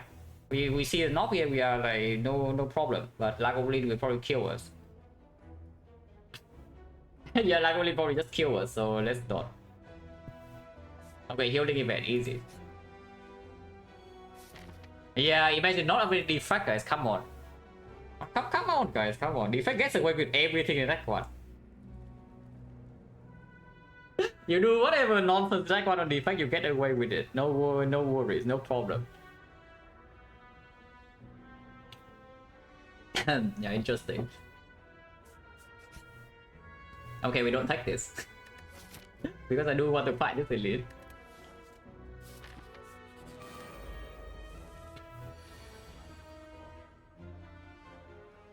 Do I rebound the barrier or not?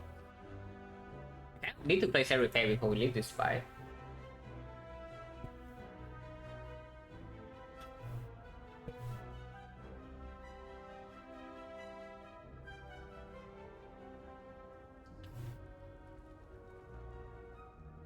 Rebound barrier, I guess it's okay, still blocks 5 or 0 next turn. And maximum we are being attacked for is only 17. Yeah, probably do it. This cannot accidentally kill. Yeah, now we just kill him. Wait, no. 5 damage here. And then we kill this, and then this takes 5 damage, and then Cable kills it. Wait, let opener sucks. How do I do this then? We just block? I guess we just block this turn.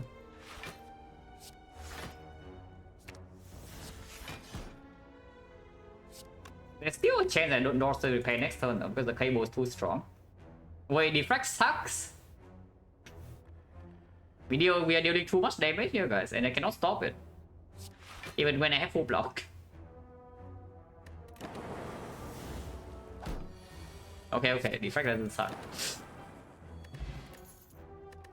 Potion chains 1, 2, 3, 4, 5, 6. We did buy a potion. We didn't use a potion in the entries. So two potion drops in 6 fights. That's 60%. Okay, attack. We just got 10 trees, so the value of explosive is going down a bit, but we are going to fight slam boss sometimes. Lagavulin, we don't need a potion. No, this is 10 reach. Of course, I can always open this and then have entropic brew. 2 random has to be better than entropic. But sometimes it does mean that we need to focus spot to see what this is. It's slightly weird, but probably still take entropic. We just see potion bell next floor, huh? It's right here. This guy dropped potion bell, easy. Oh yeah, it's even Lagavulin. And now we have a defect plus. Wait, what? Why is the defect green? Okay, to be fair though, it only is waking up, yeah, so better play this out. But yeah, I know he wakes up. Don't worry, I do not forget the Cable is waking up Lagavulin turn 1.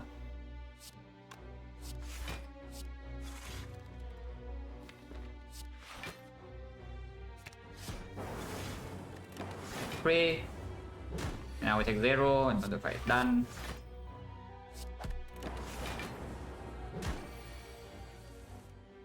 I hope the fight is done. It's probably done. Yeah, fight is probably done.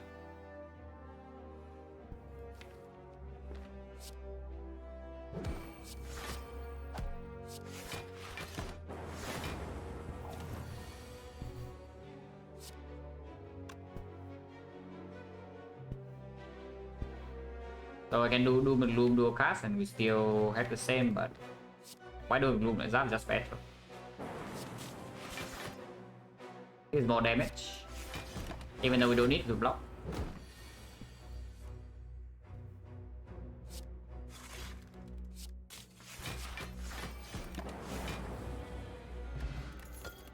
Potion drop. Cold Snap plus over Beam plus. You can take a second two-headed. I would probably take a Cold Snap if you want another Frost, which I do. Tank Potion. Not really over Entropic still, but this, when do we even open it, Entropic? It gets a... Yeah, it's it sticks around for a while because we also don't want to open the focus spot. I think now we always fight. Like, what do you want to do here? Egg or not, we are always going to this fight.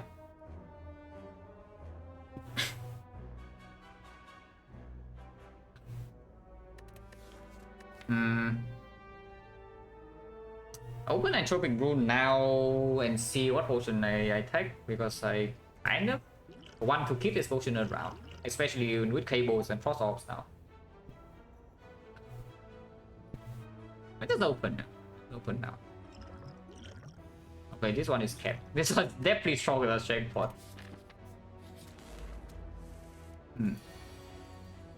Surely we have no problem here.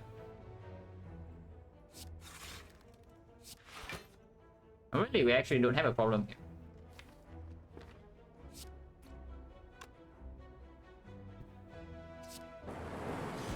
Okay, that's a little bit annoying. Yeah, now dual casting here twice is a little bit annoying, but I guess it's fine.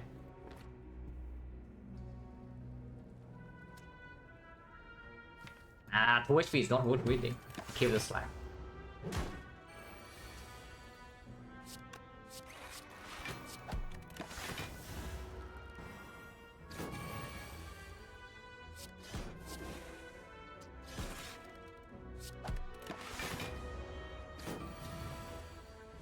And now the fight's done.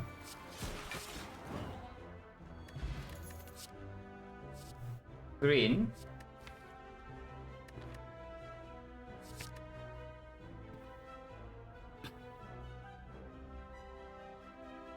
What are the ancient potion theory?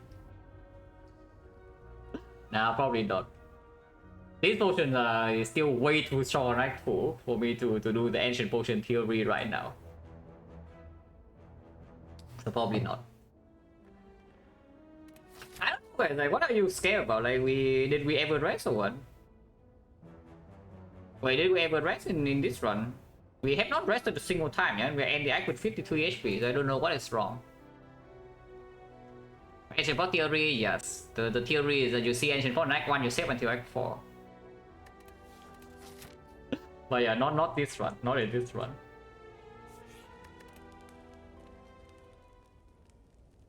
That's a horrible theory? Yeah, I tell you that it only won me a run. No, it's really bro. I tell you that only won me a run. It hasn't lost me any runs yet. And it has already won on. So, so far it's like 1-0. Because yeah, Defect is sad. the defect is actually just very sad in Act 4. Brew now, yeah, saving Brew is fine because like Brew is just stronger in... Brew is just strong in every fight, really. So the problem with keeping Ancient Potion is that, yeah, okay, middle of Act 2 you're bricking, and now your Ancient Potion is doing nothing.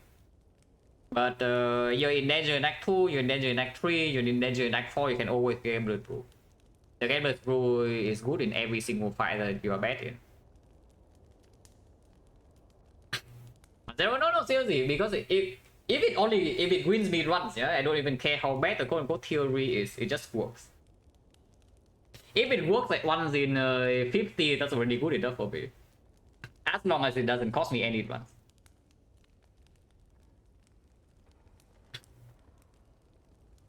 Okay, what is the upgrade? The hologram related opener is a thing. We'll head it for way later. That upgrade for short term, but we have cell repair and frost focus now into Act 2, so I don't think we care too much about this. Don't need this in slime boss either, because we have cables dark off. Overclock theory costs you. I don't think I have ever had a bad overclock I pick early game. Whenever I choose to add overclock to my deck, it has performed. Even in the Snecko run after Act 1. But I don't pick every single overclock, of course. Whenever I see that it's going to perform in the deck, I just pick it. And then it works.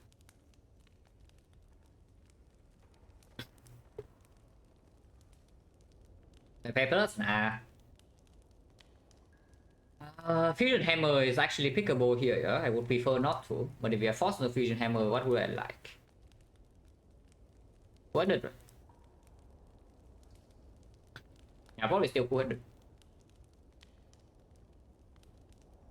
This basically not upgrading like Zap Dualcast Doom and Gloom here, saying we fully believe in this and Defectors. Because this upgrade is also way better into Act 2. You proc Letter Opener, you actually proc your Letter Opener, even with our Energy Relic. But this upgrade is saying, okay, this card's overpowered, so maybe we are slightly worse in Act 2, but then we are fine. And then afterwards this card like outperform this upgrade by far.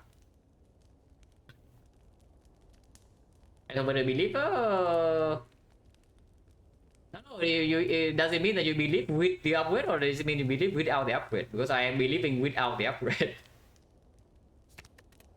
So we just make the greediest upgrade possible here.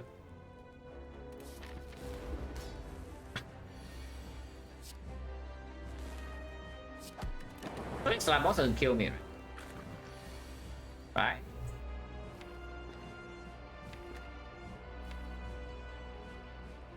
Dark first.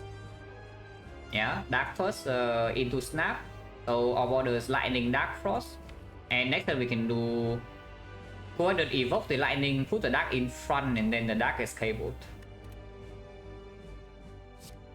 So yeah, Doom Snap. I can split this turn sometimes, sometimes you cannot. Taking damage is fine. Open the eyes, look at that. Bam. And next turn the cable pushes up to 28, so we can evoke immediately if we want to.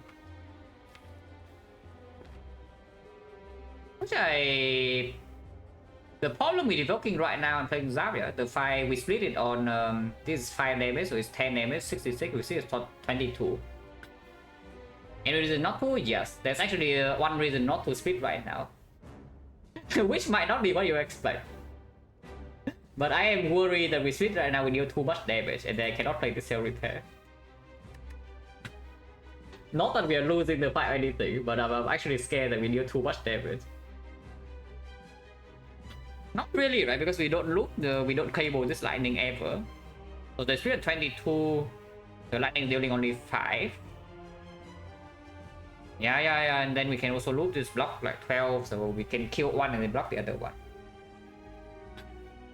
Anyway, hollow, we can bottom deck this. Okay, how bad can we draw? We bottom deck like 10 cards. We draw 10 more cards here, yeah? So we bottom deck 7. 1, 2, 3, 4. 1, 2, 3, 4. We bottom deck all of these and we already set. Single, yeah, single evoke is not even bad. I know. But if you bottom deck all these 4, then what? I think then you can just manually... Yeah, you can even split on a 70, I guess. No, not a problem. Yeah, I think 70 is fine.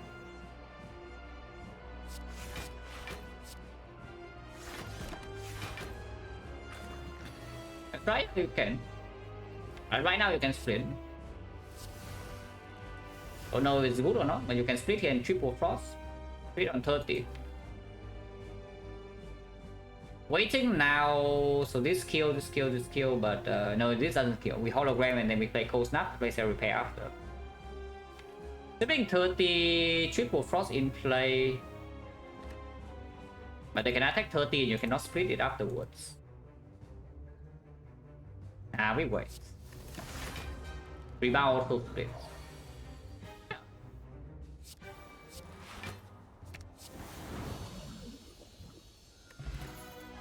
Echo form card with the cell repair card or the sick card, but yeah, the echo form card. The no boss relic officially above curve. Oh really? Wait, Blur, you spoke too soon, yeah? I see this screen first and then speak. Oh really? Are we below? Are we really above curve?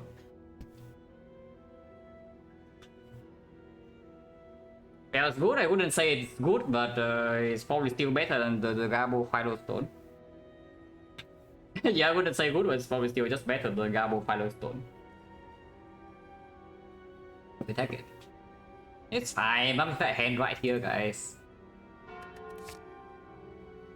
That is slightly weaker than Mummified hand.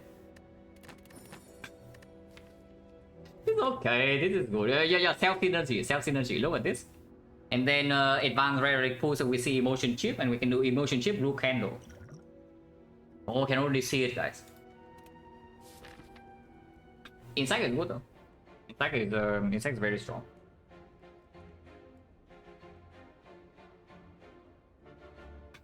So where do we go with insect? Probably still want to farm some elites. 2 elites, including burning, versus 3 elites on the left. No burning, but no shop.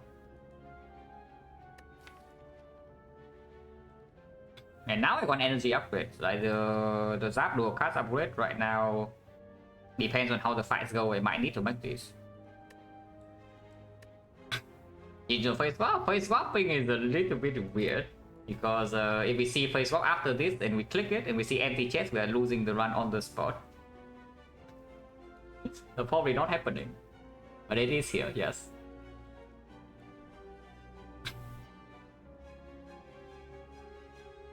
How confident are we in hallway fights? It's just chosen, it's slightly weird though. But almost everything else is like somewhat okay. Except on turn 1. Like Snack play on turn 1, we can take a lot of damage. Afterwards, we are taking 0. But opening turn is fairly ugly. We do heal 14 per 5.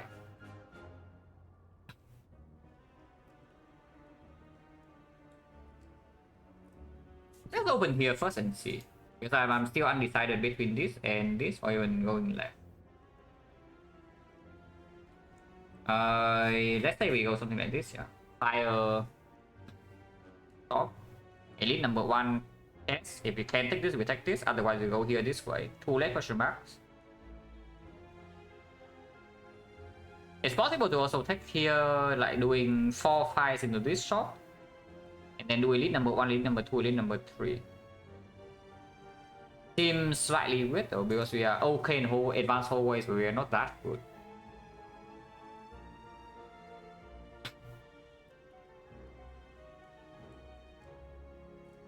This is a discussion. Bell better than Stone even this deck lacks energy. Yeah, Philostone. What wasn't Philostone on Defect? Because I have taken Sozo of Philostone before and it did fine. With how high side it was better. So what is worse than the Philostone? It's like Busted Crown. Sometimes Ectoplasm, but probably not, because Ecto doesn't even kill you Act 2. And later on in Act 4, like, does the goal really save you like 30 plus the HP in the hard fight, maybe 60? Not really, right? Can you buy 60 HP in the shops with 500 gold? Because that's what you lose the Ecto, 550. What is worse than Philostone besides Busted Crown?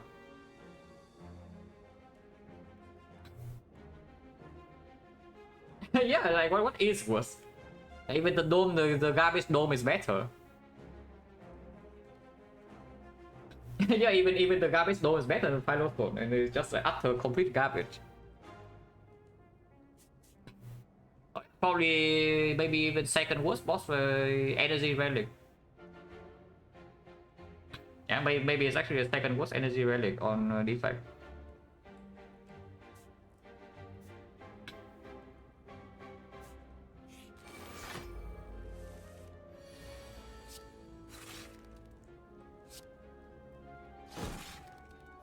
This side we can loop Frost, so hopefully we are fine.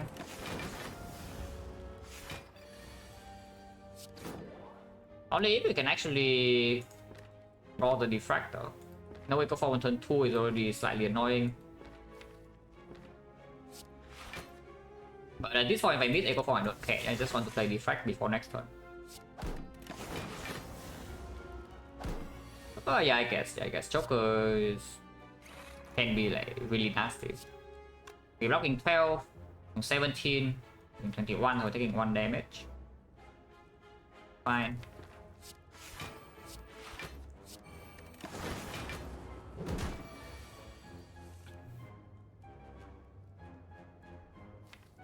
How are we dealing damage to this thing?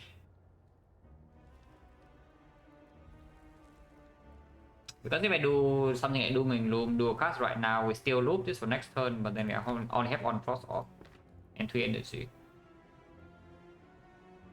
If I don't play the Dooming Loom here, the fight never ends.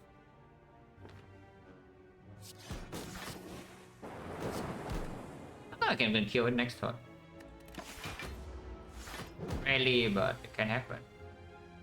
Oh yeah, maximum punish, because no Frost off draws, no evoke.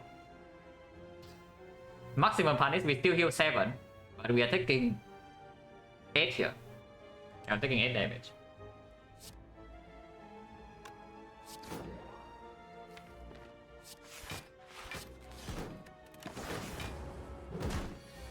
That's a pretty low roll, but it's fine. Smoke bomb. Wait, is it trying to tell me something in this act 2? Is the game really trying to tell me something?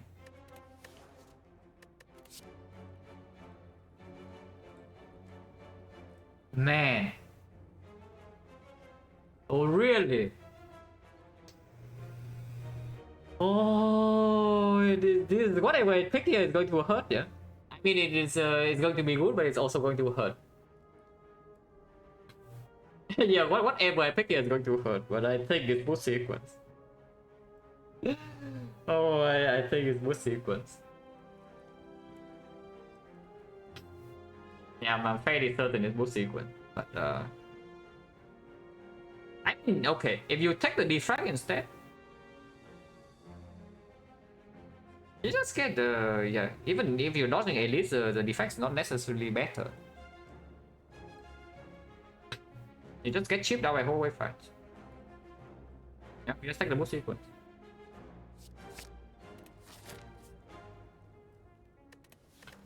Man, skipping a defect plus doesn't happen very often. It doesn't happen very often. On 2, yeah, get rid of the last 2 strikes. So we have 0 strikes to kill Gremlin Leader minions with. I see. Not really, right? We just some defect. Not one we already boost sequence. Eventually, we added block cast.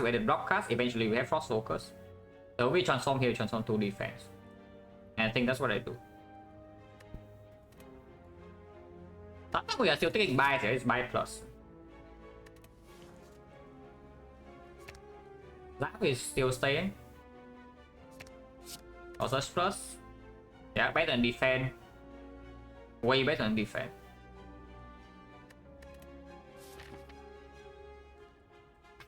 We should take a plus or bias plus, or we just take 4 fights now. Because boost sequence, the boost sequence helps a lot in these fights. Suddenly now I can take 4 ways. And we still have the egg. We want energy generation, we have the egg, we have cell repair. And now I don't even get chip on turn 1. So not one really, yeah, it's good. 2 cards that actually land over 2 base card is always like something good. Not quite as good as the last time I clicked it on Defect. If you remember the last time I clicked on Son 2 on Defect in Act 2, yeah, it was a 2 base card into Echo Form Doom and Gloom with Neko. So this is not quite at that level, but it's good. Yeah, it's good. Let's take 4-5. Let's take 4-5. We still don't have outer protection. 5+ is not that necessary with like self repair echo form. I mean, it's still strong, of course, but we also only have 2 strikes. Still very, very strong, the 5+. I think the most sequence now we are allowed to do this. If we're allowed to do this, I would like to do it.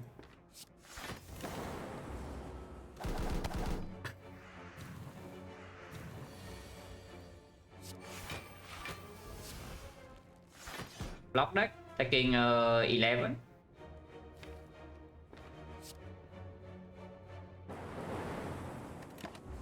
But we heal 14.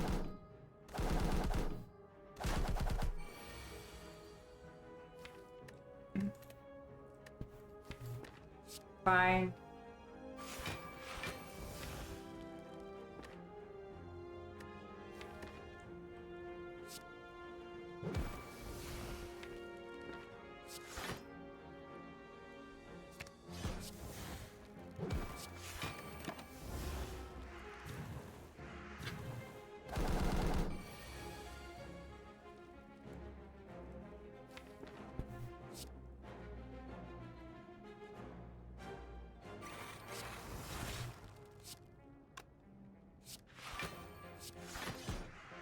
Yeah, let's open boss. We expect it to perform, and it's performing. So not much to talk about. They cannot hurt us, no matter what he's doing next turn. And then we just wait to double cell repair. And is it relic? Yeah, it's like equilibrium, but good, you know. Yeah, notice instead of equilibrium, you have a charge battery chain.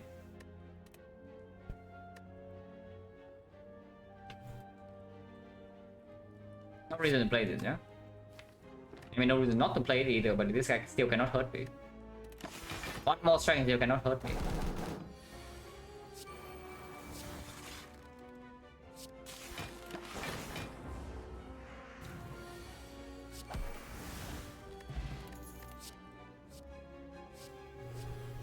Oh, every card was so difficult. Every card was so difficult, but if we just take frost, we cannot die, right? Right?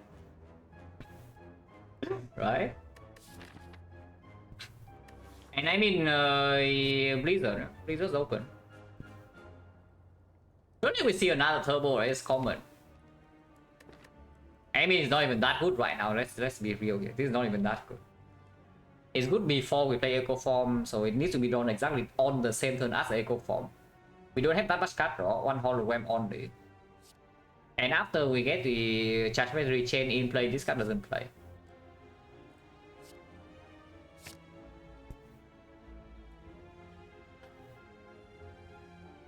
Blizzard, yeah, Blizzard plus, exactly. Double more, please? Okay. Sure. Wait, if I click the same button, it will unmod you or no? So are you sure you want that? Because my stream manager for the shortcut, there's a button to just mod you quickly, yeah. But if I click the button again, it will unmod. But yeah, it's fine, it's fine. There is no way explosive outperforms the 2 potions we have, so skip. Our change right now is what? 2 fight, 1 potion, 40. Sequence of the gods. Can kill this right now, but then we don't weaken this. Locking frail or locking vulnerable, I guess it's okay. I mean, shielding this and taking 3, but we have frail. It's not good, right? It's not good. It's not good.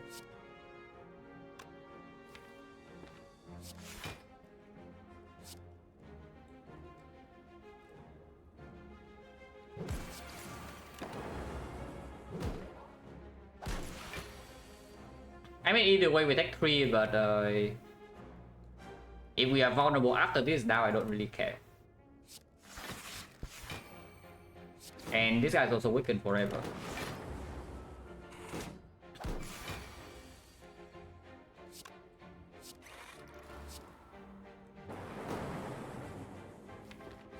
His echo form is fine. Prefer to not miss it, but if I miss echo form, I'm like completely fine with it. Okay, 16 passive, so yeah, okay. And now we just full heal.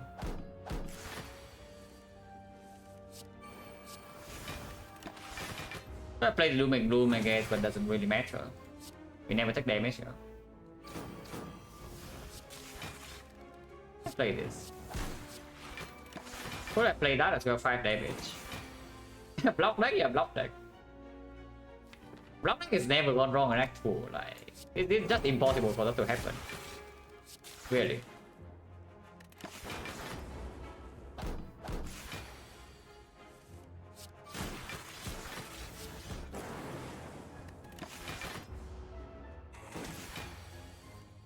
Nah, if we want to sacrifice block for damage, we can do so. It just there's no reason to do it right now.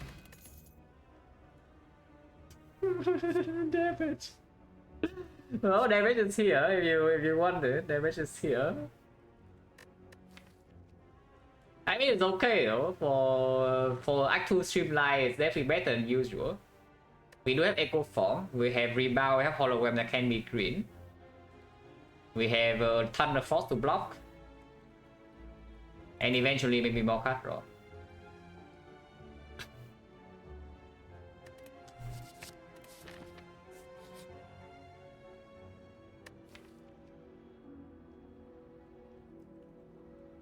Well, guess what? We have a Defect plus anyway, guys. Yeah, guess what? It's here. And yeah, there's no way in hell you loop Echo Form over Defect plus on 3 energy like this, yeah? And you don't even need the second Echo Form in play to win the fight. So we fight Burning Elite, right? Is what I currently see.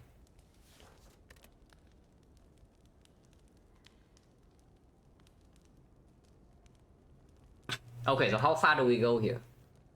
Because if we somehow say that we are completely fine to elites for some reason, we should upgrade this hologram. If we say that there's some remote danger, like there's any possibility of danger at all in these floors, we should probably upgrade dual cast. Dual cast upgrade, yeah, exactly. Dual cast upgrade is quite strong. Good object and now damage mostly is still frost off. Is still dark off. So not going left? Why go left? I mean, you can go left, but like why, right? What do you gain compared to going right side? You get 1 edit, but you also get free passing this way.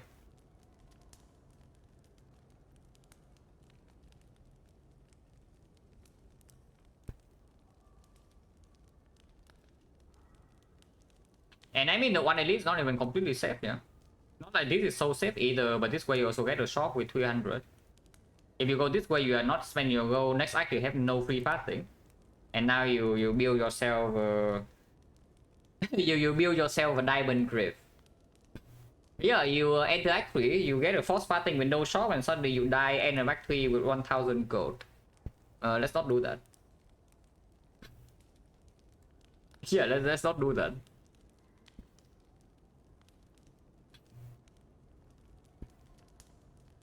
Yeah, Burning Elite is still spooky as hell. Let's not push it too far.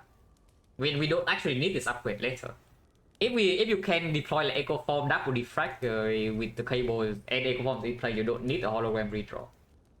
You already win most fights. Let's upgrade for that.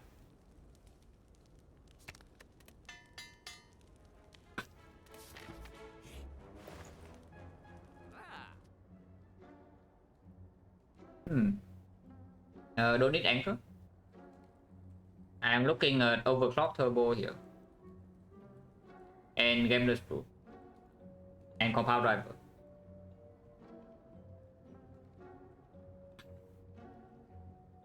Yeah, overclock on sale we have to attack. And with overclock I would also assume that turbo is attack. So we can also buy that. With the turbo, maybe compound driver is also attack, so we can also buy that. And now we get to decide, yeah? Do we remove, do we take the gameless route now? Removing defense is still playing, removing strike is okay too.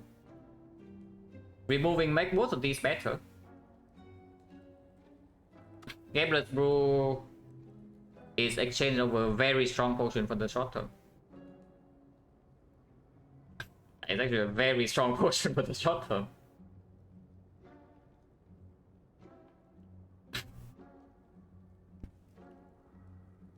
$31, but Act 4 at least a preserve insect. I believe in Defect. It's like we barely have any base cards. Don't you think that this run, when we walk into something like a hard fight, we are at full HP, we should not die first cycle? Ever? I mean, I hope so. It's very difficult to this to die first cycle to hard, yeah? And if we don't die first cycle, we probably are okay. With Preserve Insect, Focus Pot, Extreme Darkness, and 1 act and a half to get stronger. I sure hope that we can actually kill Act 4 at least like almost instantly. Let's remove. Remove strike, remove defense. They are all both garbage. Buy position. Don't think we're taking buys unless we are like dying. Yeah, if we are dying here, then we'll probably take bites, but I hope not. What is better in the elite? Into Family Leader, turn 1 we already have block. The bow stabbing we don't want to draw defense. Flavors, maybe defense slightly better on turn 1 because sometimes let's opener. Most annoying fight is what? Is it still the leader? Probably still the leader. Because the leader fight this doesn't solve. Yeah, let's remove defense.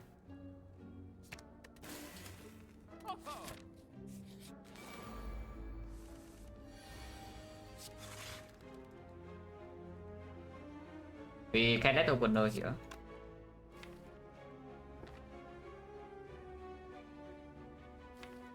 I think I will. You can hollow quit it as well, but you can also just do charge battery. Yeah, it's like strike here, turbo, strike, rebound, charge battery, and we don't rebound anything. Next one we have 2 different ops, so this can draw 2, 4 energy. He might attack for 33, but it's okay.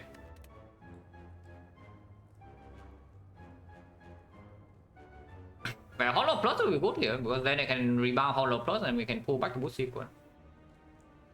We do still heal 14. Oh, by the way, yeah, strike over defense.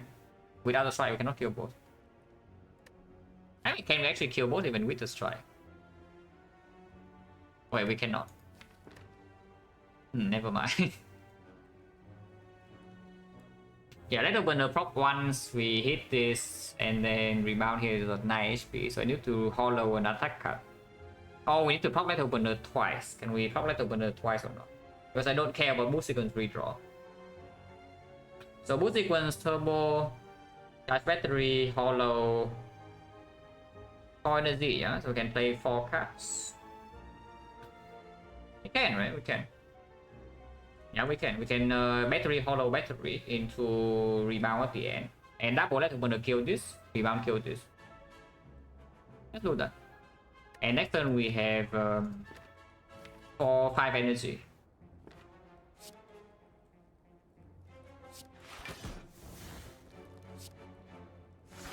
Don't want to rebound anything. I mean, you can also do cool-headed and then rebound, so you deploy 1 more frost.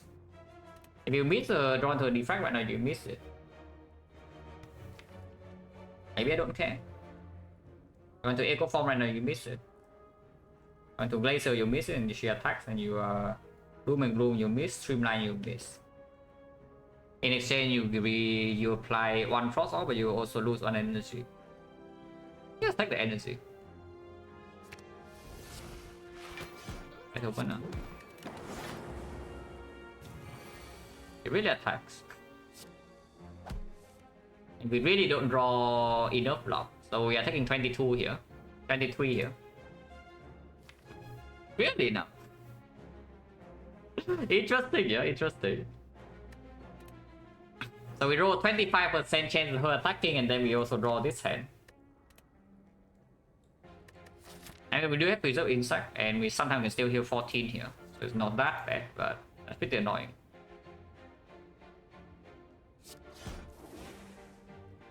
It really is pretty annoying.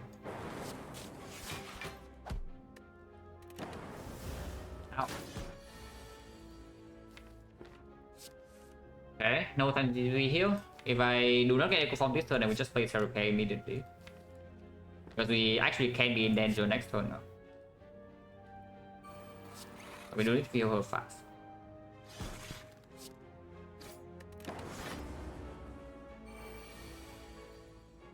Oh, I see. yeah, I see. Understood.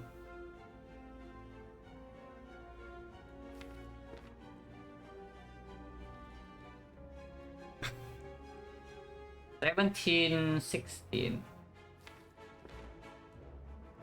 How do I do this? Is there any safe line here? It's like Glacier Core Search is almost a safe line, but it's not real. It is not actually even super safe. Because next time we know that we draw 1 brick. We cannot guarantee to kill 2 minions, and the Dark Orb will be wasted.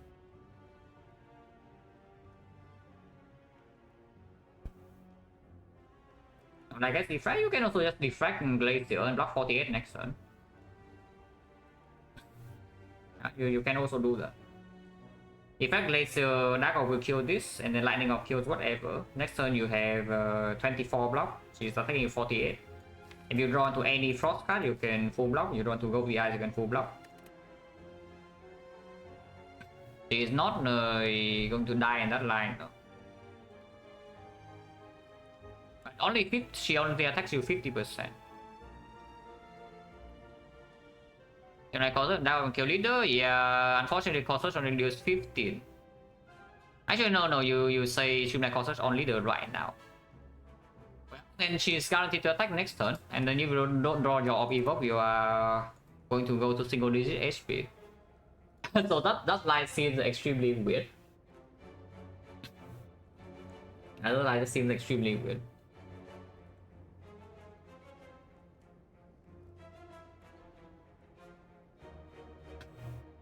Dark Potion? Yeah, let's not do that. We always have the backup of Dark Potion. But let's not do that.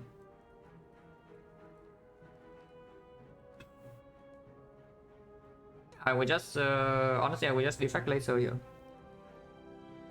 50% she attacks next turn. Even if she dies, it's only for 48.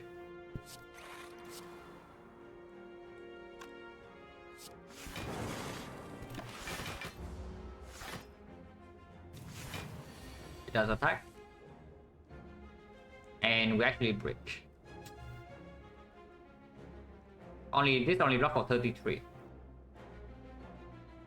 So we take 15, and yeah, ugly fight. That we lose every single percentage roll here, and our draw was also like pretty bad. Now I'm scared. Now I'm actually scared because we go to like 40 HP now. Of course we can always potion, so I guess we can save the potion for second fight. But Burning Slavers, do we ever die to? Do we ever die on like turn 2?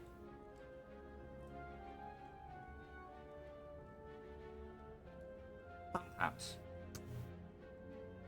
Yeah, sometimes.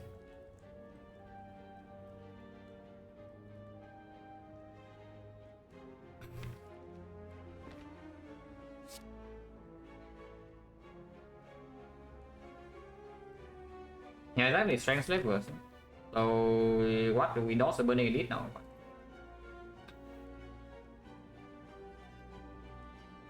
And by the way, way, yeah. What's up with left? Like you go here, you fight the leader like this, then you can fight leader again, and now what? Yeah, now what? To be clear, though, to be fair, this fight is a pretty big low roll. I would say if we play 10 fights, this probably happen like 1 out of 10. But the fact that it can happen still remains.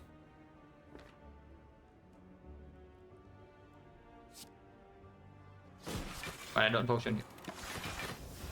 It should have left this hero pack in the deck because fight goes way longer than it should be.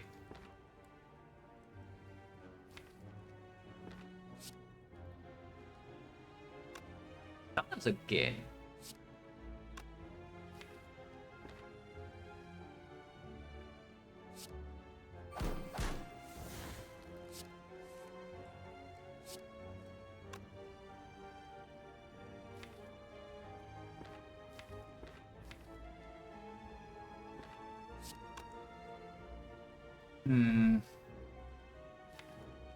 And PHP, so we need to draw this or this, but even if she attacks, we draw this, we are fine. Draw this, we are fine.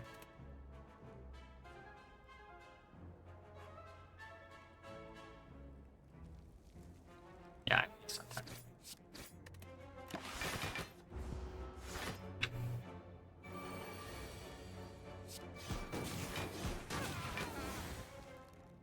Actually, fine. Oh, never mind, we're fighting Burning Lead, guys. We are going to fight the Burning Elite. Surely you never die on 54, yeah? Right? Right? Surely not.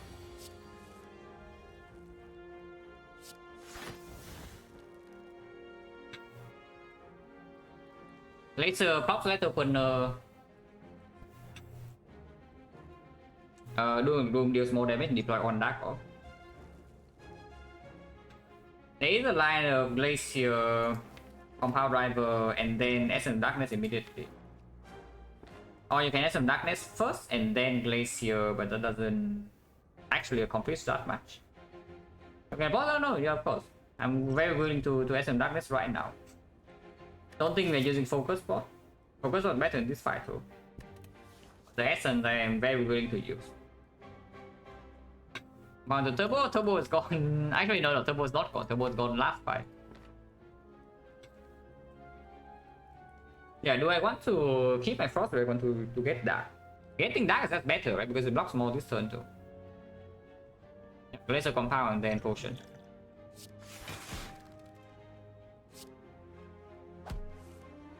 The Defect, that's fine. 24 each, so it hits the one on the left, yeah.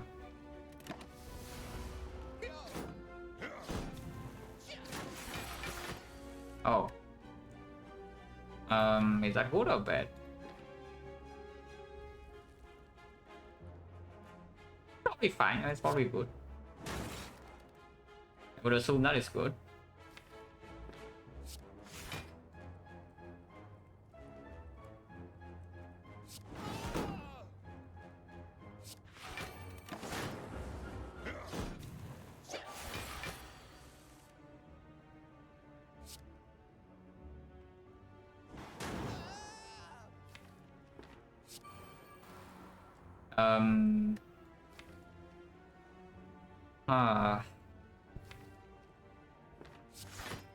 Double cell repair.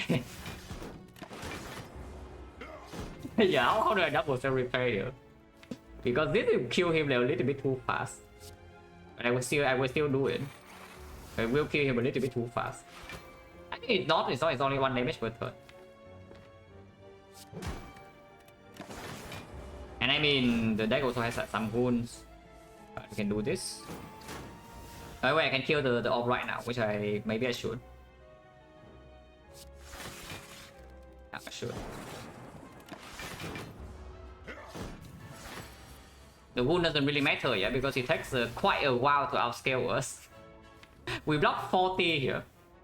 Yeah, we are passively blocking for 40 here, so it takes quite a while for this guy to damage us. Then wait for double cell repair. Yeah, that's a very strong potion gone, but that's fine.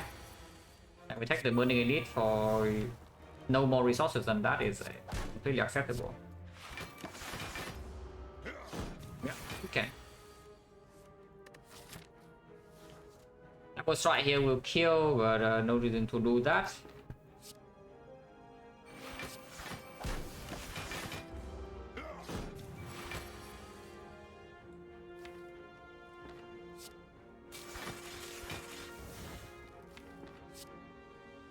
Two. I guess it's fine. The double strike. No. Yeah, we play 2 attacks and it dies.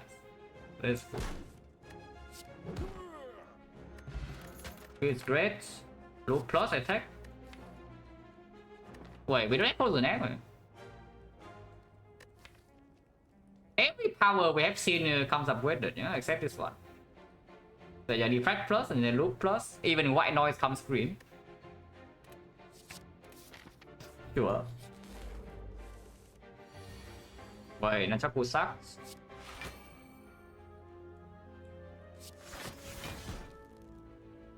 Kill 7 or can we wait here? Because this fight is not... This fight is actually not that easy.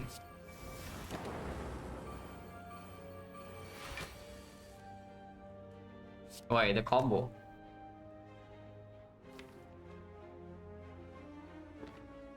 Anyone believe in the combo, or should we just, play some cross? This rebound seems like I think immediately 4 damage, yeah? And I mean, sure, it kills 1 million for us, and the next one it probably kills another one. It's not that good. Really not that good. But this thing hits hard and fast. This thing hits it really hard. And sometimes the cable also kill this one first right now, so we don't take damage. Doesn't. -4.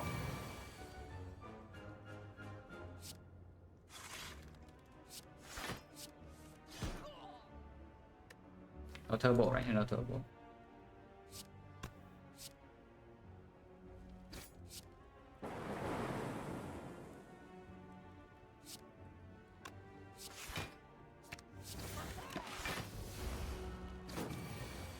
Just too powerful.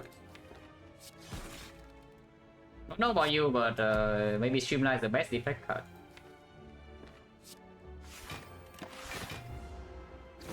What if Streamline is just the best defect card?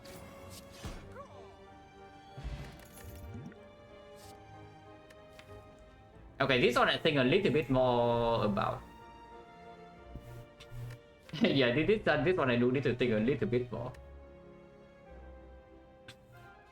Because the beam cell is also exceptional amount of damage. 2 artifact for the go to the eyes.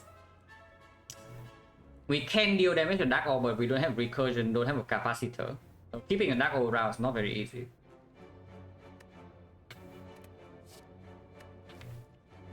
Feel somewhat energy stuff. Only have on turbo for energy. Crossfield is enough. We have this, and the Echo Form. Crossfield is okay for now. I think that beam cell. 5 first question mark. We see Twag. Yeah, we start to see Twag. Yeah, start to see Twag. Twag's right here, guys. Surely. Okay, to be fair, to be perfectly honest with you, this cannot be Twag because we just saw duplication shrine, so this will be a fight. But this can be Twag. Yeah, this could be Twag, right? Today is the day. Question mark faster is the fight. So it's the same thing.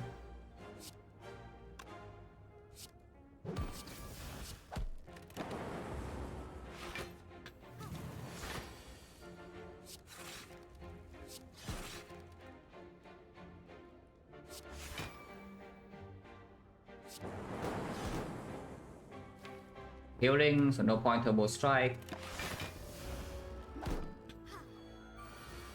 Unlucky. Nobody could have seen that one coming, for sure. His lose is 1. Yeah, okay, it's definitely worth playing.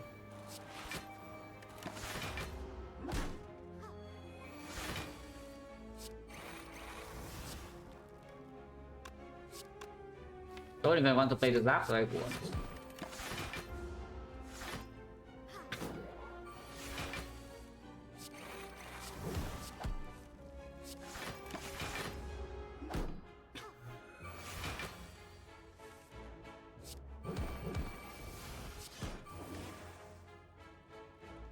You can kill without playing a single attack, so that's probably what we are doing.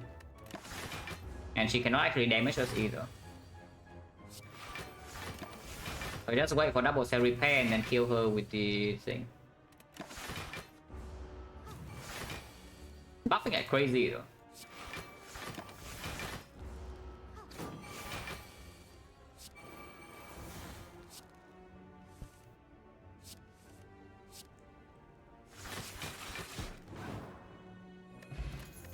Excellent Darkness back, Compound Driver.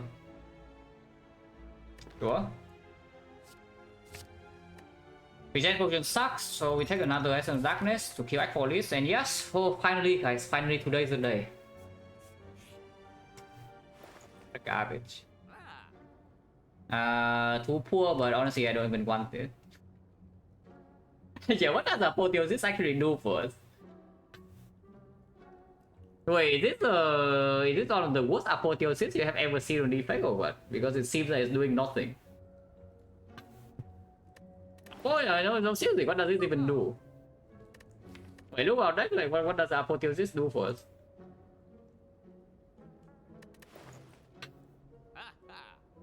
How is Recursion? How is the Gameless Flow? How is the Toolbox? How is the Enlightenment? How is the Remove? Probably never remove. If I take the Recursion, I can take Enlightenment. Not good enough, right? It's quite nice, no? I would say it's quite nice. But probably not good enough. Yeah, we just buy the toolbox. Yeah, today is also not the day. There's no twilight.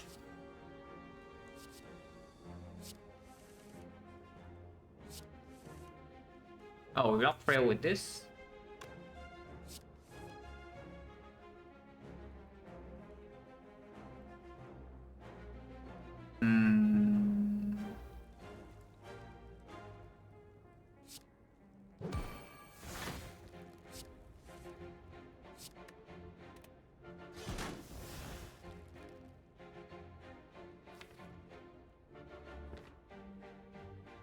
Weakness?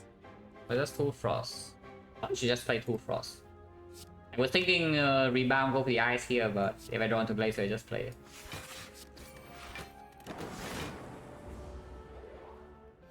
Wait. Wait, this guy's stupid.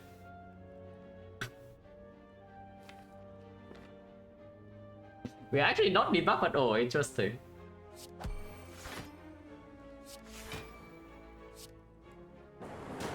I want to lose up to Blue Frost next turn. That's a bit greedy. Playing that over the thing, but I will do it. I mean, that's not very good, but what can you do? Ow.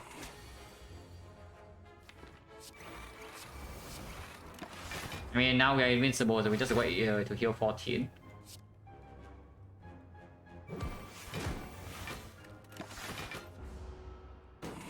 So damn, it still costs some HP though, so it's not that that's stupid.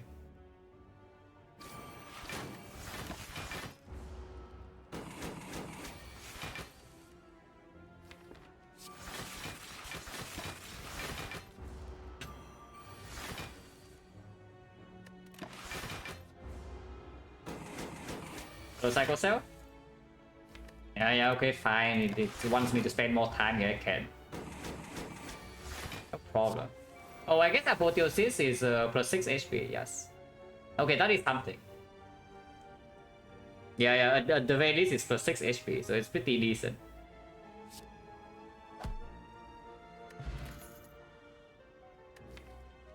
Why is everything green? Yeah, why is everything green? Hello, green?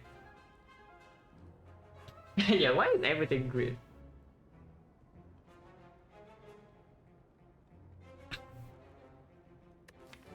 Do I take this one or not? Like, draw though. It's not amazing. It's not terrible. This deck doesn't need Echo Form in play that urgently though. So the energy. Basically, we're not pressured to play the Echo Form. So this energy doesn't convert into like super boost. Because turn 1 it doesn't play, yeah? Turn 1 block doesn't play, we have the boost sequence plus. Turn 2 we have the concrete, so it also doesn't play that much. And afterwards, if we don't even need the energy, then it's really so good. I think I just skip. But there, yeah, we do. We have more than that. But, a lot of other classes have concrete. This one is just not good, right? One is two. We already have 2 copies. This is enough. And this one I would not even take, yeah, but because we transform into it. I don't see a reason to take this one. Okay, so another day, another no twig. Hologram, turbo, overclock, skim. If we see 4 energy, I don't see turbo needing upgrade that much, but maybe it's still strong because yeah, can do something like turbo, hollow turbo into card draw. But if we any turn where we break our draws, the turbo is not going to bail out. But any card draw can bail out. Even I upgrade overclock over skim for sure. I'm fairly sure the overclock upgrade comes before skim. And that is probably just it. Yeah, we upgrade overclock. Because this deck right now, after first deck cycle, like how much do we need to care? Not for a while, right? We don't need to care for like a while. Until maybe end of Act 3, and then our output is not going to be enough. I mean, go to 2 mana, yeah. Oh, Defect has some stuff. Oh, Defect certainly has some stuff.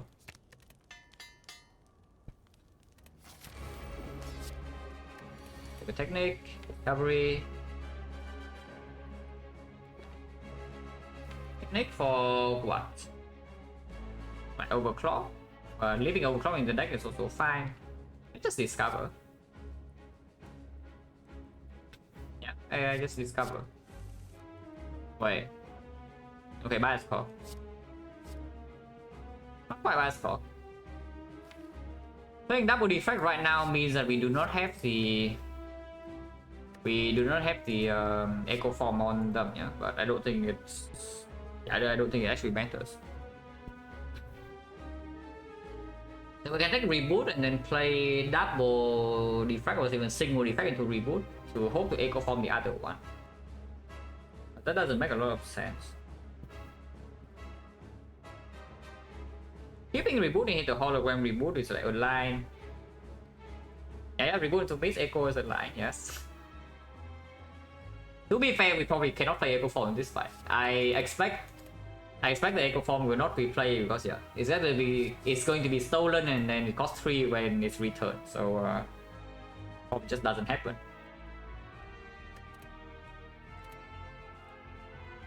Is reboot a good kind of redraw? It's okay. It's okay. I mean, you can reboot it to make them steal core search. Yeah, what about that? No. What about that? You play double defect and then you reboot to get core search in the draw, so they steal it. Ever thought of that? Yeah, what about that?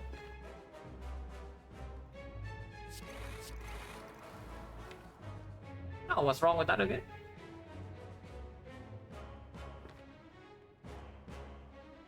Yeah, what's wrong with that again?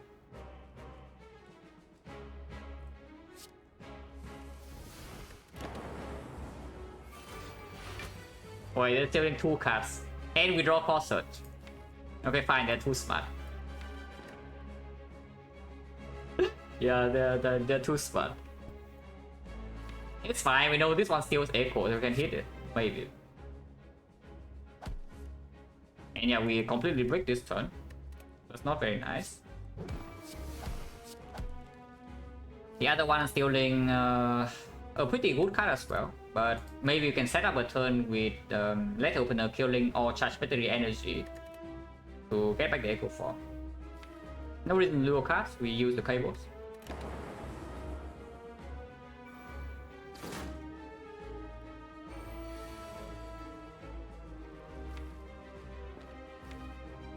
This works, right? Hologram Turbo.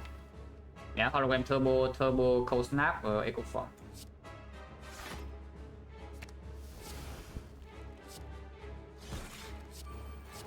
I need to play this or everyone. Sure, exhausted.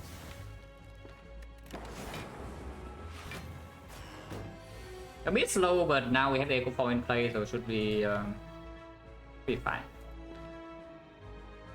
Boost sequence, don't really care about that. I really want to double battery. If we double battery, do we have full block or not? Double battery into Glacier. Yeah, double battery into Glacier. We have D1, D4, 45. Yeah, that's more than enough.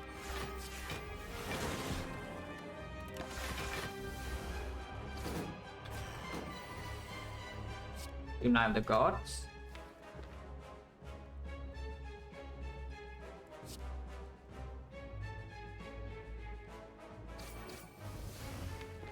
And we rebound Scheme. It shuffles and Mystic over the eyes, but I don't really care because this guy has 3 artifacts.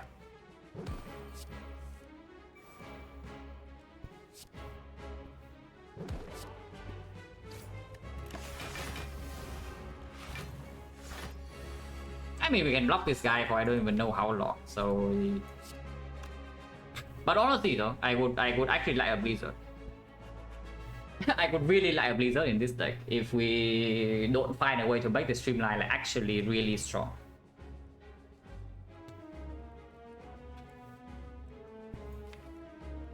Of course, energy generation, like every gate, more Scheme, more cool-headed would be good.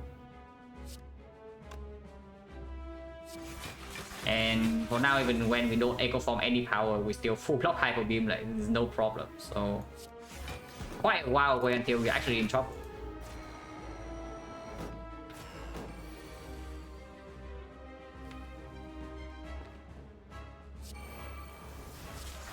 That's a bit that's pushing a little bit, but I don't really care.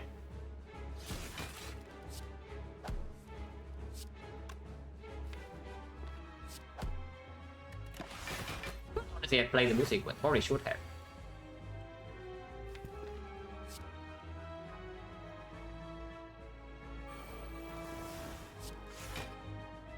Okay, that takes damage.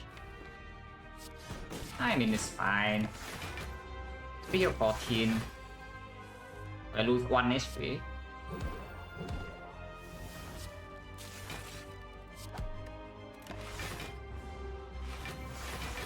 By the way, anyone else noticing overclock sucking? Because I just see that we haven't played overclock a single time, you know. Overclock suck. Yeah, exhaust that, don't care.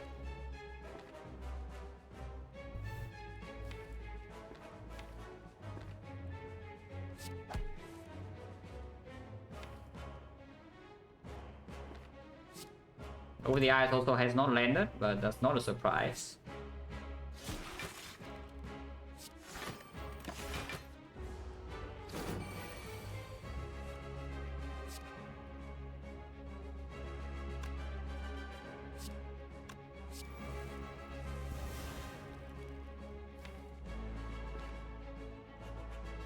I mean, I can make the Over the Eyes land if I want, so I guess I can do that.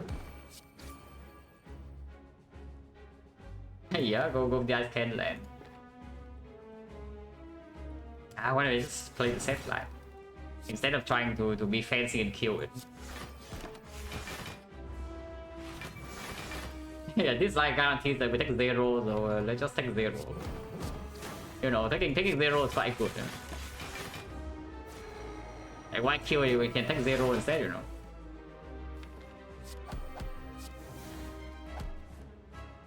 Okay, fine, play overclock. Whoa. Yeah, Nunchaku can mess up, but don't care. Off 1 plus 1, 2, 3, 4, 5, 6, 7, 8. Don't want it to pull steam barrier. Pulling boost sequence fine, pulling debuffs are fine, pulling turbo is good, but it's only turbo minus. Pulling overclock is okay, but we don't have that much energy. Vision. Yeah, we take vision. 041 is just unnecessary. Because honestly, after Echo Form is down, that's the same thing as the 041. In long fight, it doesn't actually perform that well. In short fight, it's bad.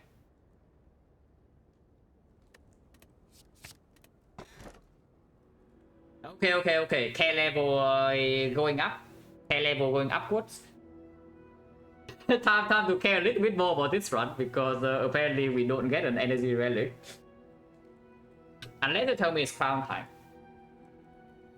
Is it crown time or not? Because this crown is very playable. The inserter is not bad, but it's also not good. Yeah, the inserter is not bad, but it's also generally just not good.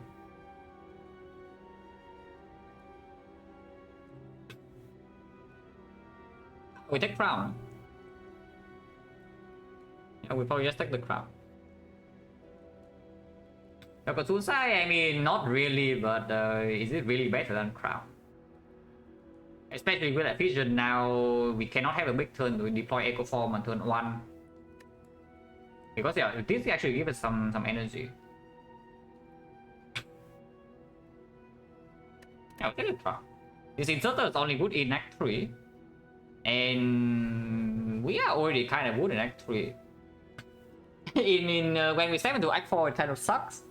And that is also when we kind of suck. Yeah, let's take the crown. I mean, this does mean that if the hard fight goes, I don't know, like 15 turns, we can probably still keep up with the output. But yeah, Spear and Shield can go like pretty wrong. We don't feel that quickly before the Echo Form. We don't even have cheap ops, yeah? Like no chill, no zap plus vision also can kill the orb, so the inserter gets worse. No plasma to keep around.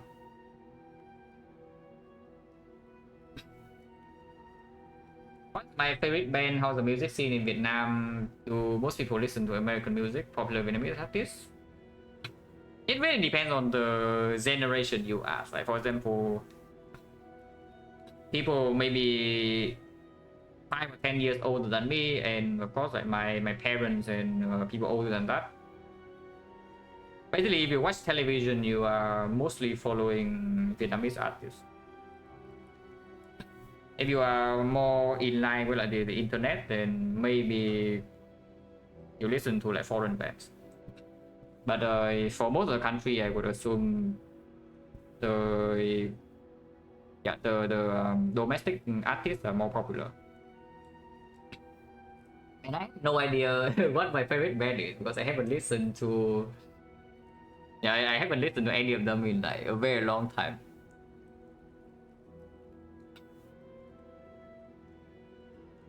Nowadays, I only listen to just like video games soundtrack, and they're not even vocals.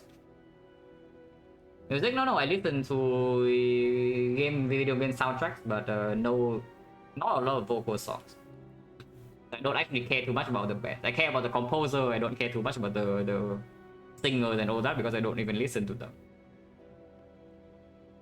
Spy, I mean, when I play Spy, I only listen to Spy music, but other times when I'm just browsing internet, I listen to some game soundtracks.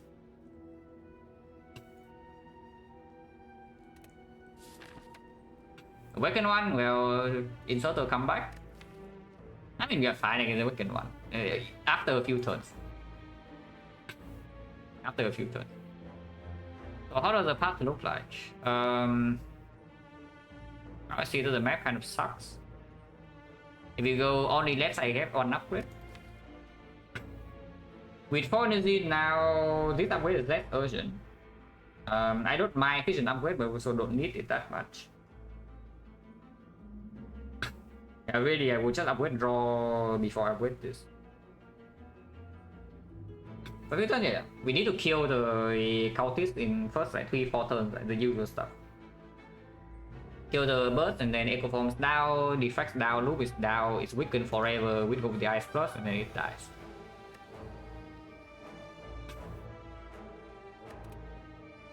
I don't want to go to a shop with not a lot of gold, so if we can avoid shops in this, I would like to. Going left is 3 elites. A lot of hallway fights with the crown slightly worse, but with 2 box maybe we can farm gold sometimes. Probably not. 6 fights, 2 elites. 7 fights, 3 elites, 2 fires, 1 shot. 2 question mark, 1 fire. The right side maybe 3-4 fights, depending. 4, even 5 fights. You can choose 3, 4, 5 here. Into fire elite number 1, into fight, into elite number 2, the question mark. If you somehow have a lot of gold here, maybe some old coin, maybe some chest has a lot of gold, then you can go to this shop, otherwise you take 2 more fights at the end of the act. So we exchange 1 fire for 1 elite, with the option to go to a shop. Take the option as well, this way we cannot bail out, but I hope that we are not actually going to die in Act 3. This deck doesn't look like it should die in Act 3, so I hope that we are not. Number 5 is what? Let's say we do 5 here, we can still do 5 here, so 6, 7. 6, 7. 8. Yeah, essentially just trading 1 fire for 1 elite. But with the added option to go to shop and some safety.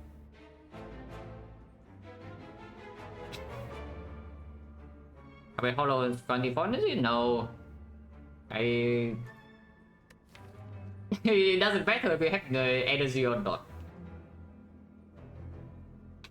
What matters with hologram upgrade is just how fast you shuffle.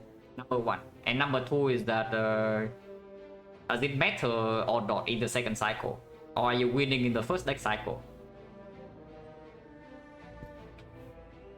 Right now I would like to upgrade the skin. I would like to see 1 more energy generation if possible, so like aggregate turbo. Otherwise maybe upgrade this. I do have a feeling that we might want to actually go to the shop to buy some cards, depending on the act. If the act is not amazing, if the act somehow goes really bad, we don't get any stronger, and we also are bleeding HP, we can go to the shop to buy some cards. Question marks right now have nothing to speak for them, but we also don't have anything to speak for the fight. We even have a freaking busted crown. Taking inserter over crown is basically saying you believe fully in Defect card rewards. Because with the inserter you're taking maximum fights. And yeah, if the act gives you energy gen, it gives you more card draw, you're like extremely strong, and then no problem in act 4. Potion wise, this is replaceable, but this one I want to keep. So taking maximum fights to replace potion is not that important. My usual thing in Act 3 when we have no direction and there's nothing to point to the fight is that I take 2 question marks and I see whether the third one is good or not. In here, however, we are forced to 1 question mark. I don't think I want to take 3 question marks in total. So we can take 1 or 2, but I would assume taking 2 is fine. And also choosing to take 2 question marks also means that I take 4, 5 first. So I have more information whether the card rewards have been complete trash or is the crown free energy. And let's take 4, 5 first and decide here, but most likely I'm going to this question mark.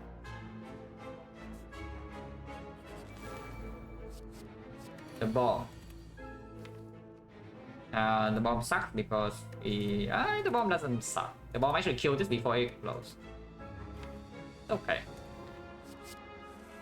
Box 5. Like 7. It doesn't kill the cycle, yeah, so we can still play out self-repair. Unless the lightning orb has something to say about that. Wait. This is why it boss swap, guys. Yeah, this is why your boss squad.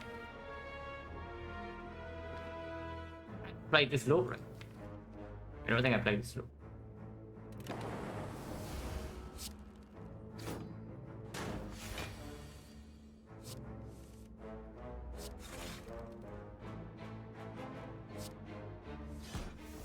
Okay, now we are fine.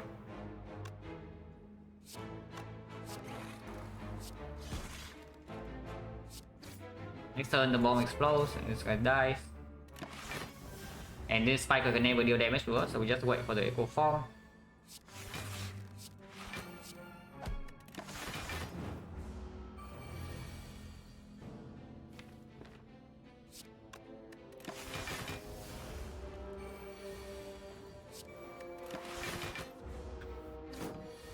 I think Defect is best boss fight character, probably yes.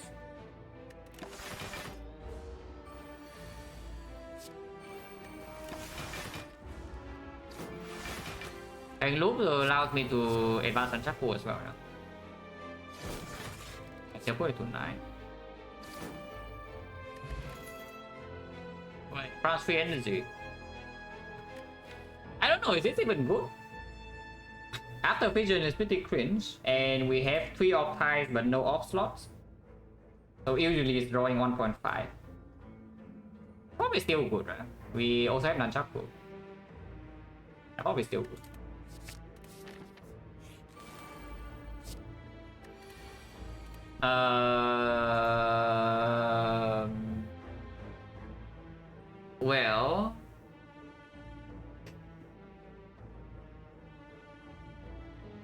Well,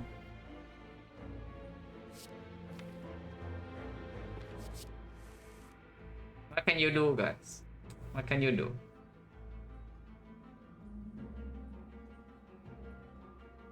You can kill all frost right now to draw extra. I don't know whether that's good or not.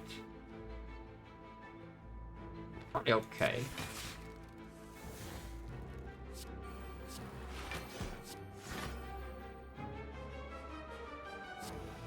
So no reason to play this way once. I can exhaust this.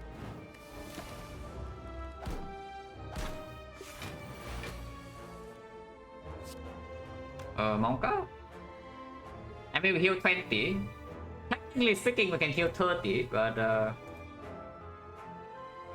if 20 is enough, I will just do 20.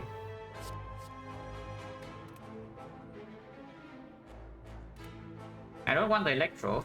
The leap blocks more than the go for the eye, so we just take the leap.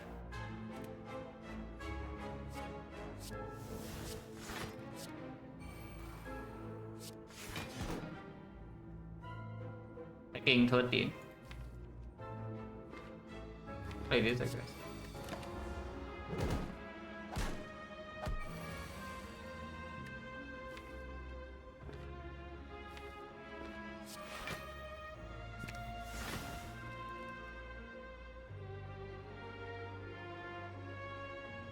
Now draw, there's a scheme.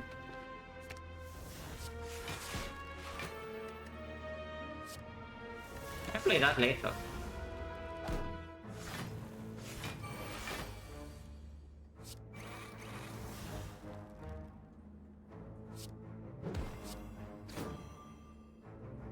We're taking 1.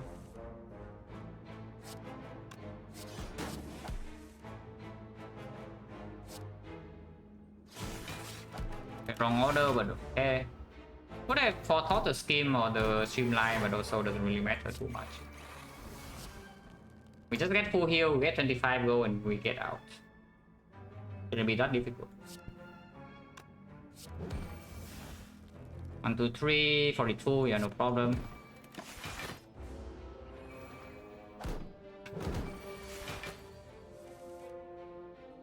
We just heal 14 now, right? Only 4 HP. I sure hope that we don't lose HP after this, yeah. But now we can no longer heal. In this fight, not that we have marked the bloom. Thank you very much for the red juice. So as you go, yeah, only if you attack, only if you hit the final one with hand of grip. This weapon, I guess it can stay.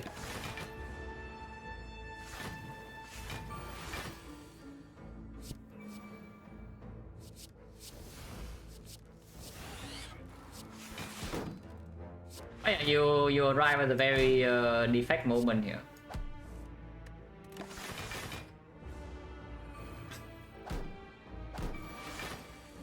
This is certainly a defect moment. Oh, maybe it's a me moment, but defect also is doing this more consistently. Wait, what is a me moment?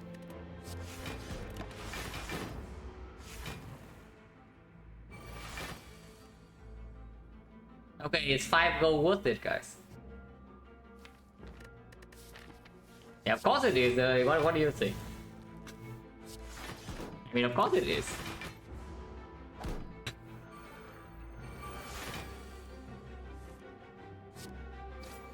Yeah, what else do you think? The 5 goals worth it or not?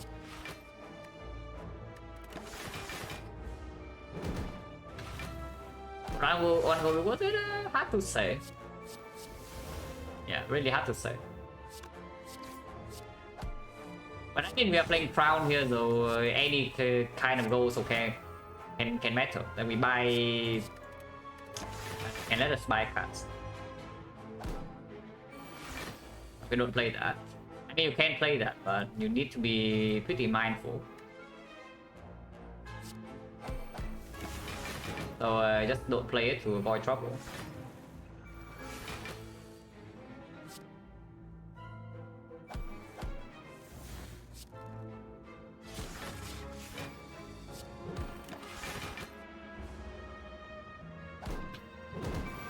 But not good? Don't know about good. I think you can kill this Dark Orb right now and probably should.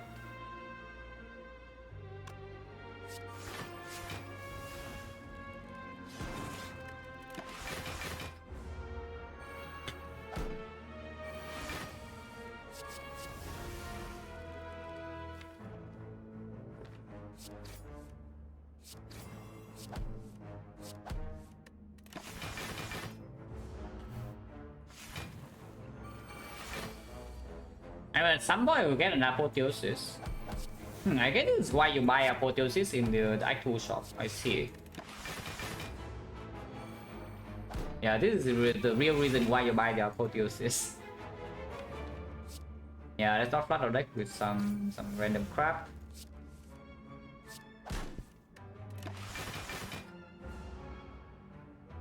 Next side is what? Yeah, normal fight.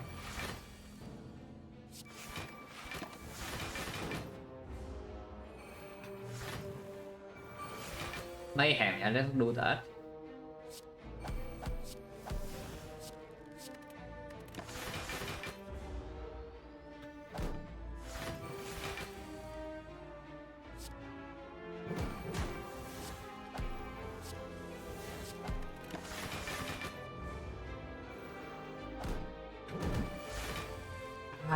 Soon guys, soon. Any day now. Any day now, our 5 goal will be finally here. Oh, what would I do for 5 gold?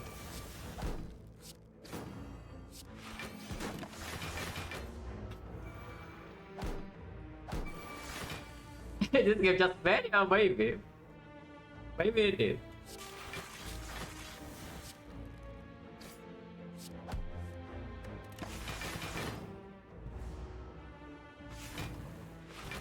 Maybe this is why people say 2 box suck. Wait. Cringe. Second hand read, but no apple. Okay, no apple yet. Alright, no apple yet. Okay, cringe.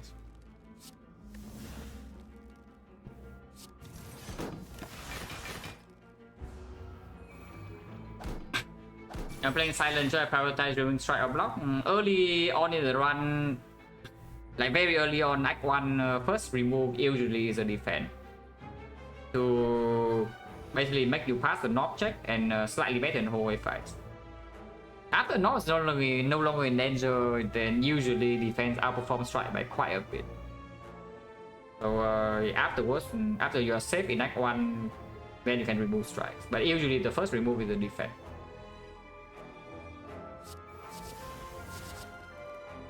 Okay, I see a second magnet in this. Yeah, I do see a second magnet.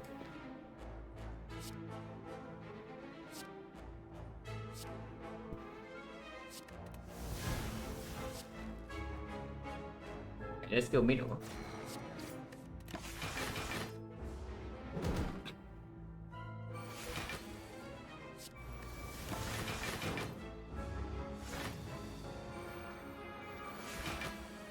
I mean, at least we don't have inserter, right? So that we cannot do this every single fight.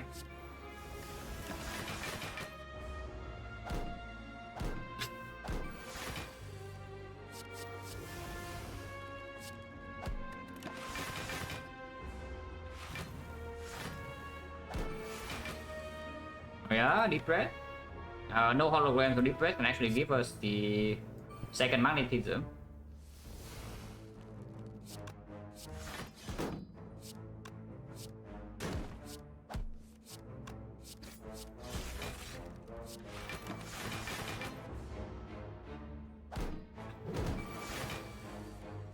Okay, okay, now we are in business, guys. Now surely everything's fast. Surely.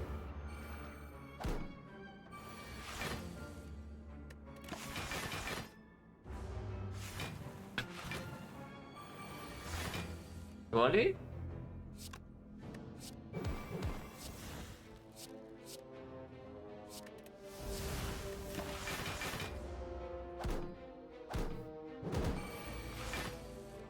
Wait, the magnetism sucks.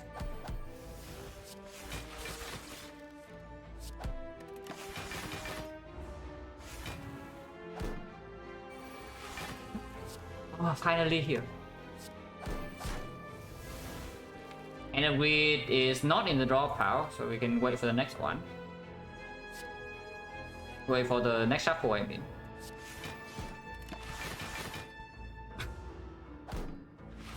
Okay, 5 gold, guys. Totally worth it.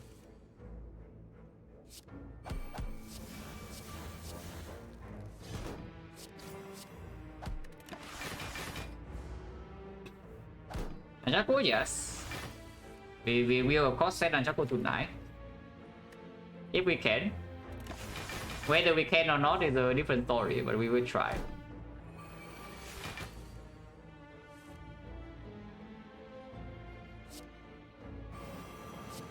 We can have later open up, so it's probably okay.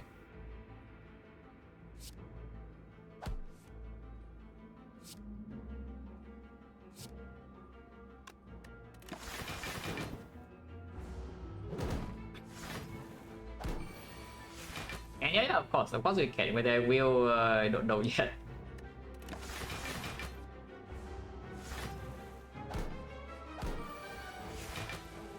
The hand width, we don't really care about that. Do not double play panache.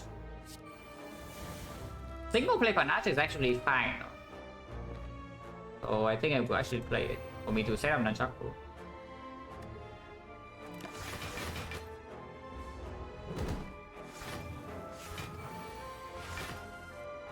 Okay. So how do I do this? We play 5 cards with 1 skill, so 19 AoE damage, and then we compound over here, kill, and a brute here, kills.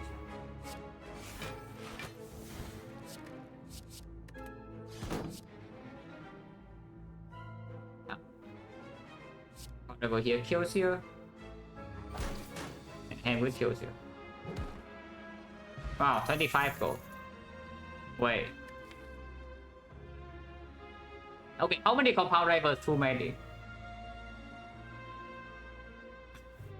yeah, how many compound rivals? Too many. We don't actually have off slots, and we don't have plasma, and we have a freaking fission.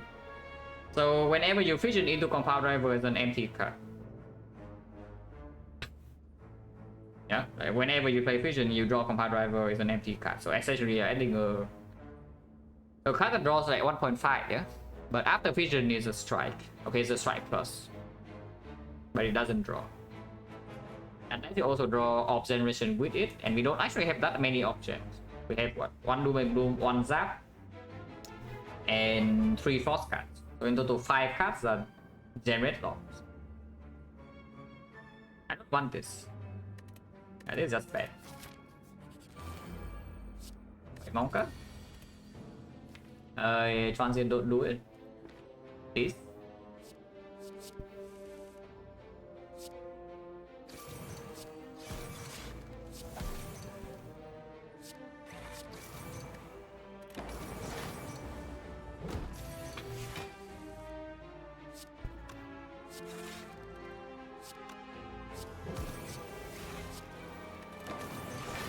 It'll be fine.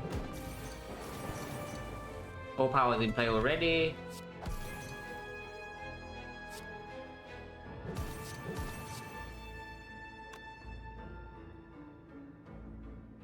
Yeah, lightning fun just better, yeah. So I have no reason to play this. We already have full block.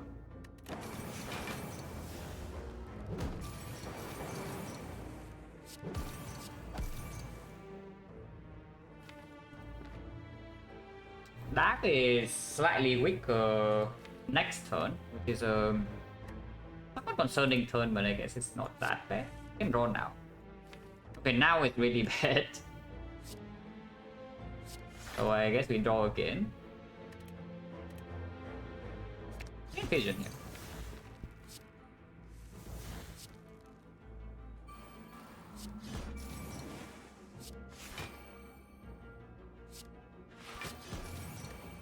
Then just next turn, no? Necroform easy to play. But now it's actually dangerous. Really nothing goes wrong here. It's okay.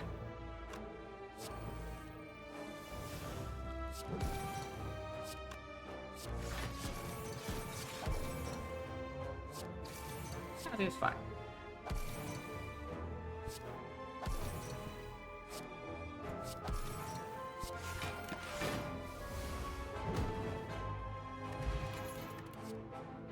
Urgent. Oh, this one is real. No, this one is real. We can take it, but it's weird. It just damage. Like, do we need damage or not? Yeah, it's straight just damage to keep the dark all around. So do we need this damage or not? We don't really need the damage, right? After the echo forms down. And we have like exactly one dark orb card. No way to get it back. We have one hologram, one dark orb card. Yeah, it's extremely weird. Don't think so. If we have a nuclear battery, sure. But this one just not good enough. So 4 5 to 1 question mark. Probably fine.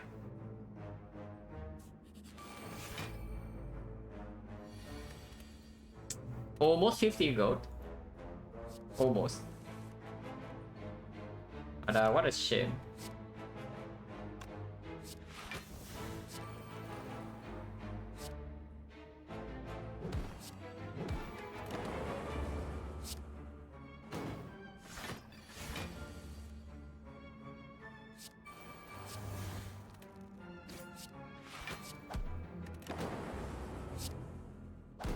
When I take damage here is fine. I hope that I don't.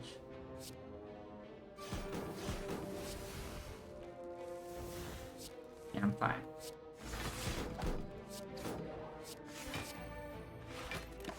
Some damage but not 14, and now we cannot take damage.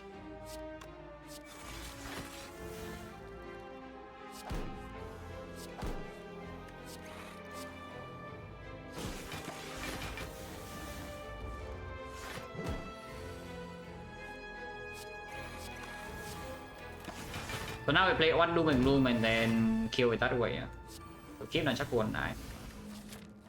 Next fight is potentially Elite, potentially Orb Walkers.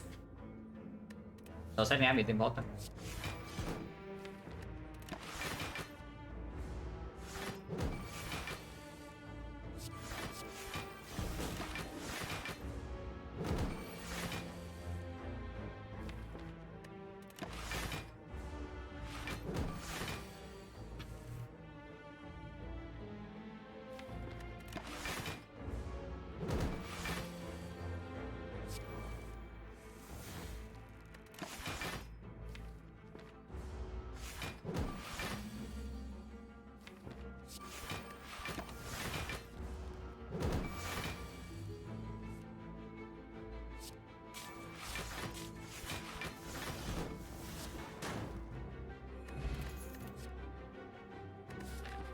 that is good. We have echo 4. So it's like what? 1, 2. Maybe you don't even take this question mark now that we have algorithm. But it's like what? 1. Let's assume we take this still, yeah, and it's empty. And 1, 2, 3, 4, 5, 6, 7. Yeah, that's one energy block 30.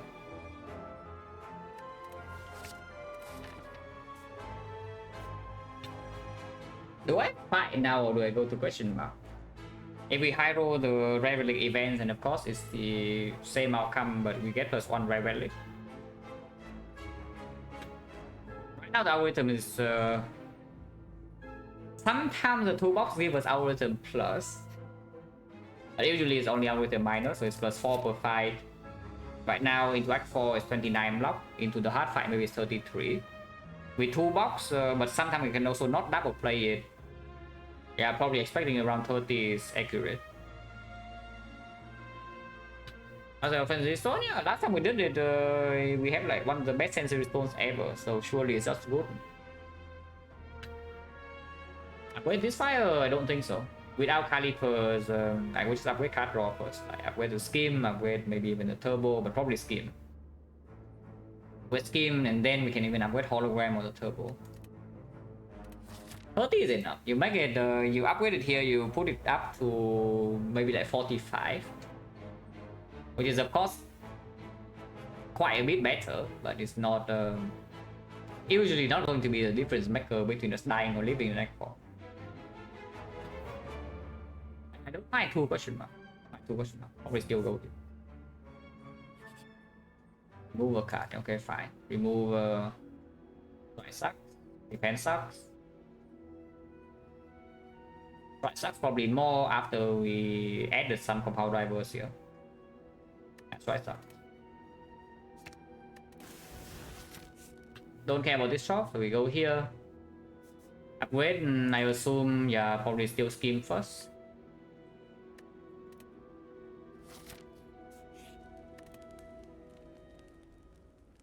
Vision doesn't need the upgrade, at least not yet.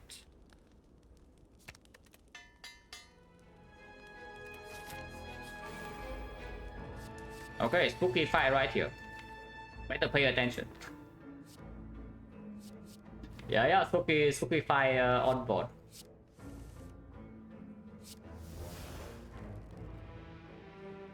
But we have the combo of the gods.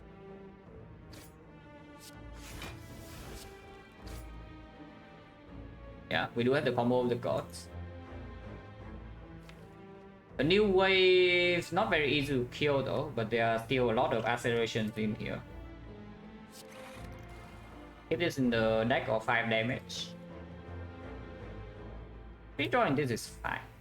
Redrawing this is okay.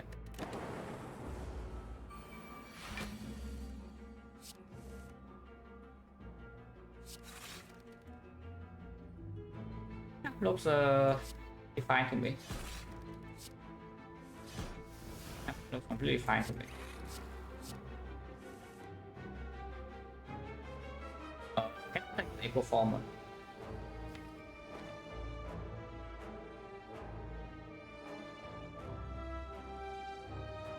I mean yes, but a bit weird now. Yeah, maybe there's no reason to play the echo form. Probably no reason.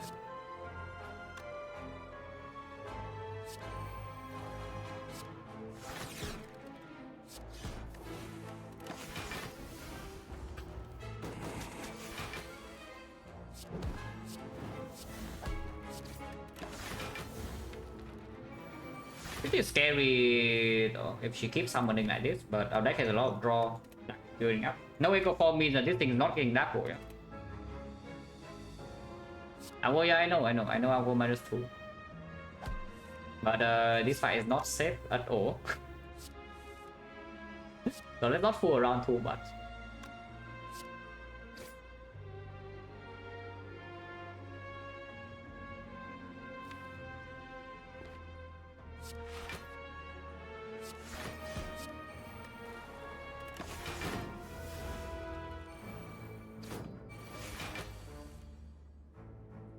Yeah, like this. Is it a safe fight? Because we are probably still taking damage here.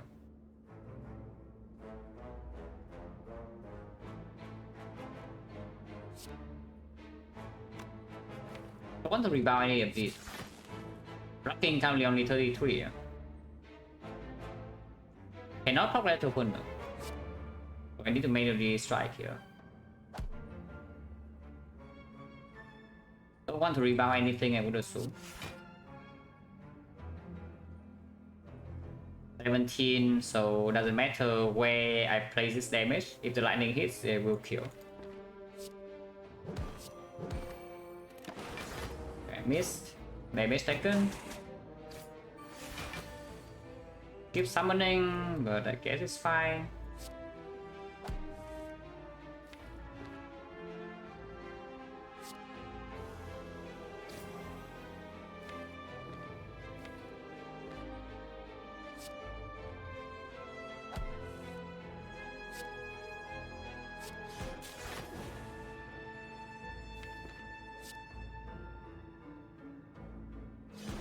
I haven't even played out with actually no, she's already dead. She's already dead this turn.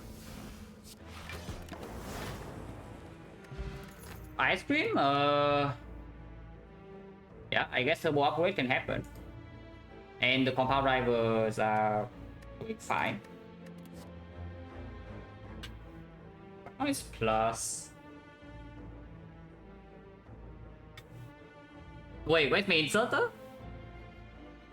Wait, no, really? Where's my inserter? When I keep seeing green, yeah, both in there. Everything is upgraded. Yeah, everything is upgraded. I probably take this one. Yeah, I probably take this one. We also have Horses, a lot of powers play. Capacitor very good. Storm is fine. Loop is good. Bioscope as usual very good. We have Artifact. GFTI is fine. Echo Form is great. Many hits. And it costs 0 energy. With the Ice Beam still. Triple Compound Driver can also draw into this. Enlightenment. Dark Shackles. Enlightenment for Echo Form turn 1? No.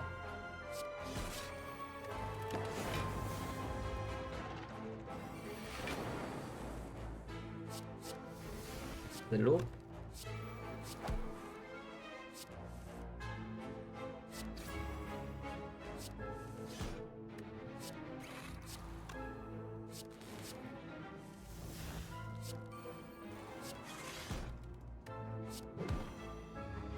Also, Nunchaku every fight now we want it not 9, and Charge Battery simply just a good card now. It is even better than before.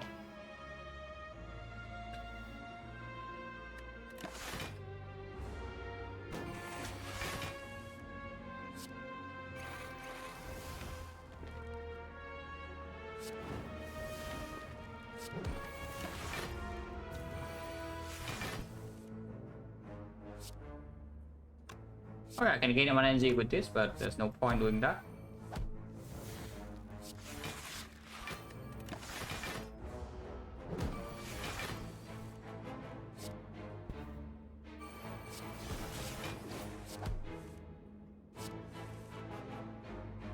Okay, maybe that's stupid. Because I do need to get out of this fight soon, so keep drawing before a double algorithm is very fishy.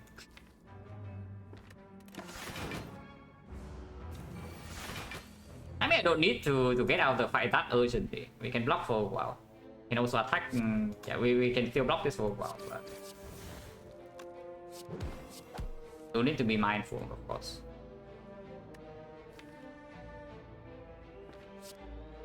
Ow. Oh, come on.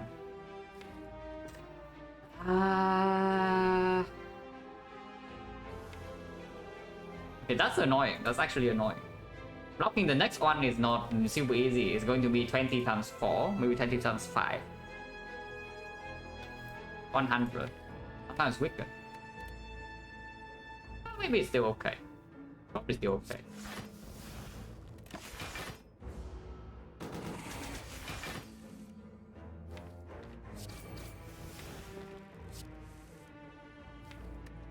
Compound rivals in here.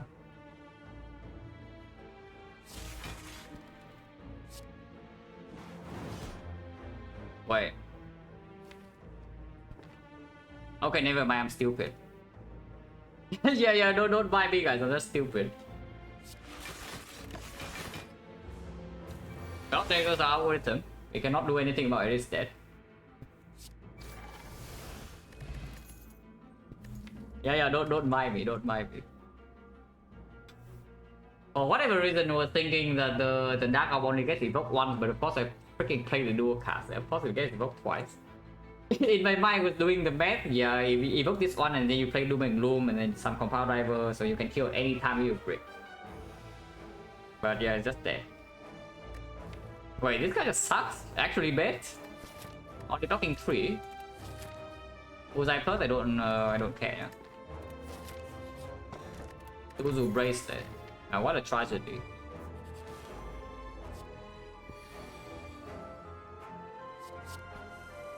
Yeah, what a tragedy.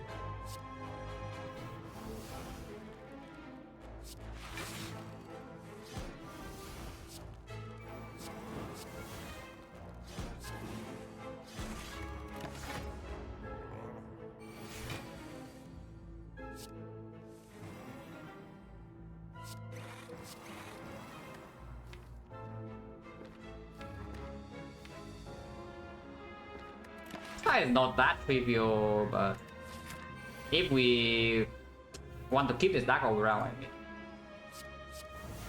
I mean, it's very fine.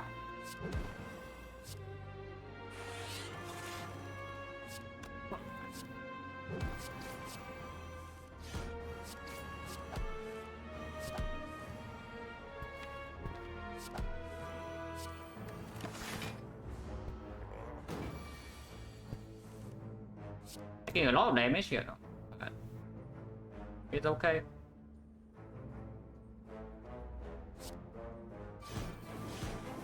Only minus 12. You can make it lower. 12 is fine.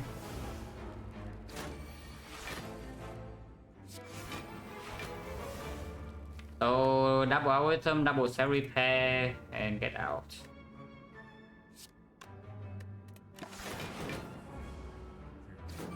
Don't need double cell repair that much if we have to choose between one and the other.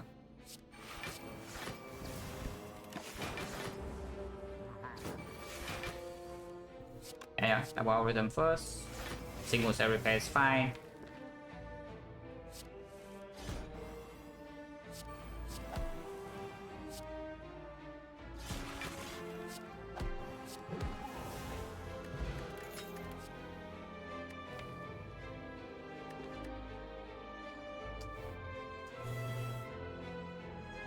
Wait, I thought Master Crown supposed to make your card rewards like pretty chill, you know? It's like you see every card, you click skip and you move on. But I just see that every card reward is a crown, I just need to think. It's probably good. We don't have honey pearls, but I mean, is it really good? We don't have a way to burst energy. So you actually have to release your build up energy in order to cast the frost to block. Then afterwards the fight is still not very good, yeah. Early turns a brick. We have no recycle, no double energy. And multicast Dark Orb is very unnecessary. There's basically no fight where that actually plays. Maybe Spear and Shield on a very specific turn. Do not need it in Time Eater, do not need it in Awakened One, do not need it in Donut Necker. Do not need it in the Heart. In fact, in the Heart fight it doesn't even work. It works in one fight, you know, it works in exactly Spear and Shield with the Essence of Darkness. So if we bring this potion around and we have the multicast, it can actually do something in that fight on like turn 2 or turn 3. But I don't like it. I don't like it at all. That's not.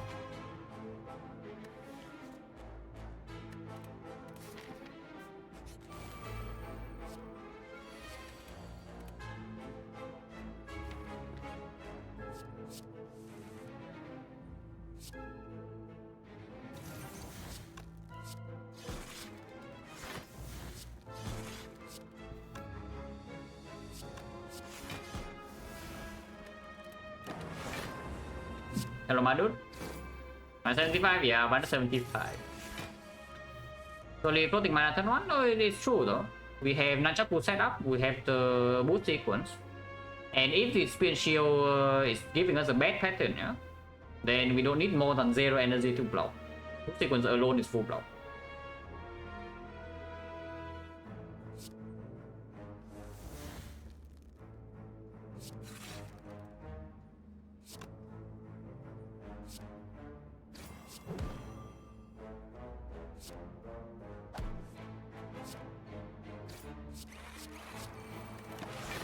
I mean, yeah, this side we're just waiting for our setup. Very trivial fight. Don't even need to double cell repair. Broad scale eventually will screw us over, but it doesn't. It's not that fast. The broad scale is not that fast. I mean, I hope it's not that fast, but we are also drawing 2 extra days per turn.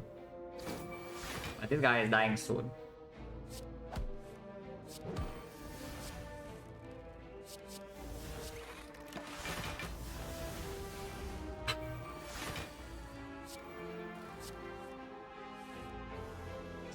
Cringe. Okay, it's fine. We can take out fine. No need to play a single attack. We can also just zap to kill. I guess I can play this right now. And there's also no reason to, so I won't. And play double overclock, again, no reason to.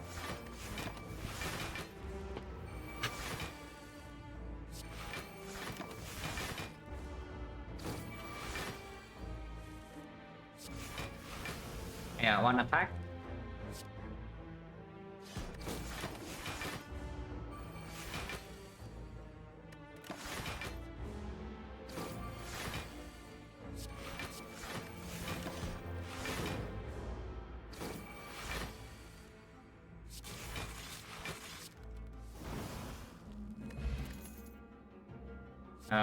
No need. It's better than usual with ice cream, but we do not want another one. We are not go for a shop, or we go for another fight. So we see one less power, one less shock relic, but we gain exactly one card reward and double our item stack. So right now it's 11, going to be like 15 after this, 19 after this. 23 and then 27. Okay, so two less than expected, but still okay. Yeah, I don't actually care about the upgrade right now. We just recall, right? If we do not see a card to upgrade in the next few floors, I can upgrade hologram, can upgrade vision. I'm pretty curious about going to the shop right now to just to see cards. We cannot buy rare relic. If we take 2 more fights, we can buy any rare relic we see. But we can already buy uncommon, we can buy any shop relic. We can buy cards, we can buy potion. That's probably not double removing. But yeah, fights can be go with the toolbox. Or we just take fights, right? We know that Palace is not in the shop. We know that the well, no, Palace was the last run. We know the Caliper is not in the shop for this run.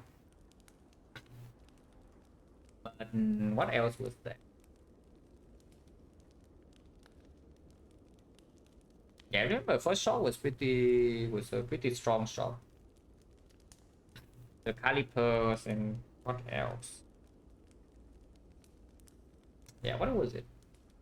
Helix? Is it Helix or Pocket Watch? I remember it was two strong rare relics. And the shop relic was not even bad. Okay, whatever, doesn't matter too much. yeah, doesn't matter too much. Like, we haven't gone to that many shops in this run, so the chance is low anyway. Let's just take the fights.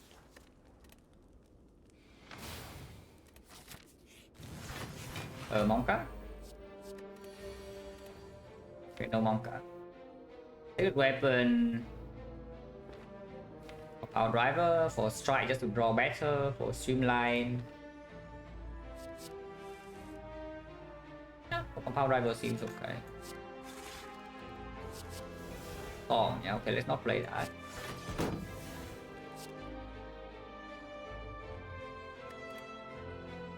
I can rebound Streamline to Vision Streamline again to kill one jaw. We're finishing up with the Cold Snap to full block.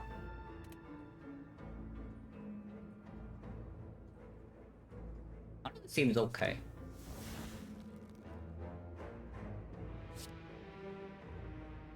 Exactly 49 damage.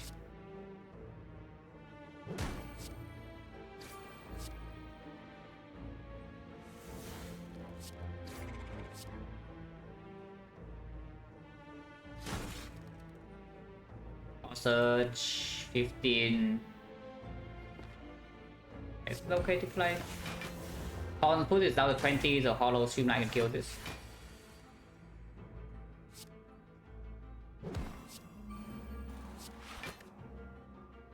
Play this.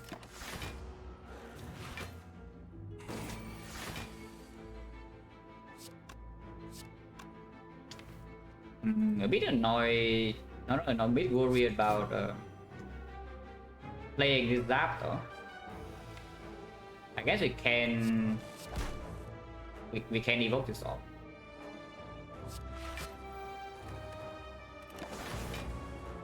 I want to play Doom and Gloom. I'm scared that they die too fast.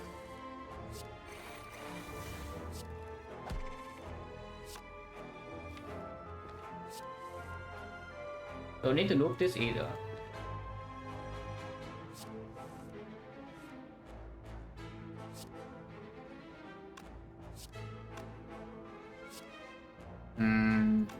That's weird. Because now I loop this.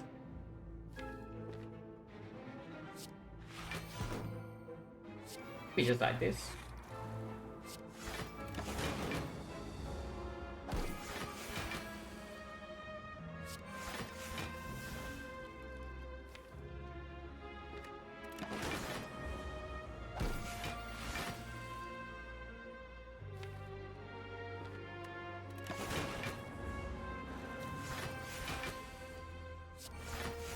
Okay, we're fine.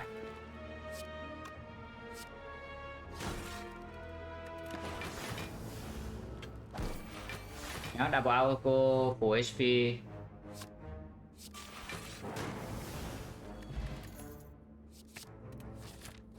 Man, is crown free energy or what? wait, is the crown really free energy? How many cards do we pick in Act 3 here? We enter Act 3 with this, yeah, so it's like one, it's not that many, 4 cards. We skip one compound rival though.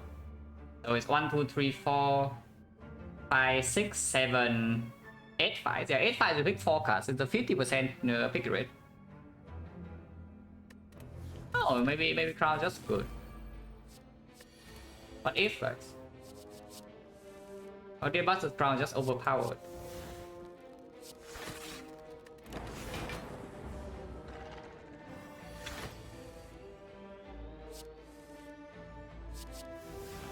We have call such bias eventually.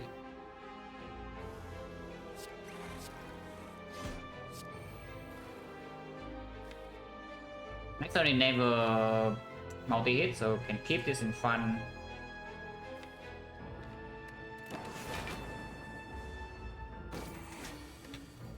We do want to have more frost though. Now that we have added like these cards, you know? Because at the moment now frost gen is still exactly the same. One laser, one co-ended plus one cold snap, which is not good enough before eco form is down. After eco form is down, then it's fine. Before eco form is down, it's pretty scary.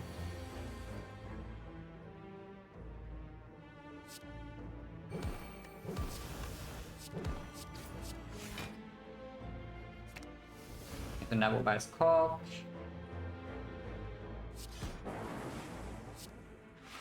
I don't know whether that's good or not. Probably isn't, but it's okay. Oh, I can just double Seri Pen single by Scorch. Yeah, that's fine too.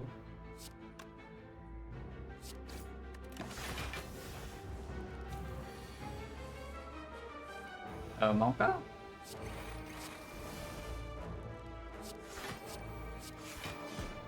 Is full block. We just wait for double alpha and then get out. Có giờ năng chắc của tụi nãy.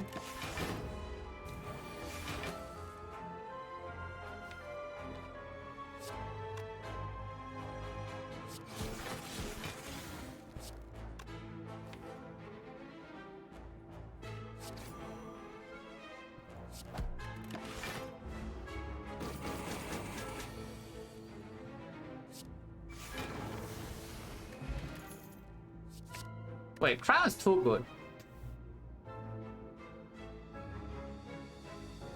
Wait, no, really? Master Crown is apparently way too good. I don't know. Does Crown need a nerf or what? wait, really? Does Crown need a nerf or what? And yeah, we even with Master Crown essentially being free energy here, we can still die in Act 4, so let's be careful. But yeah, upgrade draw and then Act 4 I probably upgrade energy to round it out. Even with this you can still die in Act 4.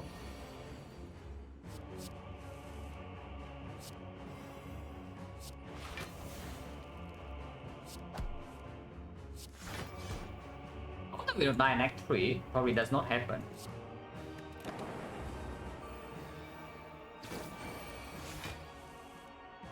Yeah, like this, yeah, next turn next turn is going in, yeah. And it's no longer wicked. Does it or not? Probably not even. Yeah, probably not. I don't think I played this either.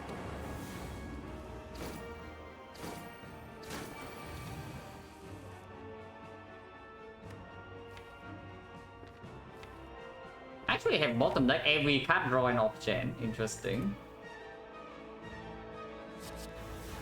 We do have Cautious Bias though, so eventually the fight is fine.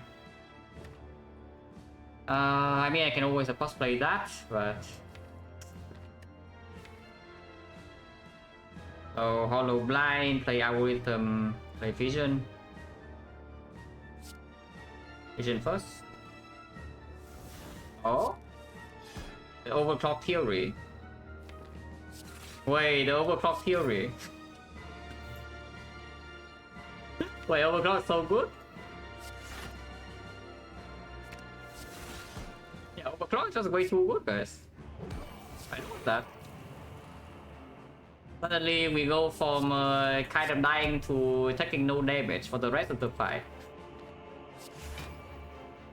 Yeah, curious how that works out.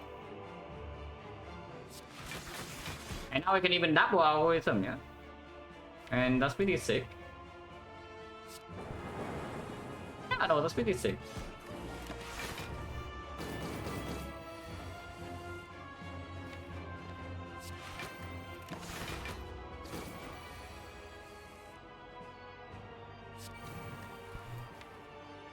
Honestly, we just need to double loop.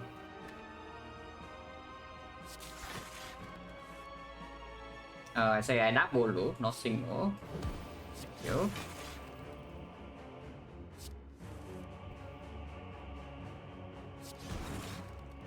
You can also just play all powers here, but waiting is fine too. Like this guy deals no damage. Like right now we're blocking 47, taking 1, so now I'm taking 0, and yeah, sure I can play this now.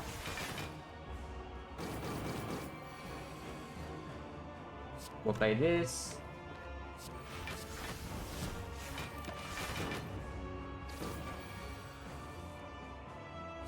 Play that.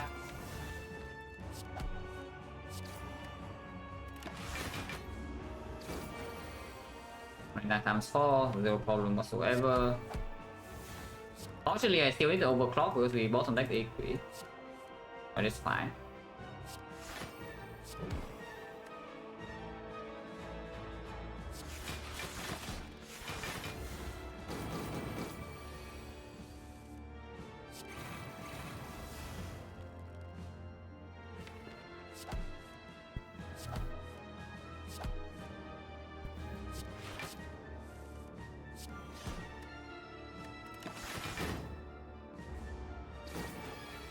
Times 4 now, don't really care.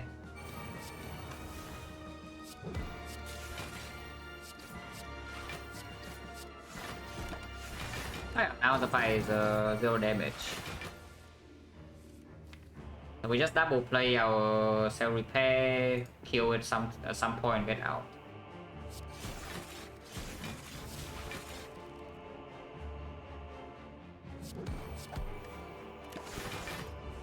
We're still like a blizzard.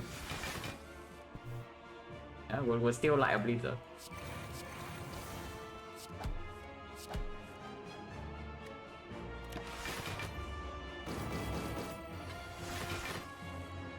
Our passive blow is also way beyond what I can deal with, even with a weakness. So we can play one slot with Dark to kill the second half faster, or we can just rely on this streamline.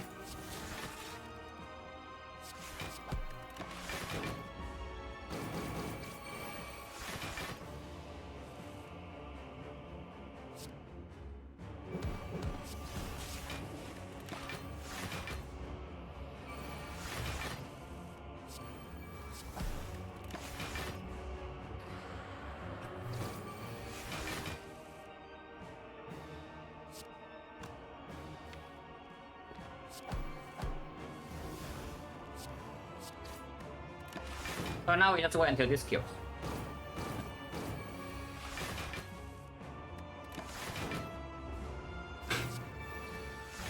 Yeah, we just E until this thing actually one shots.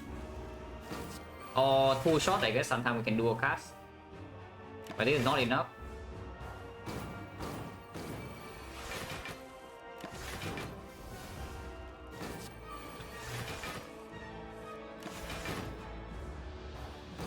With a weakness, it attacks 84, we block 96, 98.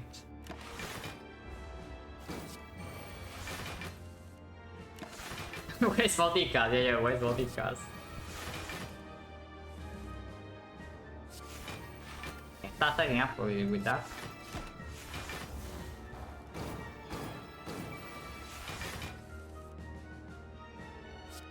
It kills now. Good kill. We actually got everything. Full HP, double our item did not lose a single HP. That's good.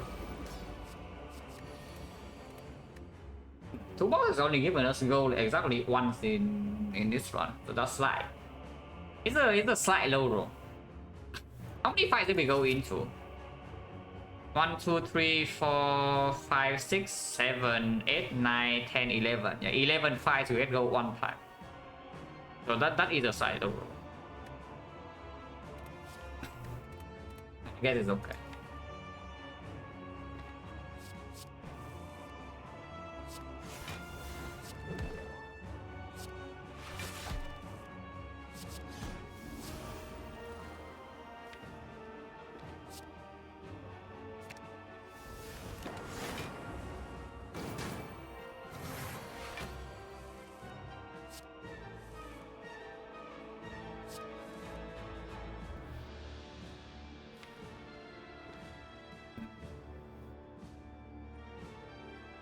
Some more compound drivers in here.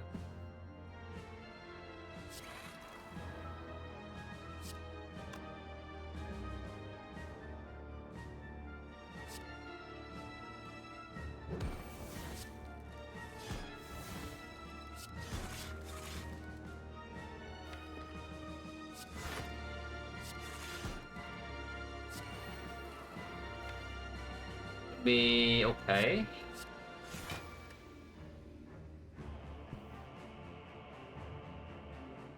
Buffalo sucks. Yeah, Buffalo sucks.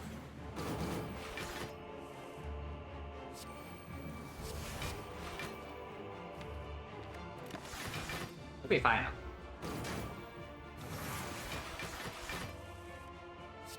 Of course, we do need to deal damage before they outscale this, but it takes a while for them to do that.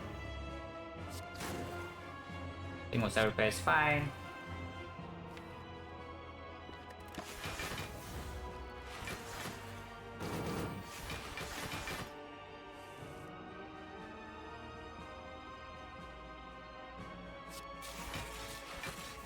Still would like a blizzard.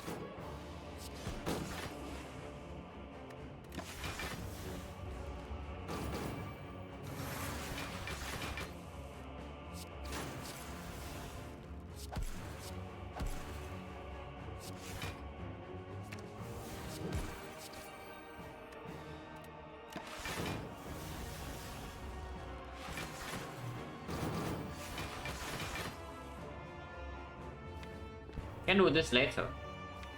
I kill this one first.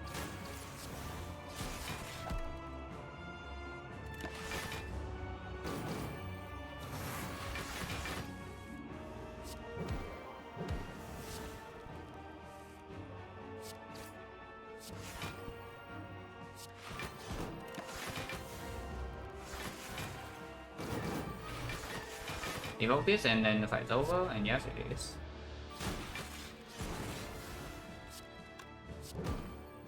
We do the same thing for this one.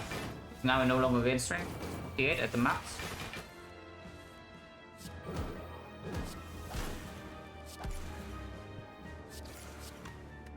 One doom and gloom and then eventually it dies.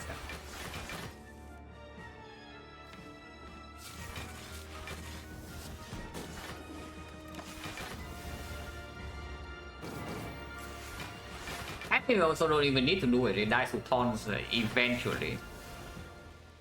Until 648, so technically speaking we only need one Frost Orb. So I could have played the Zap, but I don't. It's fine, just sit here.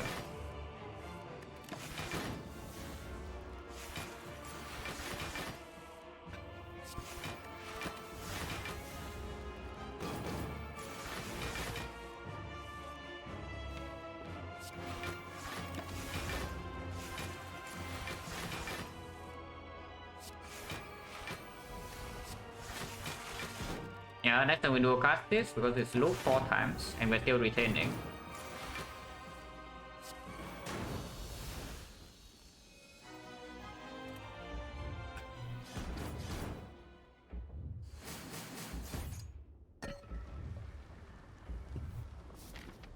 But yeah, pretty relaxing actually as expected. But now comes the difficult part of the run. Is Turbo the upgrade or is it hologram? If our damage is really slow, the hologram upgrade can make it faster. Can get like the beam cell, we can get the streamline, play double equi, and then can set up some big holograms. Turbo with ice cream definitely helps the setup. After the first deck cycle, I don't expect it to be played though, but still, 1 energy first deck cycle sometimes can be turbo to make 2 energy. Sometimes can be hollow to make 2 energy. 2 energy upgrade maybe. Can be strong. And turbo plus also enables some scheme hollow scheme. Probably just upgrade energy. This is a pretty strong block upgrade, depending. But if we already have focus for this to play, then maybe we're not that bad. Also have like 2, we have 2 coded plus. Yeah, we have 1 more force field now. Refuel this. And yeah, front block and 7 not so bad. Upgrade the turbo. I guess upgrading vision is better for the Essence Darkness, and exactly that. It's a Frozen Eye. It's a Gambler's Brew.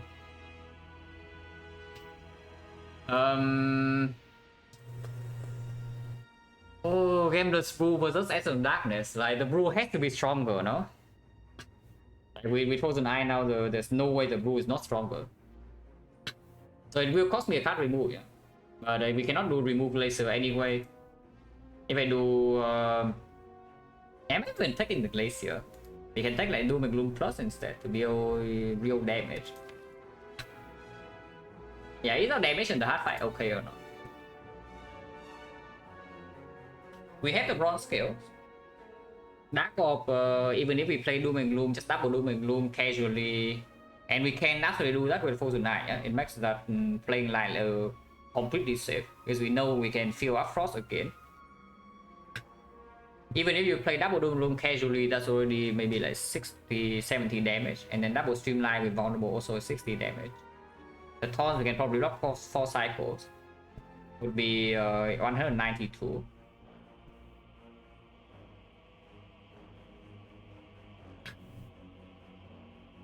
Yeah, I just take the Gambler's Brew. And we also have 3 slots, like on only 3 slots, not 6. So this spot is better than this one, I'm pretty sure. And yeah, we can do this or this. I would just take the glacier. Yeah, I would just take the glacier. So we did not spend the 5 gold. Close. It's close enough. We did not spend the 5 gold. Object Echo Form, so there's that. Turn 2 almost sucks but doesn't. There's no way to... I guess we can draw 1 right now with Vision draw until here and then Scheme until here and then Turbo and then sell some Frost. Next time we draw 1 to 3 in here with Echo Form in play. It's just fine. We double Glacier, single Coeded into single Defect. Turn 3, this is our turn. And then it's probably okay. Yeah, I would say bottom deck, overclock bottom deck, but fine. Metamorphosis can mess everything up, so let's not take it. Madness is guaranteed to hit Echo Form, so that's just energy. Simply just 2 energy. So we'll take it. Yeah, it's guaranteed to hit Echo Form. We just play that. Whoa, 0 cost Echo Form. So the first line right now is just playing Vision, get a Frost. How much does that block next turn? Vision right now draw until here, we set 1 Frost. Next turn we have double Glacier, which has no focus yet. Yeah, this has no focus yet. So we evoke 2, which is 10 block. 15 block. 15 plus 14, 29, 29 plus another 16. 45, we are still taking 20 damage minus 14, so we're taking 6 next turn. Yeah, we're taking 6 next turn if we just Vision now. And Scheme. If I do not Vision now and Scheme, next time we draw 1, 2, 3.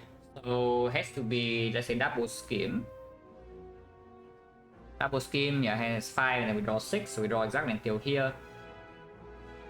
That's why I just worse. We don't even draw further. I mean, we draw a little bit further because we can put it into this hologram. That blocks more actually. That actually blocks more. With the double Scheme line next turn. We don't get to play double Glacier, but we can hologram a Scheme even if we draw until like here. How much energy do I have? If I just play the boost sequence, go with the eyes in here, of course get Nunchaku. Next one I have this. 1, 2, 3. So energy wise I have 4, I have 8, I have 7, I have 10. I have 10 run till here. I have 9. I have 8, I have 7, I have 6, 5, I have 4. Maybe I have 3. Then I can have 2. But honestly, just drawing into here means that the turn 3 you can double Defect, and that does make a little bit of a difference. If we are being burn strike on turn 3, then I can also just play 1 compound driver, draw a bit, and turn 4 can still double loop. And afterwards the fight completely solved. The other line we draw Vision right now to Scheme in here. Play the Cold Snap. Next time we draw 1, 2, 3. Echo Form is in play. If I don't play double Glacier and I play double Cool-Headed instead, we draw until here. Energy, how much do I have? Yeah, right now I'm going to have 4, I have 5, I have 4 again, I have 3, I have 6, I have 10. Yeah, I'm going to have 10 energy, 9 energy, 8 energy, 6 energy. Oh, okay, that's fine. Okay, let's roll now then. Let's roll now. And next time we just double Cool-Headed. Yeah, exactly. Scheme now, double Cool-Headed is the line I'm calculating right now. And energy we have more than enough. And that line is like still half a turn faster. I just do that. Whoa, Vision amazing. Draw 1 card, 1 energy.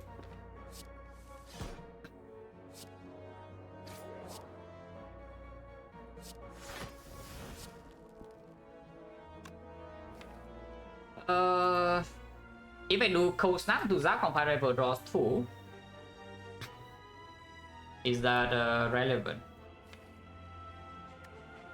Yeah, we draw down to 3 and we draw until here. If controller draws 1, we can until here, but that's irrelevant. Turn 3, we can always do double defrag equi. Oh yeah, draw 1, I want to equi next turn. I do want to equi next turn.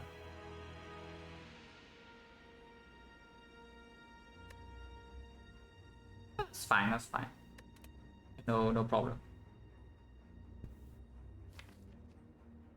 Draw 1 card further means I can just play Curse of the Bell and then we draw 1, 2, 3, 4, 5 here. So still double defrag and then whatever, can maybe draw 1 or 2. Don't need to double loop. Double loop is fine, but don't need to. Drawing more cannot be that bad, right? Like, we cannot double cell repair first next cycle, but also don't need to do that. Yeah, let's just draw more. In exchange for 1 energy, though. I think energy wise we are fine. So I go stop that now. Oh, sorry, 5 damage.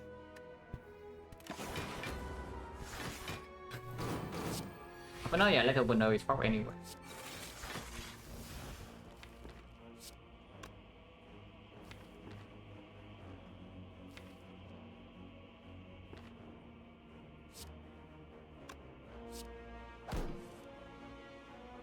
Can I just double defrag? No, I only have double defrag next turn, so no reason to.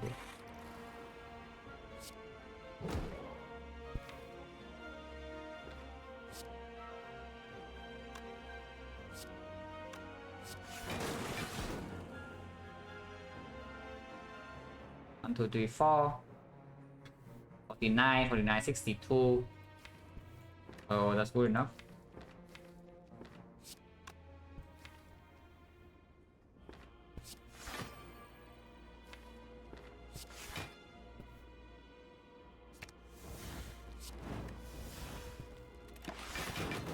Full block.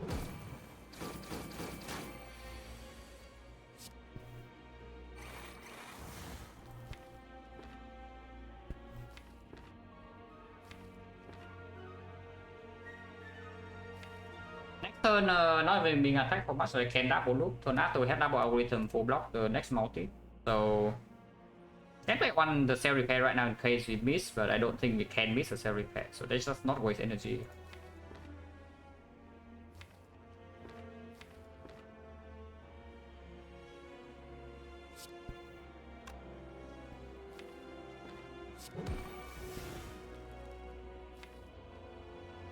Hey, we need to do that, probably not. They should be completely fine.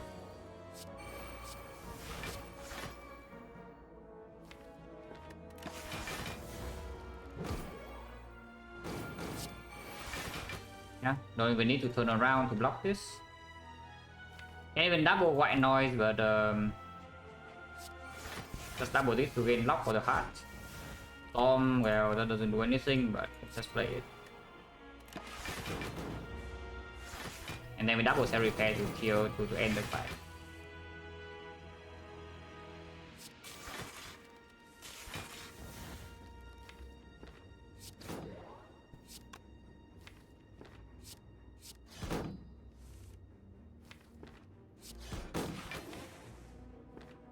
A lot of burns, which is why I want to draw right now. We are going to draw a lot of burns later.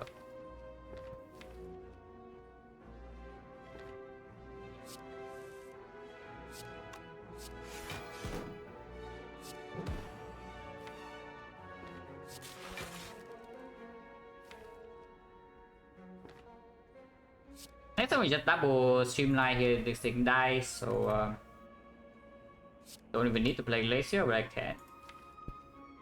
No reason not to play Glacier as well. Let's play Glacier.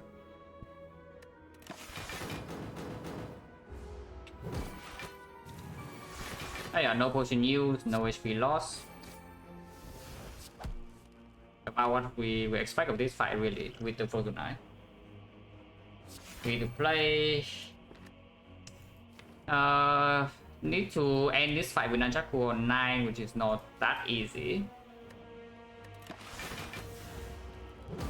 but we can try.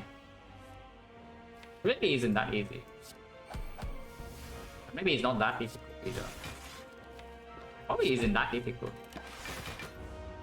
Yeah, it's already 5 and then this turn is like 7.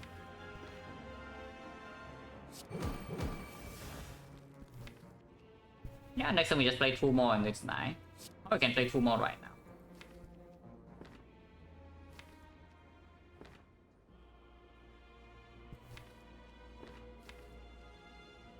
Also wait. Let's just wait.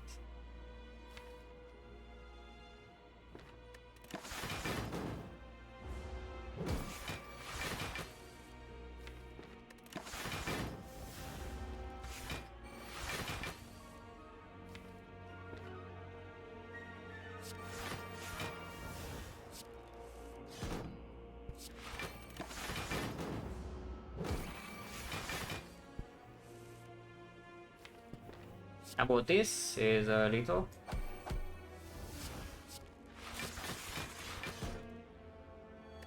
The boot. Finally, the run is safe, guys. Okay, how are we looking? Pretty far down, pretty far down. Bottom deck. Corsage cannot be gotten on turn 1. Not the best. You can technique or something immediately though. So it's possible to technique for algorithm and then we just equi that and use that to block. Way have I? Yeah, way have I. With the status we cannot calculate properly, so I would prefer not to do it. Impatience right now we can draw until like maybe here, but we don't have infinite energy.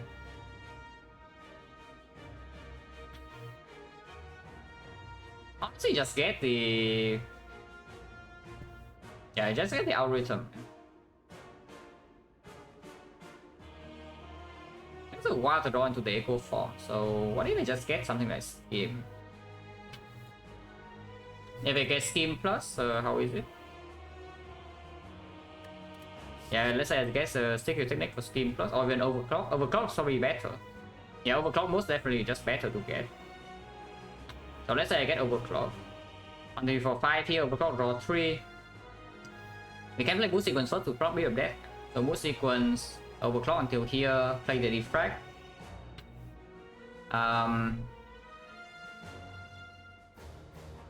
Stop, because this means that next turn, the turn 2, we have both the eyes guaranteed to land on the both attacks per cycle. Why do we even need to draw?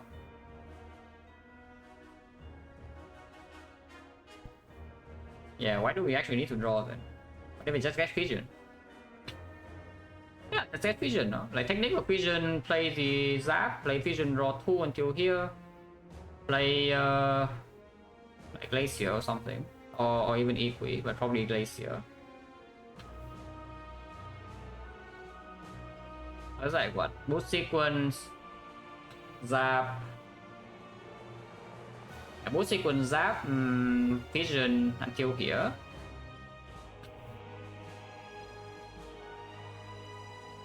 Glacier, end turn. Next turn, Concrete, 1, 2, 3, 4, 5. Sometimes status is drawn, but doesn't matter. We have Coeded, heal O3 with Frost, Refract of 4 focus, and then we have Concrete plus the over the eyes. Turn 3 is 1, 2, 3, 4, 5 here. It's a little bit slow, but it's okay. And then we get Echo Form. So we are going to play this fight with like 6 focus because these will be down before the Echo Form, yeah. 6 focus and 4 loops. Seems sufficient, and a random power. Seems sufficient. Yeah, we can use Owl to block first cycle, but I don't think I don't even think it's like so important. Because Fission, when we get until this point, like Fission also cannot be played either, so it just remains as a curse in our deck. But if we pull it right now, we can play it immediately. Is there any line that no? If we draw too far, we also miss the go of the eyes. Let's not miss the go of the eyes. But I can see Gameless Rule on like maybe turn 3 to get Echo Form in play 1 turn earlier. That one I can see.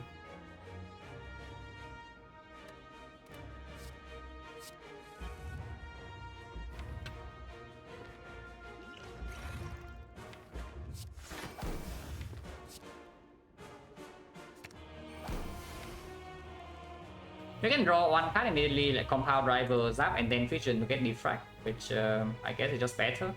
Let's do that.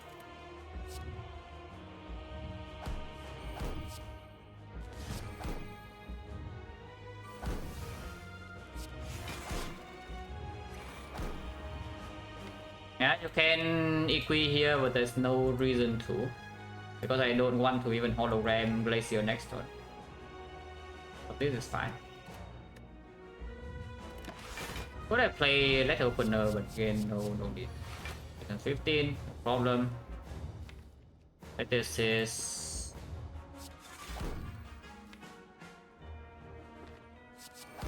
yeah, Defect. The boot. Currently full blocking, so we can do Streamline Turbo Slime. I think I want to play the Streamline to the cost immediately, but maybe that's wrong. We get Echo Form next turn. So yeah, we next turn 1, 2, 3, 4, 5 here. We do Quarter until here. Play the Defect.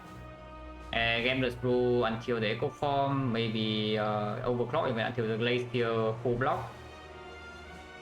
On the off turn, ideally on the off turn we draw into the loop. So we'll see.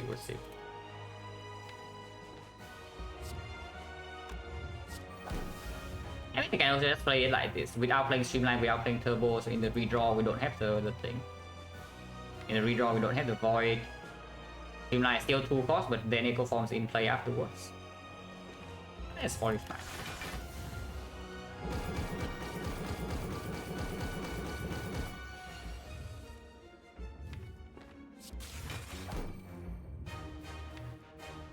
Gameless Rule for 5.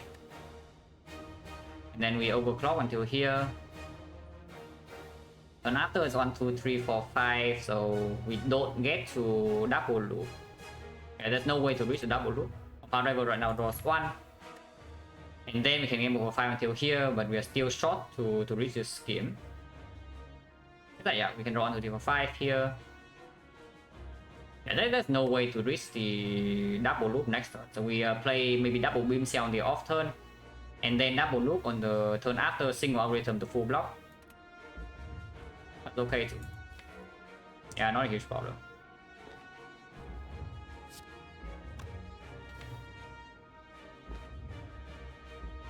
We'll need to wait to double this. Or do we not play the Defect here and wait for the redraw? Because we can also do that. But the thing is that this focus is not actually our damage. The focus mainly is a block.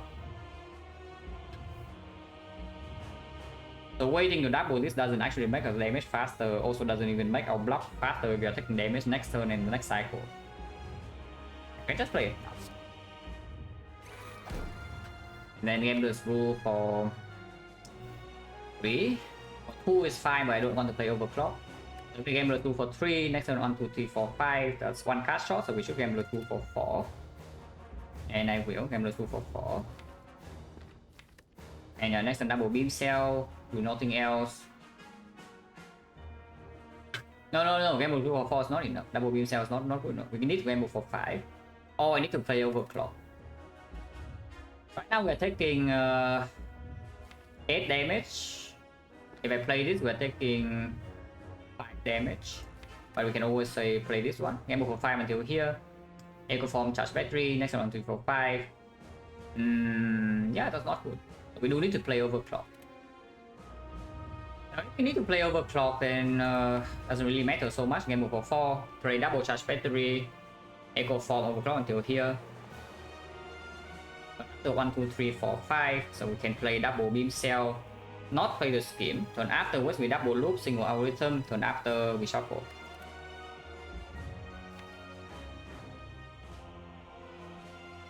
Yeah, we can go 05 and then 3, 3, 4, 5, still the same. 1, 2, 3, 4, 5, and this turn I guess we can play Doom and Gloom on turn earlier if we gamble for 5 in exchange for 3 HP. That's probably fine. That's probably fine. Gamble for 5. Double check, gamble for 5, and then overclock until here. 1, 2, 3, 4, 5, and then 1, 2, 3, 4, 5, and then we shuffle out the board.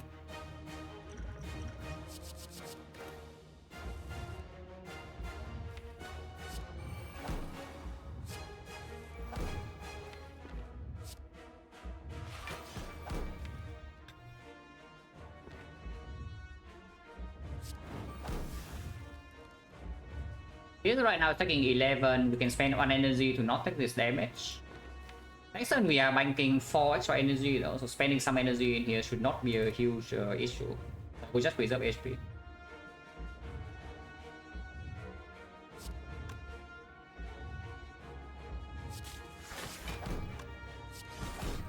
Yeah, this full block. Double beam cell. The wood.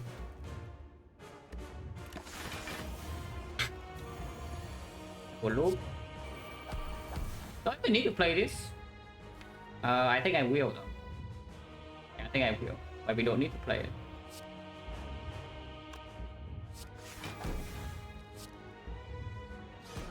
Shuffle this in. And draw now, shuffle this out. I want to play this so the next time we can double streamline. And in double go with the eyes as well, but I think double streamline is okay. Single with the eyes, and then turn after we can double beam cell, ship or artifact. First cycle still block fine, yeah. And let's just do the line that deals maximum damage.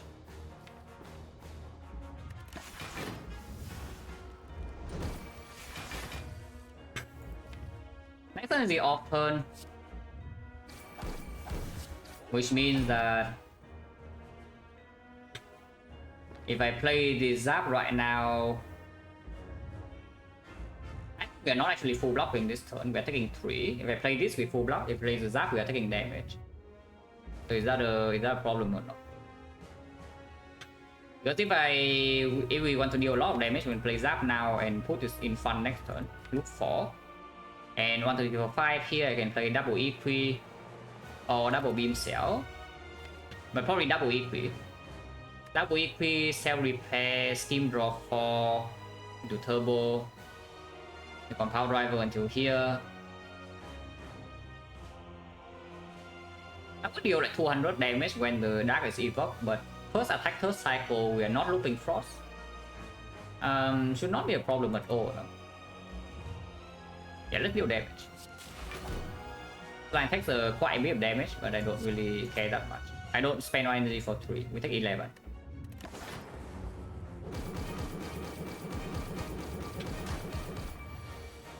$97.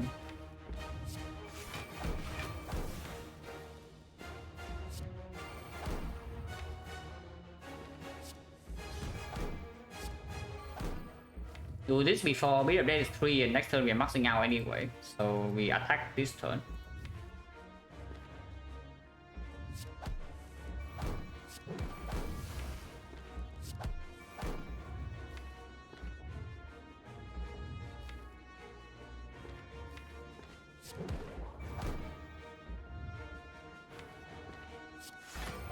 Should be fine. 49 first. Oh, 49 first, we don't even need to kill this dark orb, but keeping it around for longer doesn't actually do anything, yeah. So let's kill the dark orb now. Next time we still have to return. But if 49 first, we can double charge battery to gain on more energy.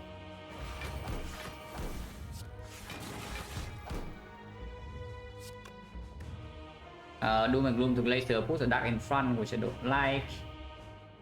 We Doom and Gloom and put the I don't need to Doom and Gloom, but I guess I will.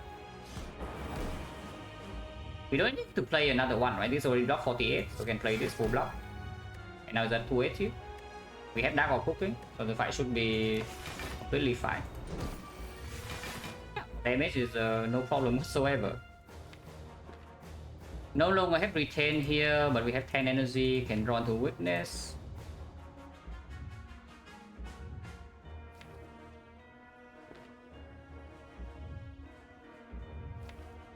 I guess we just attack it to death, right? No need to try to cast a big dark orb. We just attack and it dies. Yeah, it's not that complicated. We just attack and it dies.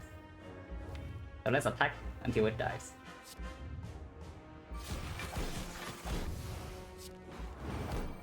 Yeah, it's really easy, it's not complicated.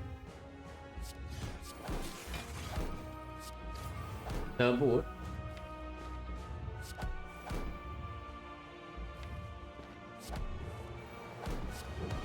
The boot again. Man, the boot is just too strong.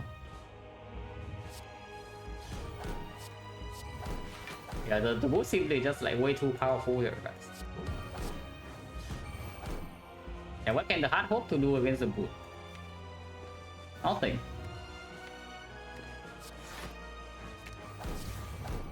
I mean, getting beam cells gun healing lethal, but I just do that just in case. Don't even know what case it is, but just in case.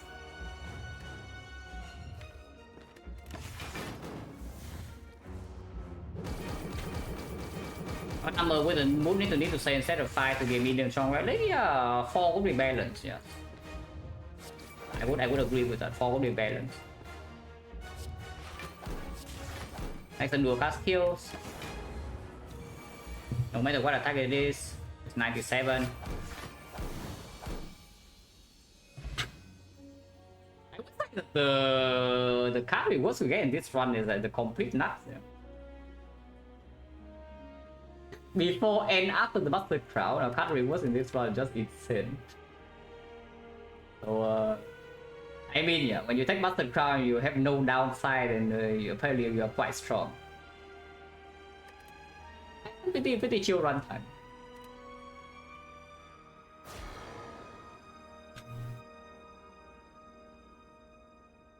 But already the boot for Silent doesn't need any buffs.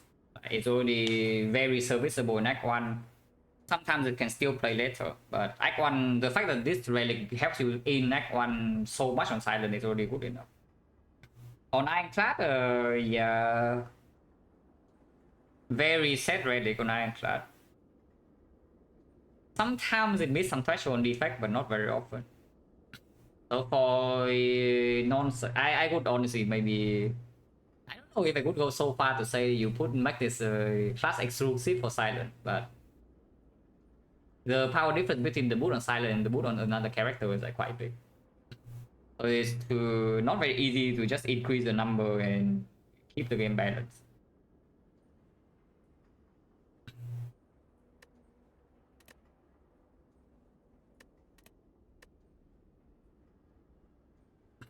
The boot on the Ironclad is doing something very harmful though. It baits you to picking short boomerang in Act 1. One was a little bit, a little. Sometimes the grid go a bit too far, but yeah, never punish.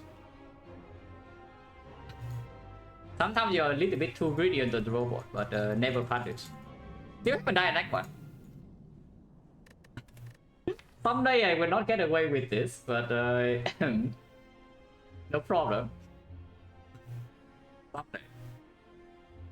But honestly, with hindsight knowledge, you'll see like here, even without the healing event, we're still like, completely chilling. It's just that this one fight was really bad because yeah, the ops did not cooperate like, at all. But yeah, after this we are not in danger, like not actually in danger. So could have taken Shining Light, could have also taken 5 bucks HP. So the strawberry healing event, yeah. I guess. I think from 7 we're still fine. From 7 we're still fine. But I will say though, I did not expect this to be so bad. I really did not expect it to be so bad. But when we have the I guess we didn't use potion. There's a focus potion, but I really didn't expect this to be like so insanely bad. I was expecting maybe like 25 damage in this fight, so it's I would say it's 10 damage extra. But in my mind, if we see the North, for example, then the Defect upgrade can also save one turn sometimes. And again, yeah, if we need to rest every single floor afterwards, then I would prefer to have the Defectory. But almost got maximum punish, in the end did not. Almost. This was extremely greedy, and this was also extremely greedy. It was fine, like the shot was good.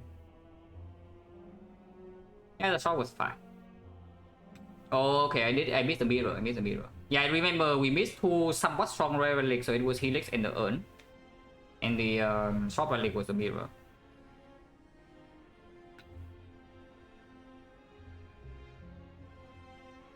honestly, after we leave Act 1, the run suddenly pretty chill until the leader fight. Like, what the hell was this? Yeah, no, really. Like, no matter how strong you think you are, suddenly when the leader can go wrong, yeah? But then you don't take damage for the rest of the act, so I guess that's expected. Yeah, it's like we are pretty strong. We're healing, we're blocking a lot. Healing 14 per 5, block through frail, damage is okay. Preserve insect, 2 potions. And then enter this fight and take 38 damage. Really now? Yeah, afterwards burning slaver you take 4 damage, when leader you take 38. Interesting.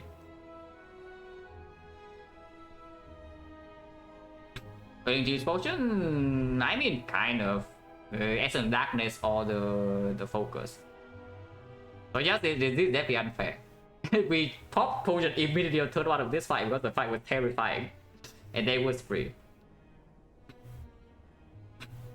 But yeah, this 38 is actually a massive low roll though. And we lost the 2 attack rolls, yeah. So 25% into another 50%, that's 1 out of 8.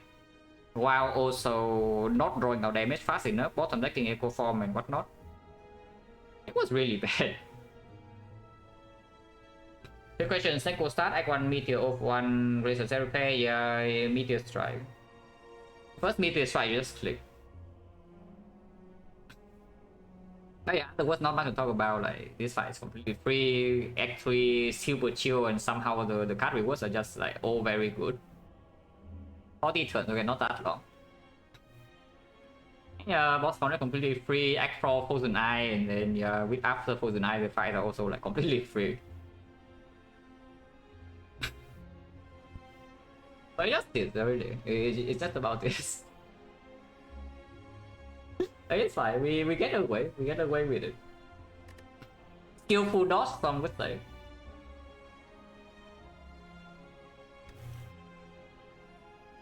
But honestly, I keep going back and forth. No, 11 seconds is from before. We talked about it a little bit in this fight. But yeah, I keep going back and forth regarding like how far do I want to push my grid in Act 1. So far I hasn't died in a single run, yeah, but certainly there are times that it feels very close, and it shouldn't be that way. So probably this is too far. Probably this is a little bit too far, but the payoff is like pretty big. And it can happen really fast. I mean, it did happen in this run really fast. But yeah, we upgrade Defect, suddenly we see Cool-Headed in this fight is like no damage. And then we have Cold Snap, and suddenly every single fight afterwards no damage. And we even get to upgrade a Cool-Headed. At the end of the day, we never need this upgrade. So it stays unupgraded. We never even care about the dual cast or zap. So they also stay unupgraded.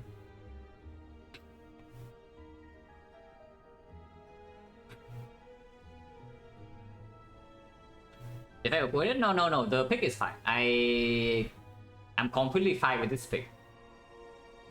It's just that the upgrade, not upgrading the zap, is maybe killing me like a pretty decent amount of times. Because if we upgrade the Doom on the zap, like, these fights go a lot better. At the very least, this fight is probably saving maybe even 15 HP. So if we never die here, I would upgrade Defect. If we sometimes die here, I would not. But yeah, Focus Potion, 42 HP entering the fight. Hard to say, but it really felt like it really felt like a bit I was making a major mistake when I entered this. It doesn't even take that long. It was like on turn 3. Basically on turn 3, like we don't get Doom Gloom in play early, and then the shuffle goes in blind, and everything can go wrong from there. And of course the Lightning ING also never lined up. So it's a low roll in this fight for sure, but I wonder by how much.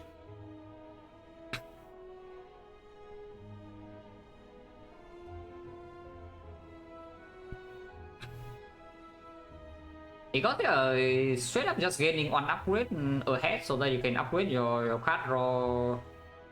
Feel so freaking good in late game. If I suddenly look at this deck, we have all card draw is upgraded. Like Overclock is green, Scheme is green, all co-headed would be green, and then like some compound drivers, and we don't actually spend upgrades on this crap. Payoff is like so big though. The payoff being so big is what makes me go like back and forth on something like this.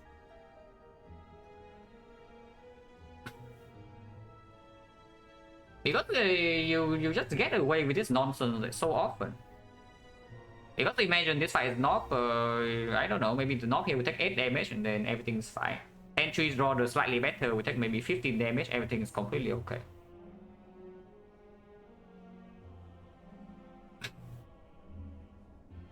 Actually, danger, yeah, that's what I don't know. It's like how much danger was I in really? Because this was even a low roll fight. I mean, the rewards were high roll, yeah. We high roll Strawberry and Cell Repair, but even Cell Repair is not actually helping immediately if you die next roll. So maybe Strawberry is a little bit of insurance. But we also low roll in this fight, maybe like 5 to 10 HP.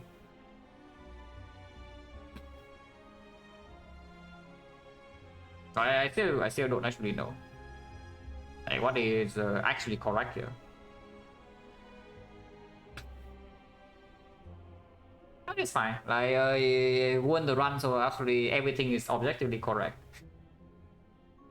Yeah, as usual, you win the run, everything you do in the run is objectively correct. Nobody can refute that. The result is there, guys.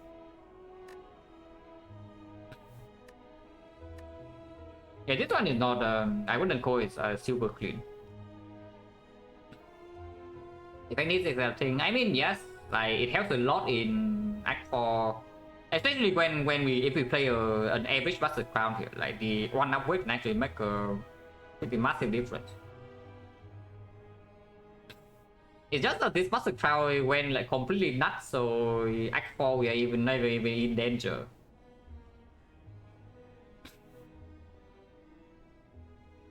A bit ahead for late game relatively remote too. Nah, that one I don't trust. That one I do not trust at all.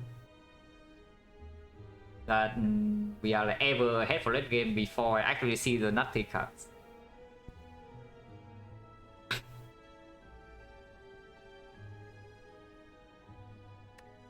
Yeah, this one was cool. This one I need to think a little bit more about. Creatively actually ahead, yeah. I think this one I need to think a little bit more about. I think from after League Act 1, like the play was solid, but the lines were also like fairly clear. Not many difficult things to spot after Act 1 here. Wouldn't say the run plays itself, but it's not that far off. It was so good though. If every day I can play a run like this, I'm very happy. Do I think about spy when I'm not playing it? When I'm not playing and not watching, usually not. But I do play a lot and do also watch a lot. And of course, whenever I watch, I think about the game. I don't really just open a stream, sit there and then do nothing. If I'm actually watching, I will think.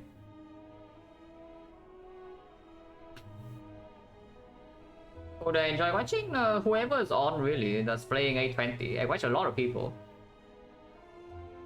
I watch Neprit, I watch Papa, I watch Baylor, I watch Mer, I watch Byron, I watch Loopzor. If you are streaming frequently, I will be there at some point. Even if my name doesn't show up in chat, like I will be lurking most of the time. Sky upgrade, yeah, Reaper. Look at back. I team detect this kind because I do not die in Act 2 and I win the run.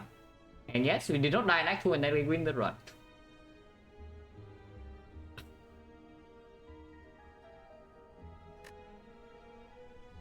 Good runs today. So let's get out of here. And the best, yeah, definitely one of the best. Conclusively saying who is the best player is very difficult, even if you win way more than another person. unless you do so like for like I don't know a very long time, and then people will call you as the best or something. But it's difficult because different. I talked about this the other day. Different players know different things, and only you can know like what the other person knows that you don't.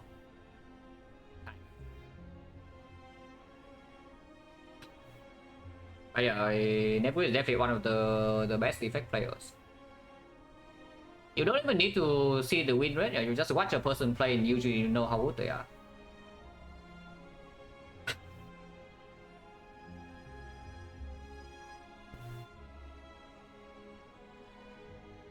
Yeah, let's get out of here. Who is on?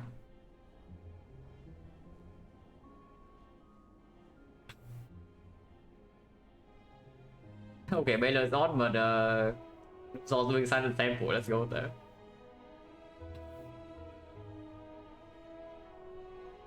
That's Ziggler. Thank you very much for the gifted stuff to Debris.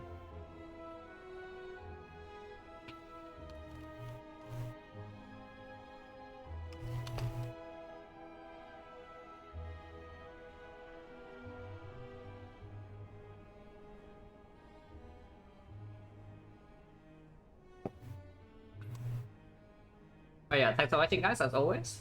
And see you.